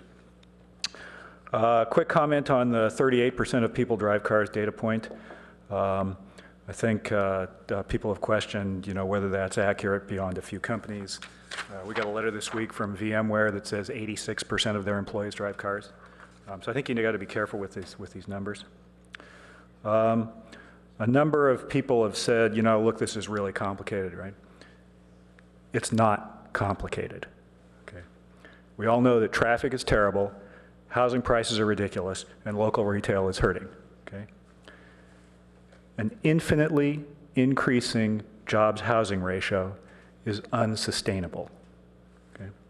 So the idea, slow down office growth, let housing catch up a little bit while we ramp up TDM and potentially other measures, and some zoning relief for retail, okay? This is not a complicated idea. Yes, there are people who don't want to do this for a variety of reasons, but it's not complicated. As far as rushing into things and so forth, rushing appears to have kind of a singular definition in Palo Alto, right? Residents have been pushing for parking relief for 7 or 8 years now, okay? And, it may finally be coming, but we don't have it yet, right? TDM, as somebody has pointed out, is going to take years before the impact of TDM can really be known, okay? And if we direct staff tonight to consider limitations on office growth as part of the comp plan process, as somebody pointed out, it's the beginning, not the end. We're still looking at what, 18 months, 2 years, or something like that before anything really happens, okay? So what this is really about is what kind of city we want to be. Okay? A majority of residents elected us because their priority is a sustainable, moderate density family town with rich services and excellent schools, and concerns that that may be at some risk. So office development is not what should be driving the bus here. And I concur completely with the mayor when she says that we should resist the temptation to kick the can down the road here, okay? There is a reason why so much of the real policy leadership in this country comes from the local level as opposed to Sacramento or Washington, D.C. It's because we are willing to prioritize and make decisions on behalf of the people who elected us. So let's do that. Everybody knows the current situation is out of control. Residents wanted to get it back under control, so let's do it, right? Let's instruct staff to put this under their purview as we go forward with the comp plan.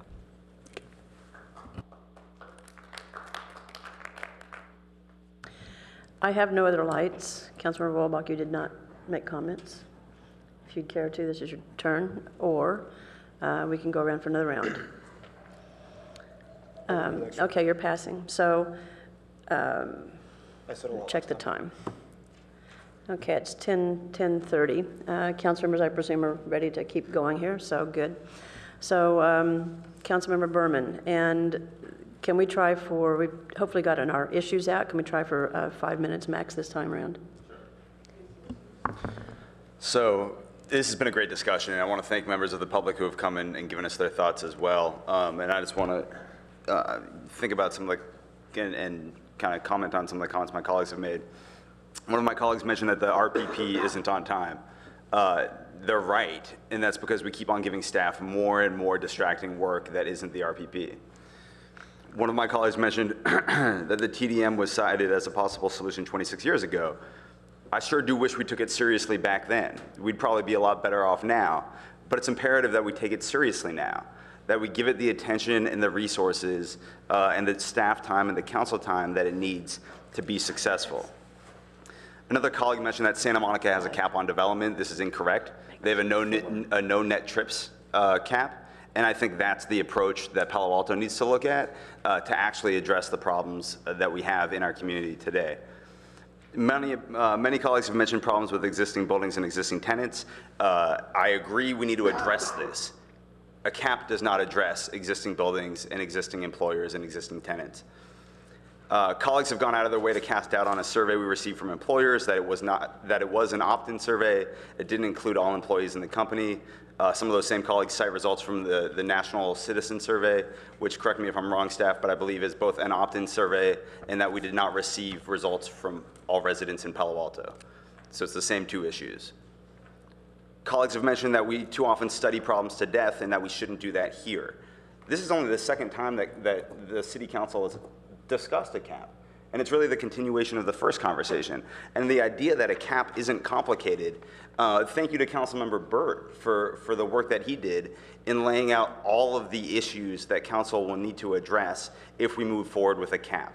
This is incredibly complicated. And my guess is it'll take thousands of people hours between the city council and the staff, not even to mention the community, if we were to move forward down that path. Another colleague mentioned the difference between VMware and the downtown employers and the information we received from them. VMware is in the Stanford Research Park. The downtown employers are near mass transit. I think that's a perfect example of the importance of encouraging development and commercial development near mass transit. Those are kind of just some of the comments that I've got, that I had based on comments that colleagues have made. I will come back to this and, again, my priority, we've heard it loud and clear. Residents care about and are angry about the amount of traffic and the lack of parking and those problems. And we need to address those problems. And I think that we've identified a lot of programs that address those problems. I think there are more that we can address. And I think Councilmember Burt brings up issues of the ARB process and these types of things. But those don't need to be addressed through a development cap. Those can be addressed as standalone issues that are much less complicated than if we fold them under a development cap. So like I said earlier, I support the plan that Santa Monica has. I think that's going down the right path. So I'll make a motion that staff study and bring back to council. I'll wait for the clerks to be ready.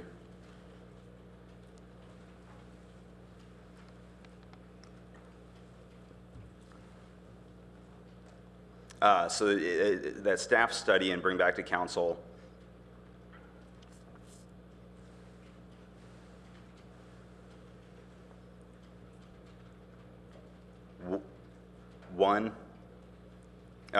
bullet point 1, methods for requiring new construction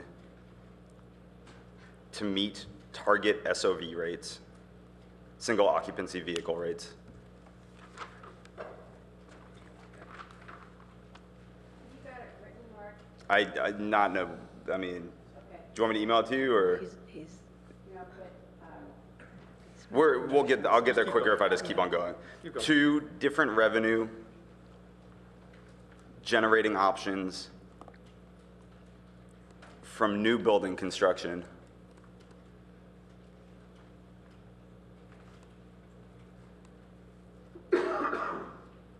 including development fees that can be spent on trip reduction efforts.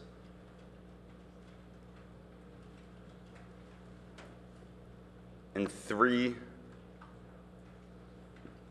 different revenue generating options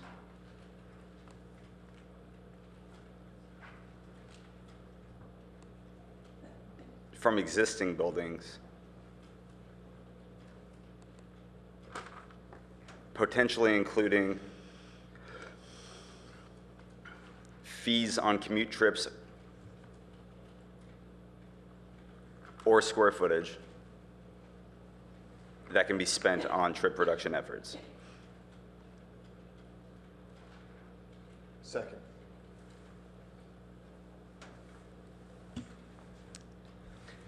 So I'll just briefly, because I know I've exhausted my time, but I'll briefly speak to this. You know, I really think we have finite resources. We have finite monetary resources, we have finite time resources, and we have major issues in the community that need to be addressed. We need to dedicate those resources to the programs and policies that will get the biggest bang for our buck, and that will not complicate things, that will not distract us from the strategies that we're currently pursuing. I'm worried that a cap will absolutely distract us from minimal gain. And frankly, for detriment and damage in some areas. And I think these methods and pursuing these, you know, that I outlined in my motion directly address the concerns that we've heard from the community of traffic and parking. Councilmember Walbach, would you care to speak to your second? I absolutely agree that we should not continue to kick the can down the road in addressing the challenges that our community is facing. It's one thing to ask somebody to pay their fair share, to stop externalizing the costs of what they do onto the community. But it's another to simply tell them to leave or that we are not interested in working with them. Precluding opportunities to negotiate is, frankly, nonsensical, and we ought to oppose such a move if others propose it. I appreciate Councilmember Berman for taking the initiative to propose something that moves us in the right direction, which is focusing staff time on dealing with the challenges that we're facing. Those are the challenges caused by development. Those are the challenges caused by excessive car trips. Those are the challenges caused by intensification of use. There are those in our community who oppose offices because they just don't like offices. I'm not one of them. We just had an election. I hear that as a common refrain. The election was not a choice for a radical shift from laissez-faire development to absolutely nothing ever. The people who were elected very clearly from the thousands of people I talked to because they were perceived as being reasonable, rational, moderate, thoughtful, capable of listening, and focused on results, focused on finding a process to solve our problems rather than, you know, relying on political pandering or pure politics or listening to somebody who is padding their wallets in some way. People are looking for thoughtful action that would address our challenges. That's the direction we're moving with this proposal. I'm definitely in favor of slowing but not capping office development unless it is accompanied by really, really significant efforts to control traffic, transportation, and we'll take it up at another time, also housing costs. That's not the main focus here, but I understand that. Frankly, I feel pretty lonely in this community sometimes, or at least up here sometimes, talking about housing. I know a lot of people in the community care about that too. And saying that we're going to cap office development or stop office development, and that somehow we'll find the resources to deal with transportation and deal with housing isn't going to work. Frankly, we need the money and the brains and the manpower of the business community to be partners in dealing with our transportation problems and also, for another discussion probably another time, our housing problems. We need to work together. You know, it's what we've done with Stanford. We made a deal with Stanford. You deal with your transportation problems and you add some more housing and you get to do a little bit more development. And we need to take that same model and apply it to the rest of Palo Alto. We need to look at our successes and build from those. I also think it's really important that we just be really honest. What are the problems we're trying to solve? Is the problem we don't like buildings? Is the problem we don't like new buildings? Or are the problems things like transportation, housing, loss of retail. We should also probably have a motion after this one about retail protection. I think that's going to pass very easily. I'd say we should probably either do that or at least direct staff to come back with options for that. I think we should do that tonight. I'll leave it at that for now. Thank you. Vice Mayor Schmidt.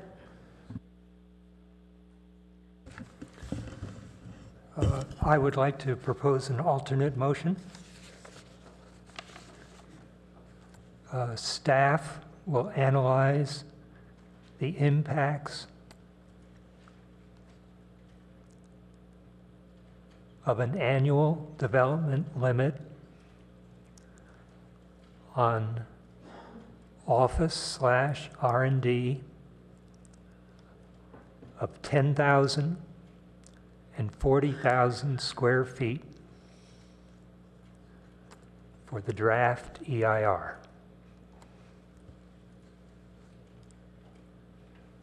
For the draft EIR.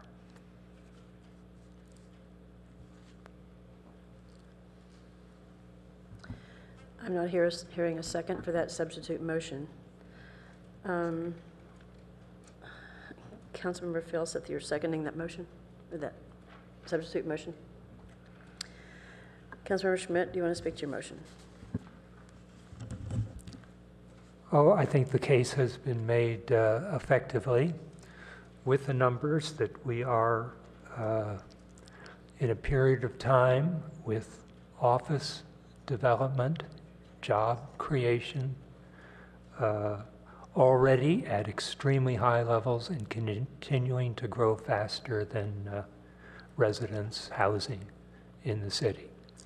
And this is an attempt to start a debate on setting a limit, and the limit numbers are 20% higher than the average office growth of the last 15 years to some 60% lower.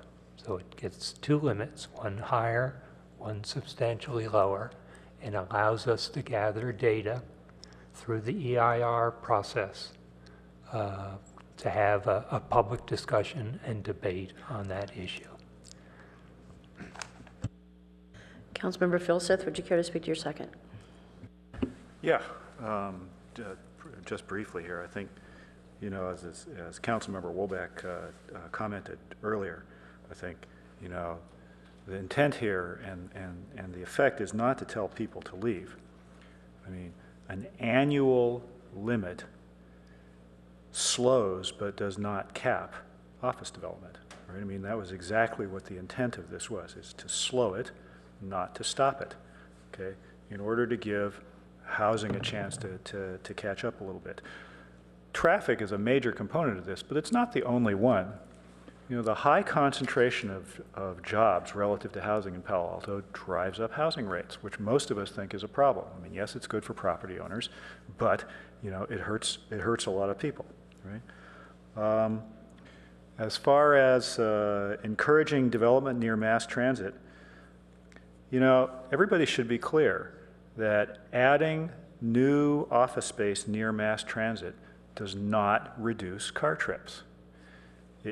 It may increase it, it may add fewer of them than new development out in a field somewhere, okay? But it does not reduce car trips, it adds more, okay? As to the SurveyMonkey point and so forth, the 38%, I think, you know, if that were really, and none of us believes that's really true for the downtown as a whole. If that were really true for the downtown as a whole, then we might as well not do TDM, okay? Because even Stanford, you know, with full TDM gets something like 38% of car trips, right? So I think adding development adds car trips and the other impacts, right? As far as you know, the no net to new trips issues, you know, the problem with all these things is the difficulty of measuring it. So even if you look at the Santa Monica plan, you know, they don't say, okay, this project has to add no net new car trips. You know, it relies on a combination of sort of standard stuff, bus subsidies and so forth, with, you know, a view to check that and see if it actually helped. I think it's 2030 or something like that. So most of these things are just not easy to measure, you know. And different revenue generating options from building. I mean, it's not about generating revenue, okay? It's about slowing the growth of office construction and let housing catch up a little bit while we ramp up TDM and some of the other things. So I think, Councilmember Schmidt's motion addresses the heart of the problem, right? And the other motion, I think, really misses the mark on this. Councilmember Niss. Karen, I'll speak to this motion. I'm not supporting it, but I think I could probably, let me just do it now. We're probably going to go back and forth between now and midnight, I'm going to guess. I want to bring up a couple of things that I didn't bring up before. And I'm going to look down here too to make sure that I'm correct. Because sometimes what we've learned in the past really needs to be applied as we make those decisions tonight. As I look back today on the cap that went on the downtown, just the downtown, because we weren't looking at the entire community, we grew, and if you go back and do the math, at about 10,000 square feet a year as you go over that period of time. We do not develop in a consistent way. I can remember walking through town in 2010, and we had a lot of see-through buildings. It's hard to remember, it's just 5 years ago. And 5 years ago, you were struggling with the budget. I remember sitting here one night when I was not on the council, and the council trying to figure out how they could actually get where you were going without cutting. And you cut. It absolutely happened. When we're in a period of good times, economic times, it is so hard to forget what those other times were like. But we really have not, at least in the downtown, grown at any incredible rate, which frequently has been mentioned. But if I go back and look, we still haven't gotten to a 10% cap in 30 years. That doesn't say we have been growing office buildings at the rate that it would sound like. The last part of this is that I'm not sure which areas we're talking about capping. So I'm puzzled about this. This says an annual development limit on office and R&D. We have 9 areas that you've identified tonight. That must mean 9 areas in this community are going to be capped. Is that the Research Park? Is that California Avenue? Is that, where is this? So I don't see this as being precise enough that I could support it regardless. But this doesn't have any bells and whistles attached to it yet. So I would have great difficulty with this. Councilmember Du Bois. I'd like to offer a friendly amendment to the substitute motion. And David, it's the second one that I emailed you. So I'd like to add, do you have it? Okay. So I'd like to add, and staff will analyze and report back to council within 45 days, the impact implemented on a temporary basis as the comp plan is developed of immediate zoning changes to first, Chapter 1852, change the parking requirements only for general business, administrative office, professional and general business offices and R&D to 1 per 125 square feet until sufficient data is available from the business registry to modify. 2, to expand to ground floor retail protection citywide and prevent conversion of retail to office space. And C, to end exceptions in our zoning ordinances. Staff to provide a comprehensive list of current exceptions and suggestions on which to modify. And then I'd also like to propose on the cap that we change it to 20,000 and 40,000 instead of the 10,000. So let them type. The maker and seconder. Well, let's just start with the last one first. Does the maker and seconder accept the 20,000 to replace the 10,000? Yes. Okay, that's accepted. So in the body of the substitute motion, 10,000 becomes 20,000. Then Tom, you offered the amendments. Are they written as you intend? Yeah, I believe David is copying it from an email. So let's give him just a moment to catch up here before we ask the maker and seconder if they approve or not.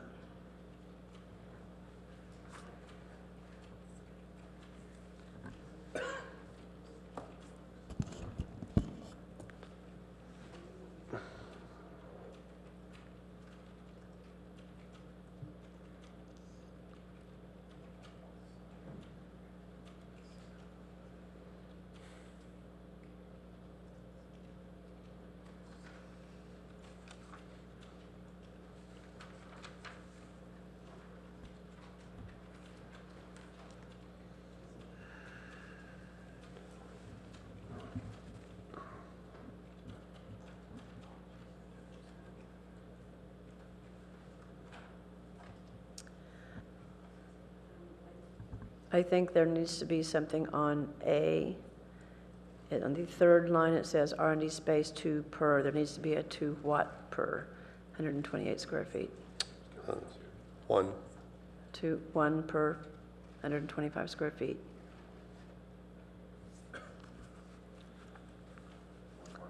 To one person? To One parking One- space.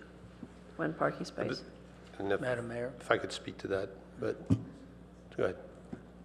I just wanted to, thank you, clarify the, first of all, the amendment itself. The way I'm reading it right now, it is asking staff to analyze the impact of these changes and come back, not to, the council's not taking action to say that you're doing that with that amendment. And it's a little fuzzier on the basic substitute motion itself, whether or not that's asking us to analyze the impact, because it's linked to this idea of a draft EIR versus are you asking us that you really are setting that, and we're now in the process of that. So I see the amendment speaking a little bit more to us coming back to the council with the impacts of this. It would require an additional subsequent action by the council to enact those things. And then the basic motion itself is a little unclear as to what it's asking. Yes, they seem not to be quite in concert with each other. Agree with that. So I think the idea there was, both between the original motion and then my amendment was, the first one was to analyze the impact for the comp plan update. And then the second bit that I added, which I think is important, is analyzing some potential immediate changes to ordinances, right? But again, coming back in one within 45 days is what you're asking. Right. And so if I could, I'm sorry, so But the fact that the first motion includes this as part of a draft EIR seems to take it further to me than just asking the staff to come back with some assessment. Agree. Yeah, if I could ask a clarifying question, I guess we voted on number 7 tonight for a consultant to evaluate the result from each of the comprehensive plan options. And I wanted to, make sure this was included in those options. Is the draft EIR the wrong term to use? No, I think the draft EIR associated with the comprehensive plan update is correct. I think what Jim is pointing out and Councilmember Du Bois, I think is doing this intentionally, that the motion itself addresses something that would be studied as part of the comprehensive plan update, and the amendment speaks to a study of some interim measures that would potentially be considered before the comprehensive plan update. Right, Okay. so do we need to clarify? So that's intentional. That's intentional, but is there an issue with that? No. So is this friendly amendment accepted? Councilmember Schmidt? Yes. Seconder? You'd like, mic on. I'm looking at this, and Well, I'm going to ask a question about A in a minute, but question B and C. Is there enough detail in those directives that staff,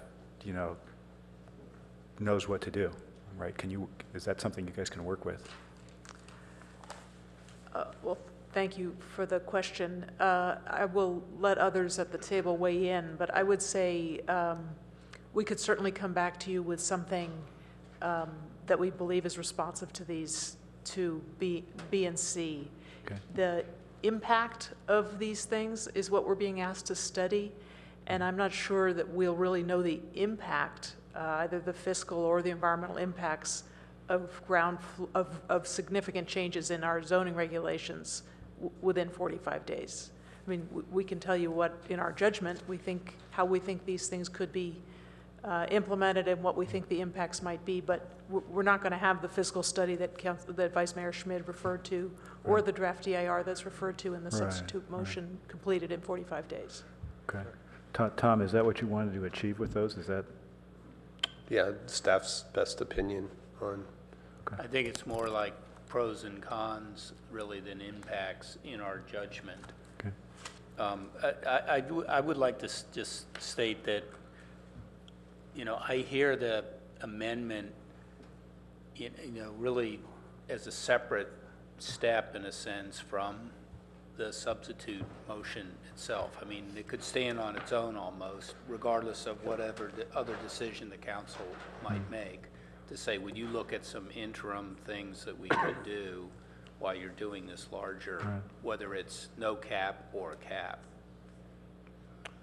And I'm partly dealing with the fact that we could even get into this and come back and say 45 days is too quick. I mean, because 45 days is really 34 days with your 11-day packet and stuff like that. I'm just saying. I mean, that's fair. I'm not arguing against 45 days. I just would know as we got into it, as Hillary's saying, we're not going to bring you a perfectly wrapped answer on these things, but it may give you enough guidance to decide whether you want to make a decision. Now, that's assuming that either of these passes. Okay, and then on the first one, A, I realize this is only a question for staff to estimate impacts, but 125 square feet per employee seems really low to me as a citywide average. I have no doubt there are places in Palo Alto where 125 square feet per employee is, even high, right? But I think that one seems very, very aggressive to me. So for these categories, these are a subset of categories. There are a large number of other categories: medical, retail, all those.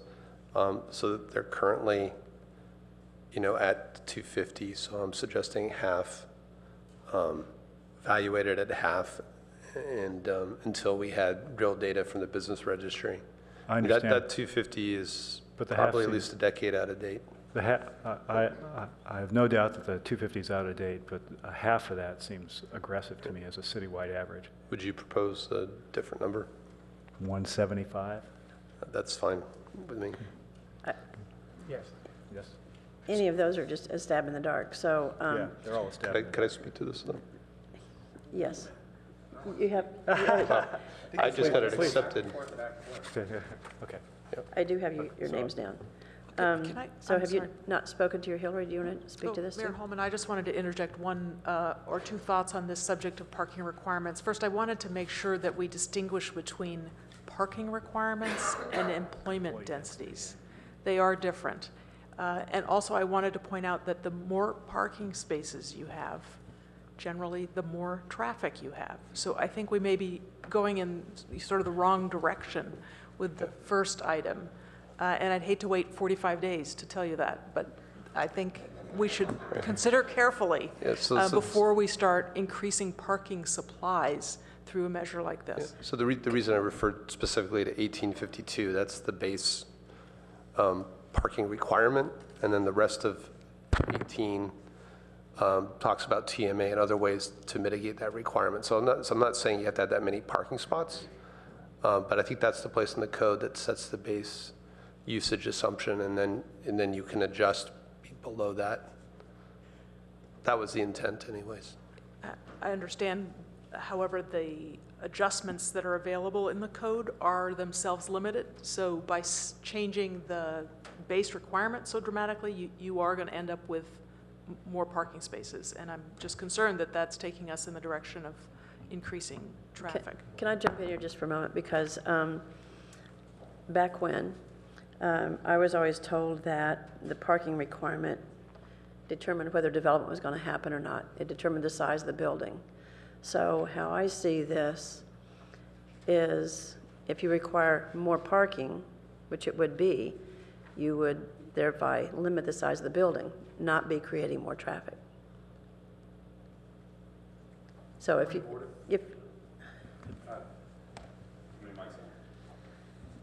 there are too many on.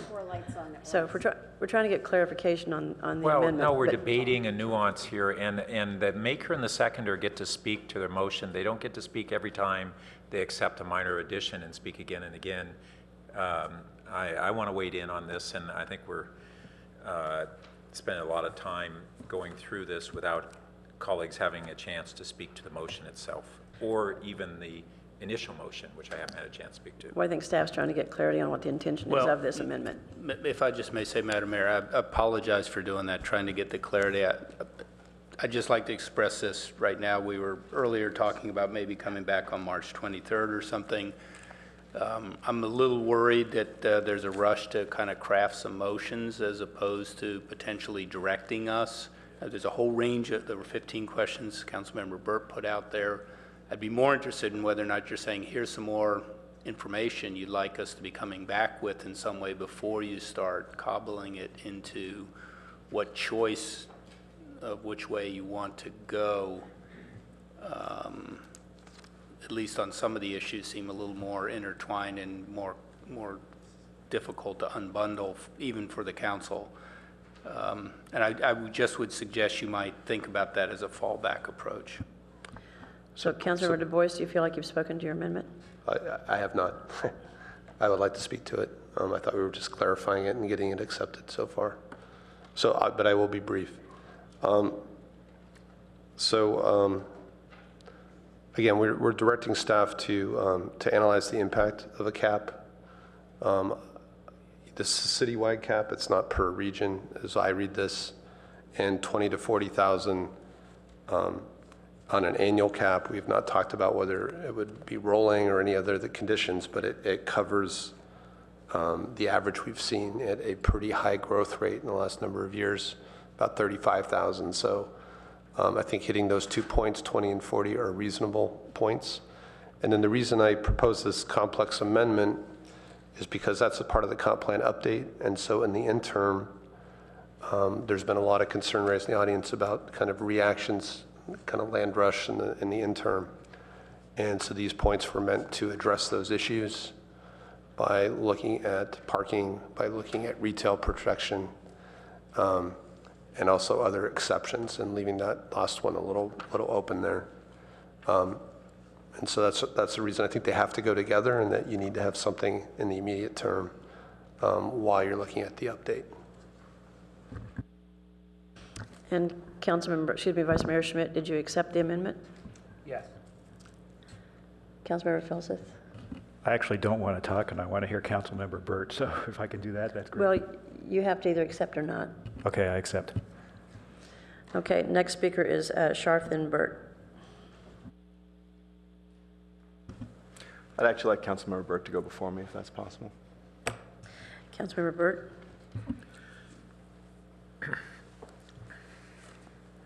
So I think everybody has their ideas of a solution at this point in time, and we have a bunch of half-baked ideas. And like I said earlier, I've been thinking about this and talking to people about this for a long time, and I don't feel that we've gone through an adequate process to make really thoughtful recommendations. I don't like either of these motions. I think they're both premature. They both have concepts that are positive, but I think that, for instance, if you take, well, for one is the whole notion of on the fly of selecting a number for the appropriate square footage of the parking ratio is really pretty capricious. We don't know, no one on this dais knows what the right number should be, and we may not have a perfect number in the end, but just pulling them out of thin air and going from 125 to 175 all up, that's not the way to do legislation. Especially legislation that will have very significant impacts. Same thing on coming in with these specific limits on the a range of between 20 and 40,000. It was 10 and 40,000 square feet. It's important for people to think about, what are we trying to accomplish here? Well, some people may be feeling we've got to really react to the anxiety in the community over excessive development and excessive impacts that have been, particularly this excessive impacts have been occurring in the last few years. We had a year that was 180,000 square feet, I think, of office. We have downturn years that we have none that arises. When you put a cap, that doesn't create a new average. That creates the peak, and then you have an average between that and what's the floor, and the floor is probably 0 in downturn years. So when it was a 10,000 and it's almost the same at a 20,000, that's close to a moratorium by a different name, and putting it in the comp plan is not a temporary moratorium until we figure things out. It's semi-permanent, 15 years. So the proposal is close to a 15-year moratorium, or near moratorium, I should say, on office development. Well, that's a pretty extreme measure in my mind. I'm interested in how do we do a couple things. How do we shave the peaks significantly? And how do we drive quality in the projects? And this is, even the discussion this cap has been surprisingly effective at getting people to come forward from the business community and saying, we will be at the table to solve the problems, including financially. Now, that has to go beyond words, but I think that the alternative of the cap is something that gets people to look at better solutions. And like I said earlier, if we have very strong and effective means of dealing with the traffic and parking issues other than through a small cap, we may feel in 2 years when we look at the comp plan that we're willing to have a moderately higher cap than we otherwise would be. That's one of the reasons I'm still struggling with whether we shouldn't be considering the cap on the interim basis, and that really lets us learn from this, but not an extreme one.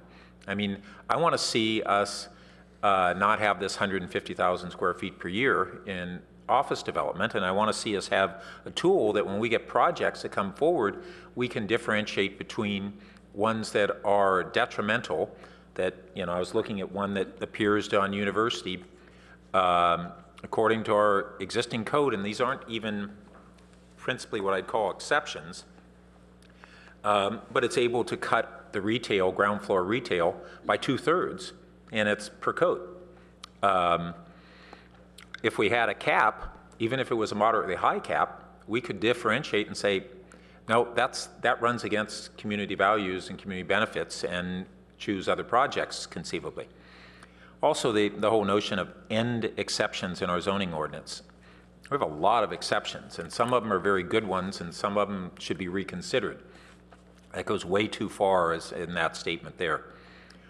But I'm disappointed that colleagues are leaping to various conclusions. I was hoping that we were going to spend more time thinking this through and hear back. The community needs to digest it, but if we're putting these kind of polarized alternatives and frankly misrepresentations of positions of each other and members of the leaders of the community who are, in my mind, really making arguments that are not sound and not defensible.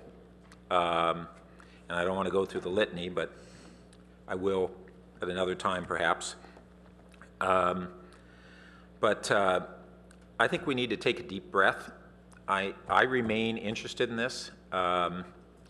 Trying to use this as an excessive tool will drive me away from the concept, but I've been really interested in it.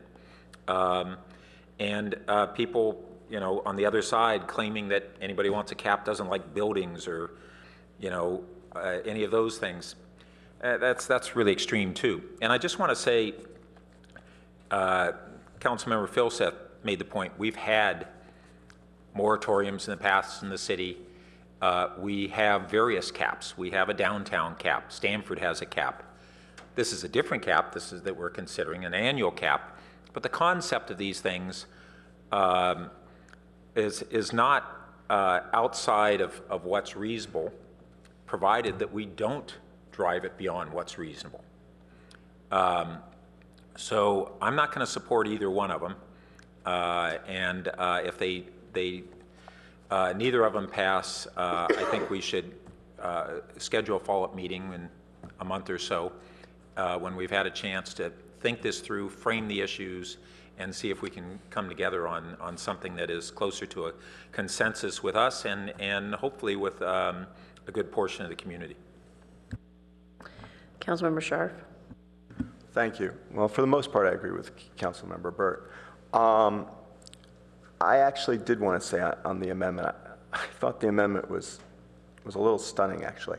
125 or 175 square feet. I agree with Mayor Holman that this is really I guess it's not what you meant, so I'll try not to mischaracterize it. But by putting in 175 square feet, what you're doing is you're basically having people have, what, a third more parking than they otherwise would have.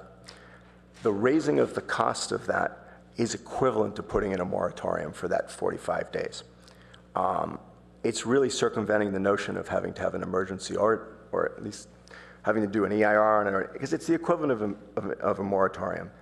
What we're really telling people is you have to spend an extra $600,000 for every 5,000 square feet of office space you build. It's a huge amount. Especially when we're getting all this data in that actually shows that one parking space per 250 square feet is adequate. At least that's what we've gotten from the last big building we built, which was the SurveyMonkey building. I forget if I'm getting it wrong, correct me, but I think it was 67% capacity they were at. That's what comes to mind. So I think what we're looking at on something like that is basically a moratorium. I agree with Councilmember Burt on that, 20 to 40,000 square feet, similar type issues. And the notion of ending exceptions in all of our zoning ordinances, I think we really need to think through what we're doing. And I guess I was really a little surprised by Councilmember Dubois' assertion that that he's not concerned with the parking and the traffic and the congestion. Because for me, that's the issues. If we're not concerned with that, I'd like to know, what are you concerned with in terms of of an impact? I mean, what does that look like to you, and what's the issue we're trying to solve? I think it's really important. I didn't say I wasn't concerned. We're going to get there. You can have a shot. But I think you got to really say to ourselves, what is the issue we're trying to solve, and how do we solve it? And I think we have to really think through these different issues. And I think the substitute motion doesn't do that. I actually like Councilmember Berman's motion. I do think we need to work on congestion and target single occupancy vehicle rates. And there were some comments made that, I think it was Councilmember Filseth, which was a good comment, which was basically, if SurveyMonkey is at 40%, why are we having a TDM? And I think the response I'd give to that is, what we really want to do is have the entire downtown be at 40%. And the fact that SurveyMonkey can get down to 38% proves to me that it can work. And Stamford has also done a similar thing because they've made it work. And to Vice Mayor Schmidt's assertion, which is, yes, people have looked at that in the past and they've done a plan. I would respond, they did a bike plan too and put it in the straw. That's not uncommon in city government. And I think one of the things that we've done, at least since I've been on council, is we've been serious about what we do. Look at our bike and pedestrian master plan. We've really focused on making sure that we're implemented. We've really focused on doing RPP right. We've gone through, and yes, it's taken longer than we'd all like, but we actually are focused on getting it done. And it's going to get done. I don't think there's anyone up here that thinks it won't. I mean, if there is, speak up and say it, because it's clearly going to get done. And I don't think anyone up here doesn't really believe we're going to do the TDM and that we're serious about it. And so I think we really need to stay the course and get these things done, as Councilmember Berman said. I think that it would be a huge missed opportunity to go off in a different direction and not get that done. And I do think, I might have phrased the motion slightly differently, but I do think the notion is that we do need new revenues. We need to focus revenues on how do we implement TDM. And I thought Councilmember Burt at least threw out something about how we do it in terms of a business license tax. That's not, and I opposed the last time. I signed the ballot statement against the business license tax last time. So I'm not necessarily advocating that, but at least it's a thought of how we do that. So I think revenue generating is really important. Anyway, I think I'll stop there. Councilmember Wobach. All right, so I guess we're really, just for clarification, we're really talking about the substitute motion and the amendment to it, correct? Okay. It's both together then? Because they are one motion that has been amended. The substitute motion, the amendment was accepted, so it's all one motion. Okay, great, thank you. So I think we should get to the point of, I guess we're going to have to take a vote eventually on the substitute motion. I'm not going to be supporting it for all the reasons that have been described. I'm going to talk to that just a little bit more, then we can vote on it, defeat it, and then go back to the original motion and make changes as necessary there, or defeat it or support it, hopefully. Regarding this substitute motion, with all the amendments that have been included, yeah, I think it is intended to be a moratorium. I don't think we're ready for a moratorium on office and R&D development. I have also, as Councilmember Philseth said, I've said for a long time, I don't think we need a lot more office space in Palo Alto. I think we can slow down office space in Palo Alto. But the reason that we should consider slowing down office development, the reason office development is a problem is because of its negative impacts, right? So if people provide real substantial compensation to or can eliminate, if somebody could say, I'm going to come in and build a building, but I'm going to eliminate all of the traffic problems. I'm going to eliminate all of the parking problems. I'm going to have 100% non-single occupancy vehicle ridership, and I'm going to build a bunch of affordable housing just for free, right? And maybe add a little park and give you some other stuff, right? But if they could really do that, and I'm going to make a donation to Palo Alto Unified as well, so there won't be a negative impact on the schools. If they could do that, are we really opposed to that kind of, are we going to say no? I do think there are people, whether they're on this dais or in the community, there are people who would say, yes, we're going to oppose that because they just do not want change. There are those people in the community, and we're kidding ourselves if we think they're not. Are they a majority of the community? No. Those weren't the people who elected us. Again, people who elected us, whether in the recent election or the one before, they want us to be reasonable. They want us to solve the problems, not just to say no to everything, but to say yes to being solutions-oriented, to working together, to pulling people into the process. Yeah, and the idea of reducing the square footage for how many square feet you need per parking space. This isn't backed up by the evidence that we do have. Sure, we need more data, but the data we have does not support that. And I do think that it is just designed to be a de facto moratorium.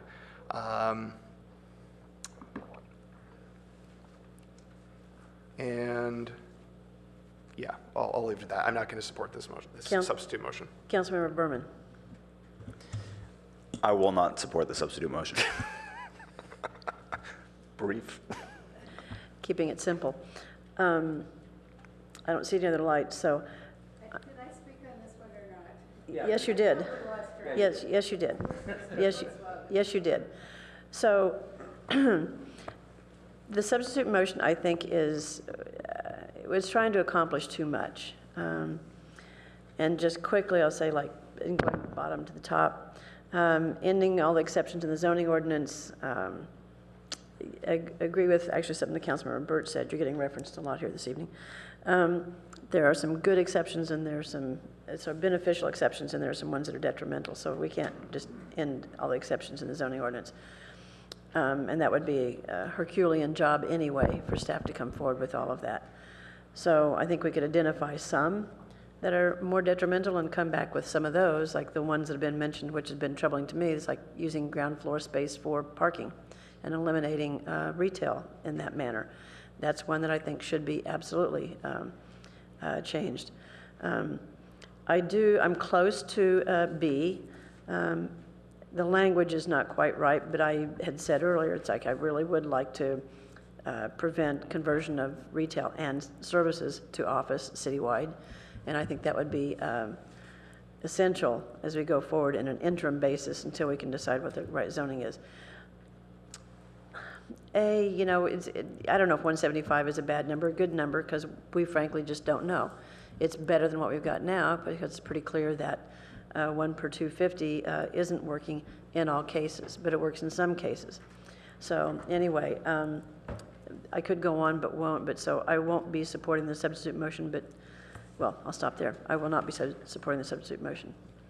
So with that, no other lights, vote on the board, please.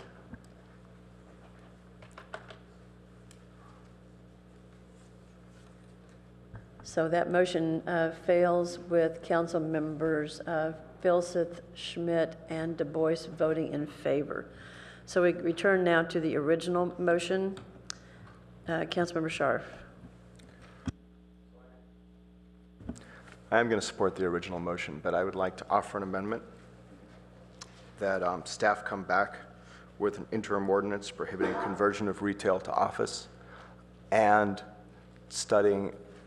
and options of how to increase the increasing the ground floor retail requirement throughout our commercial areas. I'll accept. I think you could repeat that, please, for staff. Sure.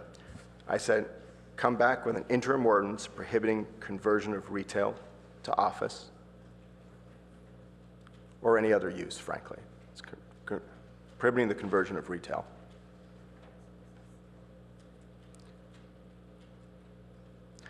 And to come back with options to expand our ground floor retail requirement in our commercial areas. To strengthen and expand. Because there are certain places where it's, weak. I just would want to clarify that the retail piece could be bifurcated with us coming back with a conversion in advance of the other one. I mean, one might be simpler, obviously, than the other. So I was going to ask if we could, how soon could you come back with an interim ordinance prohibiting the conversion of retail? That's really the question. I mean, can you do it in 30 days? Can you do it in 45 days, in 60 days? How soon can you come back with it? Maybe I can just weigh in here. There actually are some details and some refinements that we will need to look at with respect to what you've described as an ordinance prohibiting the conversion of retail to other uses. So it may be that we need to come back for more specific direction and instruction before we actually come back with an ordinance, Councilmember Sharp. So how long do you think you would need? Well, what couldn't we just do it as quickly as possible? And I'd rather that I don't want to guess it at 11:30. As quickly as possible. Tomorrow.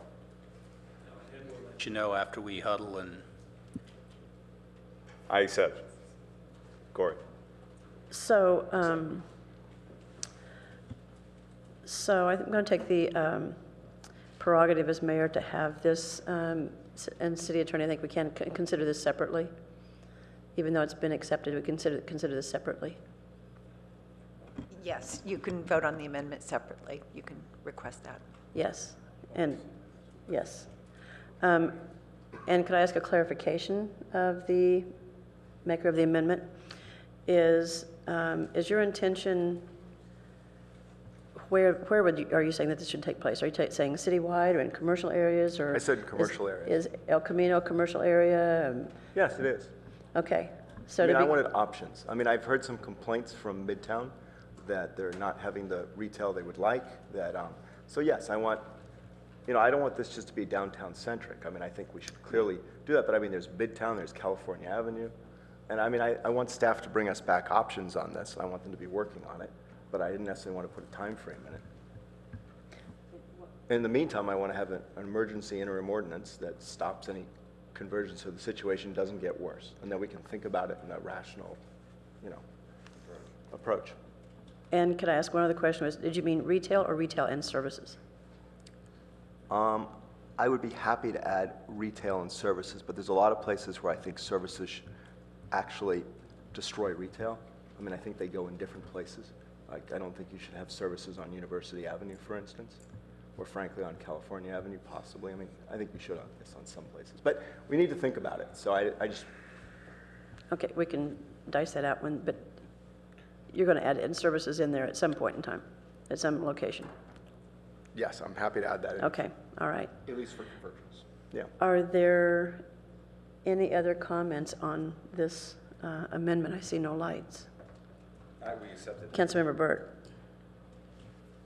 No, the mayor has split it.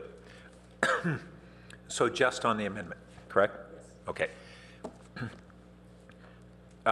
Is it correct that what you're trying to get at on this discussion that just occurred on the retail and the services is that we want to look at restrictions on converting,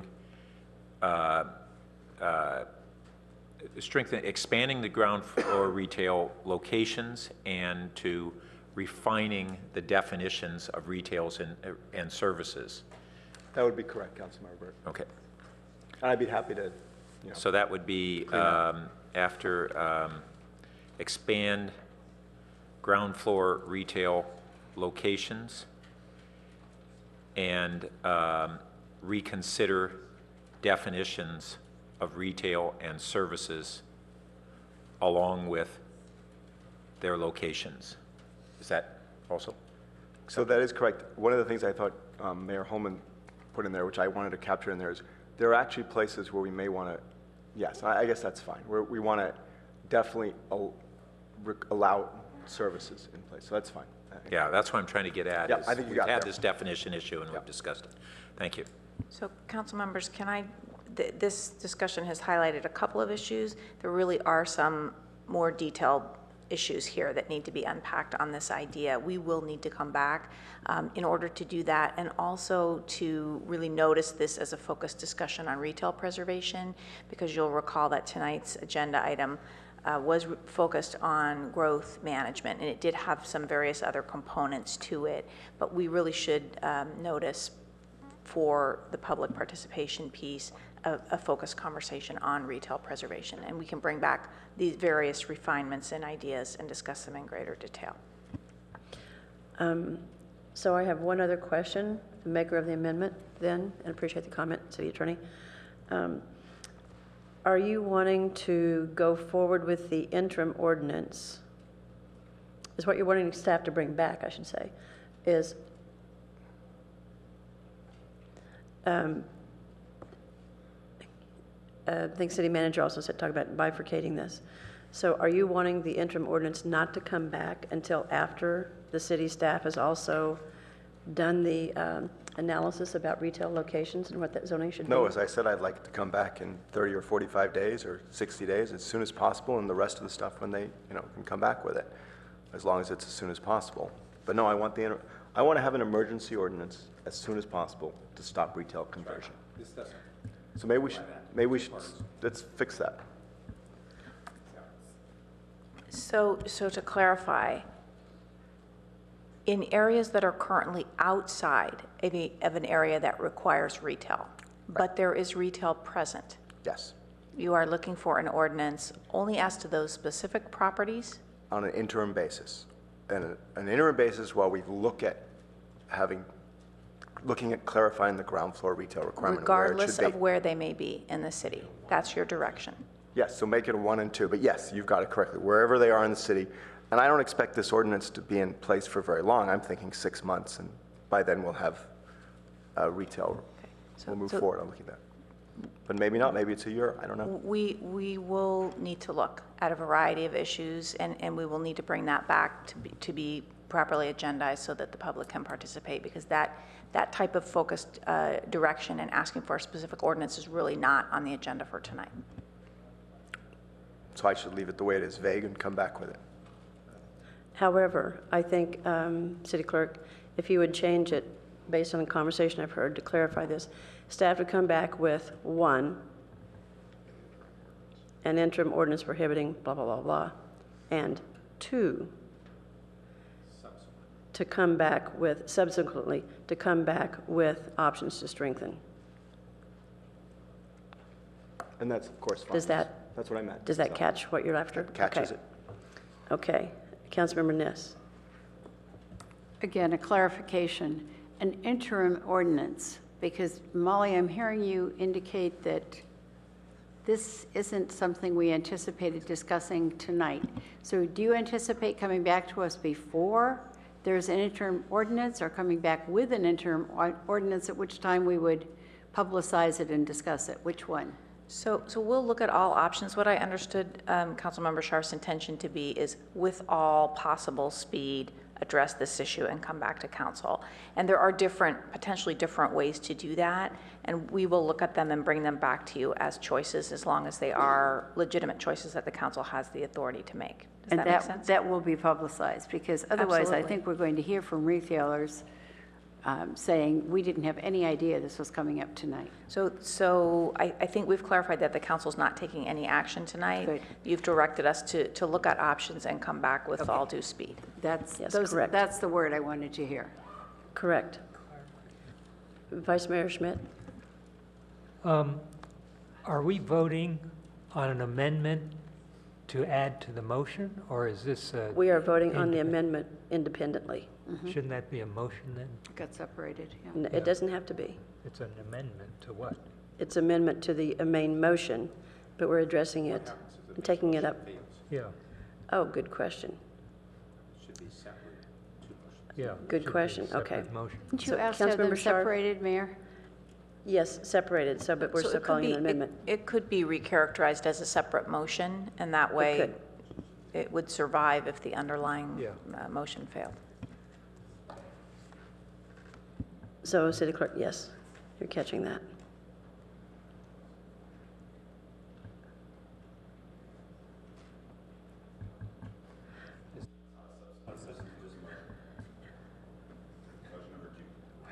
So what does that mean for our order of voting? It means that we're voting on this motion. I see no other lights. And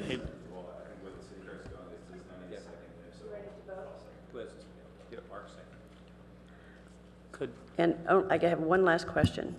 Staff has got, it's not in the motion, but staff does have that. Number 1 is to come back with all due speed, right?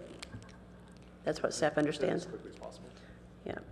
Okay. So that's under 2, but so the mayor's question is 1, as quickly as possible. And then could we clean up the language on 2? I hate to do it at this hour, but the phrases are kind of jumbled. Subsequently, to come back with options to strengthen and expand ground floor retail locations, that makes sense. And reconsider definition of retail and services along with their location throughout commercial areas. Not exactly sure what that's asking us. Break it up. And isn't the location throughout commercial areas really linked to expand ground floor retail location? I mean, throughout commercial areas? Strengthen and expand ground floor retail locations? It's a bit redundant, isn't it?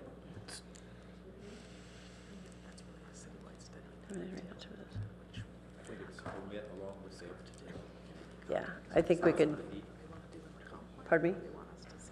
should it be omit the words along with there and simply before location, place a B? Is that correct?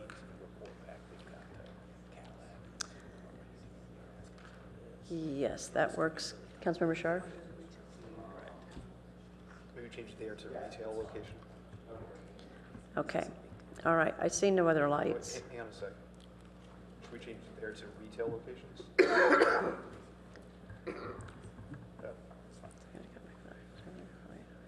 Okay. I get to vote? Yes.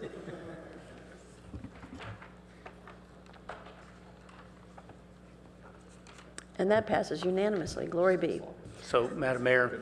Yes. May I, we decided to stay quiet while you did this because it clearly signal, I mean, the intention of what the council wants to do here is very clear. We do just want to be, as particularly under 2, know that we would be coming back to the council with more of a sense of what's involved with this. And probably, you know, doing that before we have the full answer. And I just say that you've already directed us to do work on retail conversions in Cal Avenue as a separate motion. We've got to figure out how that works. We're doing a downtown retail study already based on your, so we just need to figure out how all those things fit in. It's very clear the council wants to make a public statement tonight about your intentions in this area, and we'll be coming back really quickly as possible on the interim ordinance to protect, and then a little more detailed report on what it would take to accomplish these other things. And California Avenue has some other considerations in addition to this. Yeah, I mean, yeah. So we're going to have to mash up those different things. Yes, okay. So returning to the original motion. Councilmember Burt. So the way this came across, it seems that this is intended to be inclusive of the measures that we might be taking on an outside of the comp plan on addressing development issues and anything else that we're adding in addressing traffic impacts. And if that's the case, I'm not ready to say that's all I want to do. Frankly, when we discussed this in the fall, we were looking at either changes to the zoning code prior to the comp plan or a cap, and neither of which are being considered here. And for me, I am interested in either a cap or zoning changes, and if we had zoning changes, I would want to include looking at exceptions. So if that's the case, I'd want to, I won't support this motion, and then I'd want to fold that topic to additional discussion on all of these measures at a subsequent meeting, but we've carved out the retail and done something useful tonight. And it's, I shouldn't say that lightly. What we just did on the retail is a very significant measure. It's only because we were considering so many significant measures tonight that it almost seems like this is an afterthought. That's a big deal.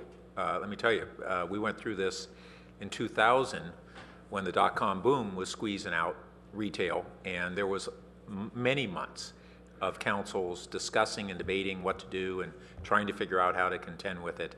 So this is not a small act that we just did on the retail. Councilmember Berman. Was that, I don't know if Councilmember Burt was asking a question there of me or not. Well, yeah, if there is clarification, but either way, unless this was going to come back to us for further discussion on either a cap or zoning on an interim basis or as within the comp plan, I'm not willing to support it. So, and it's a good, very valid and good question. I did mean it as an alternative to a cap. I did not mean for it to be inclusive of potential zoning changes. Well, I haven't ruled out what I would describe as a moderate, reasonable cap for consideration. Sure, and I wasn't trying to argue, just providing clarification. Vice Mayor Schmidt. Yeah, I agree with Councilmember Burt that this does not effectively deal with the range of issues we've been talking about. It's sort of let's move ahead, and so I would vote against it hoping that we could be more effective. City Manager. Thank you. I don't know, with all due respect, I think we're getting in endangered territory here at midnight. What if we tried something different than usual, which is to hold this as a draft motion that's out there and comes back to, not necessarily having to vote, but comes back with this understanding that there will be other, I mean, you don't have to lose it, you're not voting it up or down, but it's one thought amongst several that we're hearing you want to have done, and we have a chance to be a little bit better prepared. You have the chance to be thinking about this and sort of bringing closure tonight. Doesn't seem in the spirit of what Councilmember Burt was talking about from the very beginning about us exploring a range of options. So I was going to suggest that, I don't know about others, but I'm very tired tonight. So I think we're not really getting clarity. Thankfully, we did get through the other motion, and I'm grateful for that. And thank you, Councilmember Scharf, for bringing it up. But there are a lot of things in this that might be appealing, but that aren't the way it's worded right now. So I think it's March 23rd. Didn't we have March 23rd as a possible continuation date for this?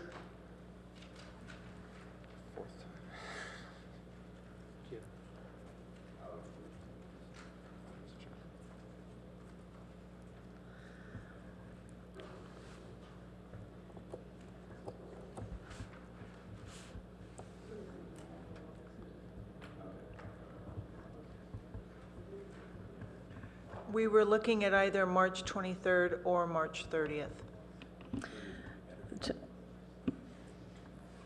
Do we actually have time on March 30th? Not yet, we don't know. Yeah.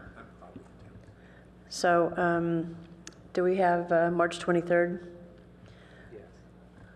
Yes. We could vote on continuing this item to March 23rd. Is there any objection to carrying this motion forward and picking up where we left now? Yes. I'm looking at Mark. Yeah. Councilmember Burt. Yeah, I would prefer that this motion be withdrawn and that when we continue this item on the 23rd, we start with a open discussion on alternatives rather than have this be the basis for beginning the discussion. Councilmember Welbach.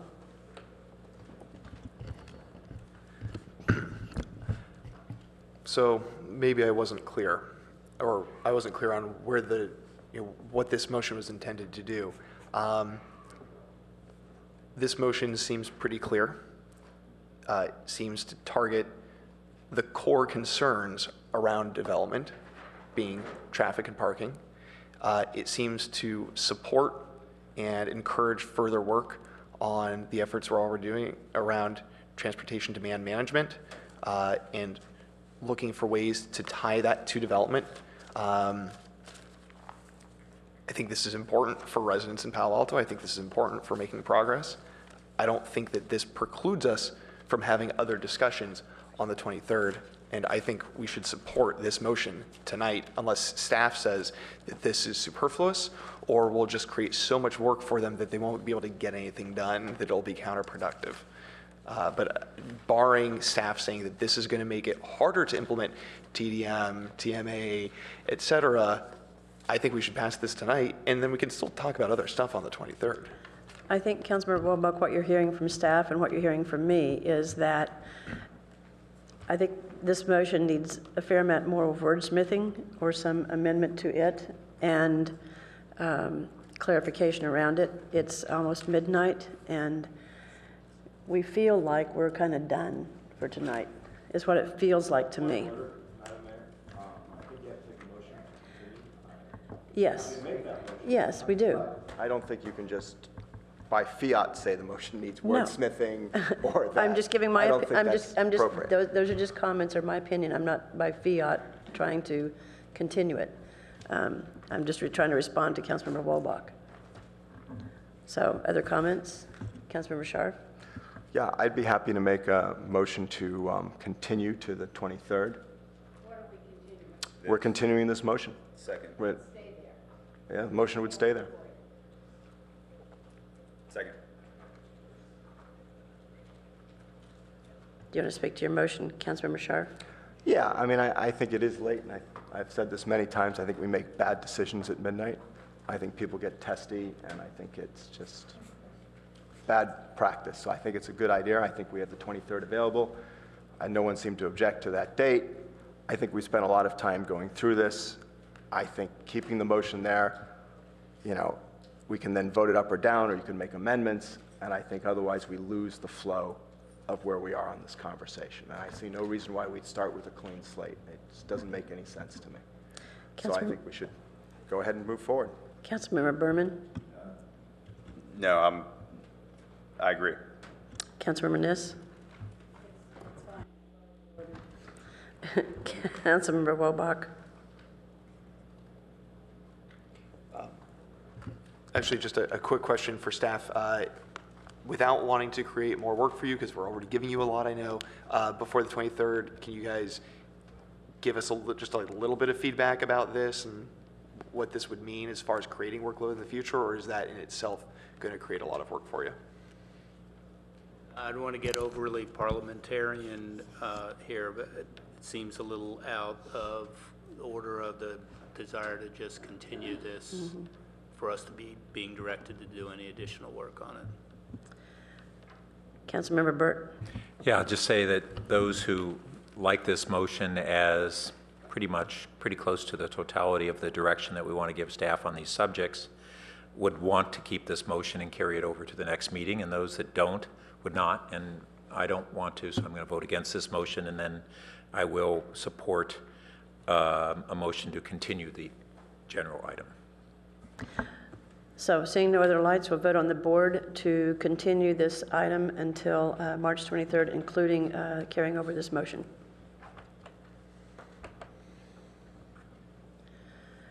And that motion fails with council members Berman, Scharf, I can't tell, Wobach, and Niss voting yes. So we return now for a different motion.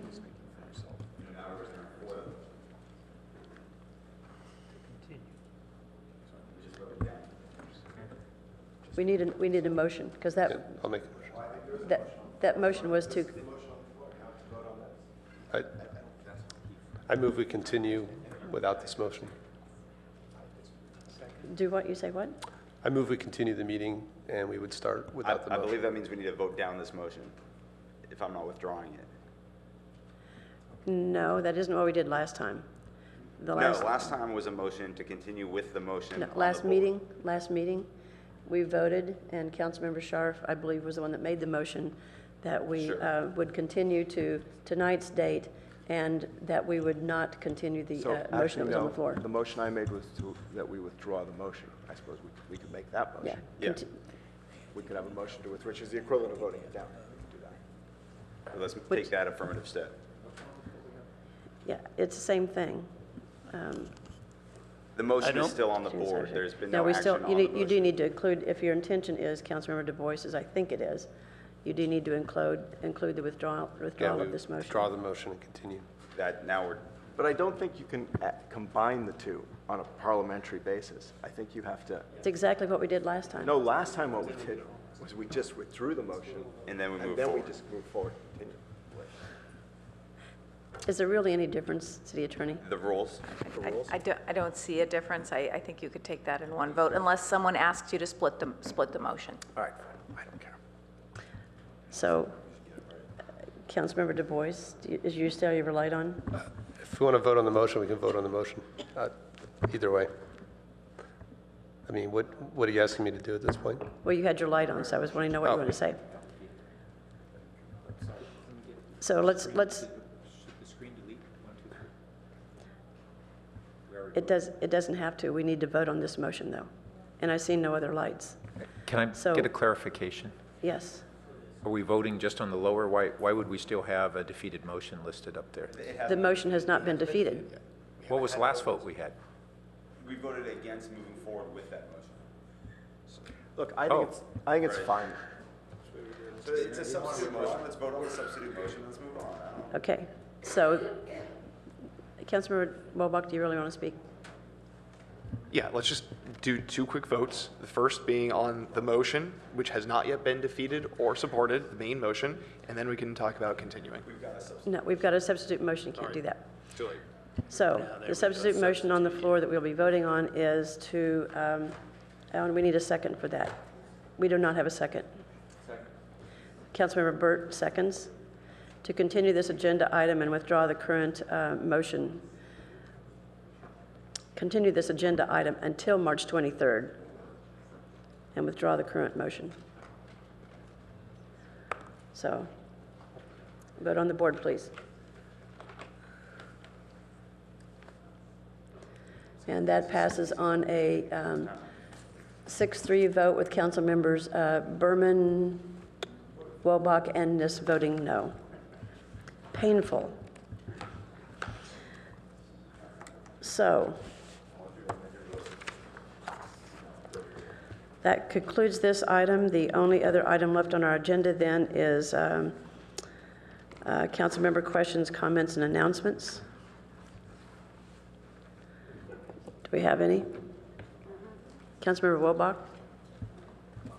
I just wanted to report back to the council that I attended the Library Commission meeting last week, and a couple of bits of news. The new chair is actually a continuation of the previous chair, Sheena Chin. The vice chair for 2015 is June Loy. And also related to that, the Palo Alto Library Foundation, in case anybody hadn't heard, has decided to declare victory and dissolve as of June of this year. Councilmember Niss? So I'm here to thank the council for voting to support me at the meeting that was held last Thursday night, where I was elected the new vice president of the Peninsula Division of the League of California Cities. So thank you all. Seeing no other lights, this meeting is adjourned.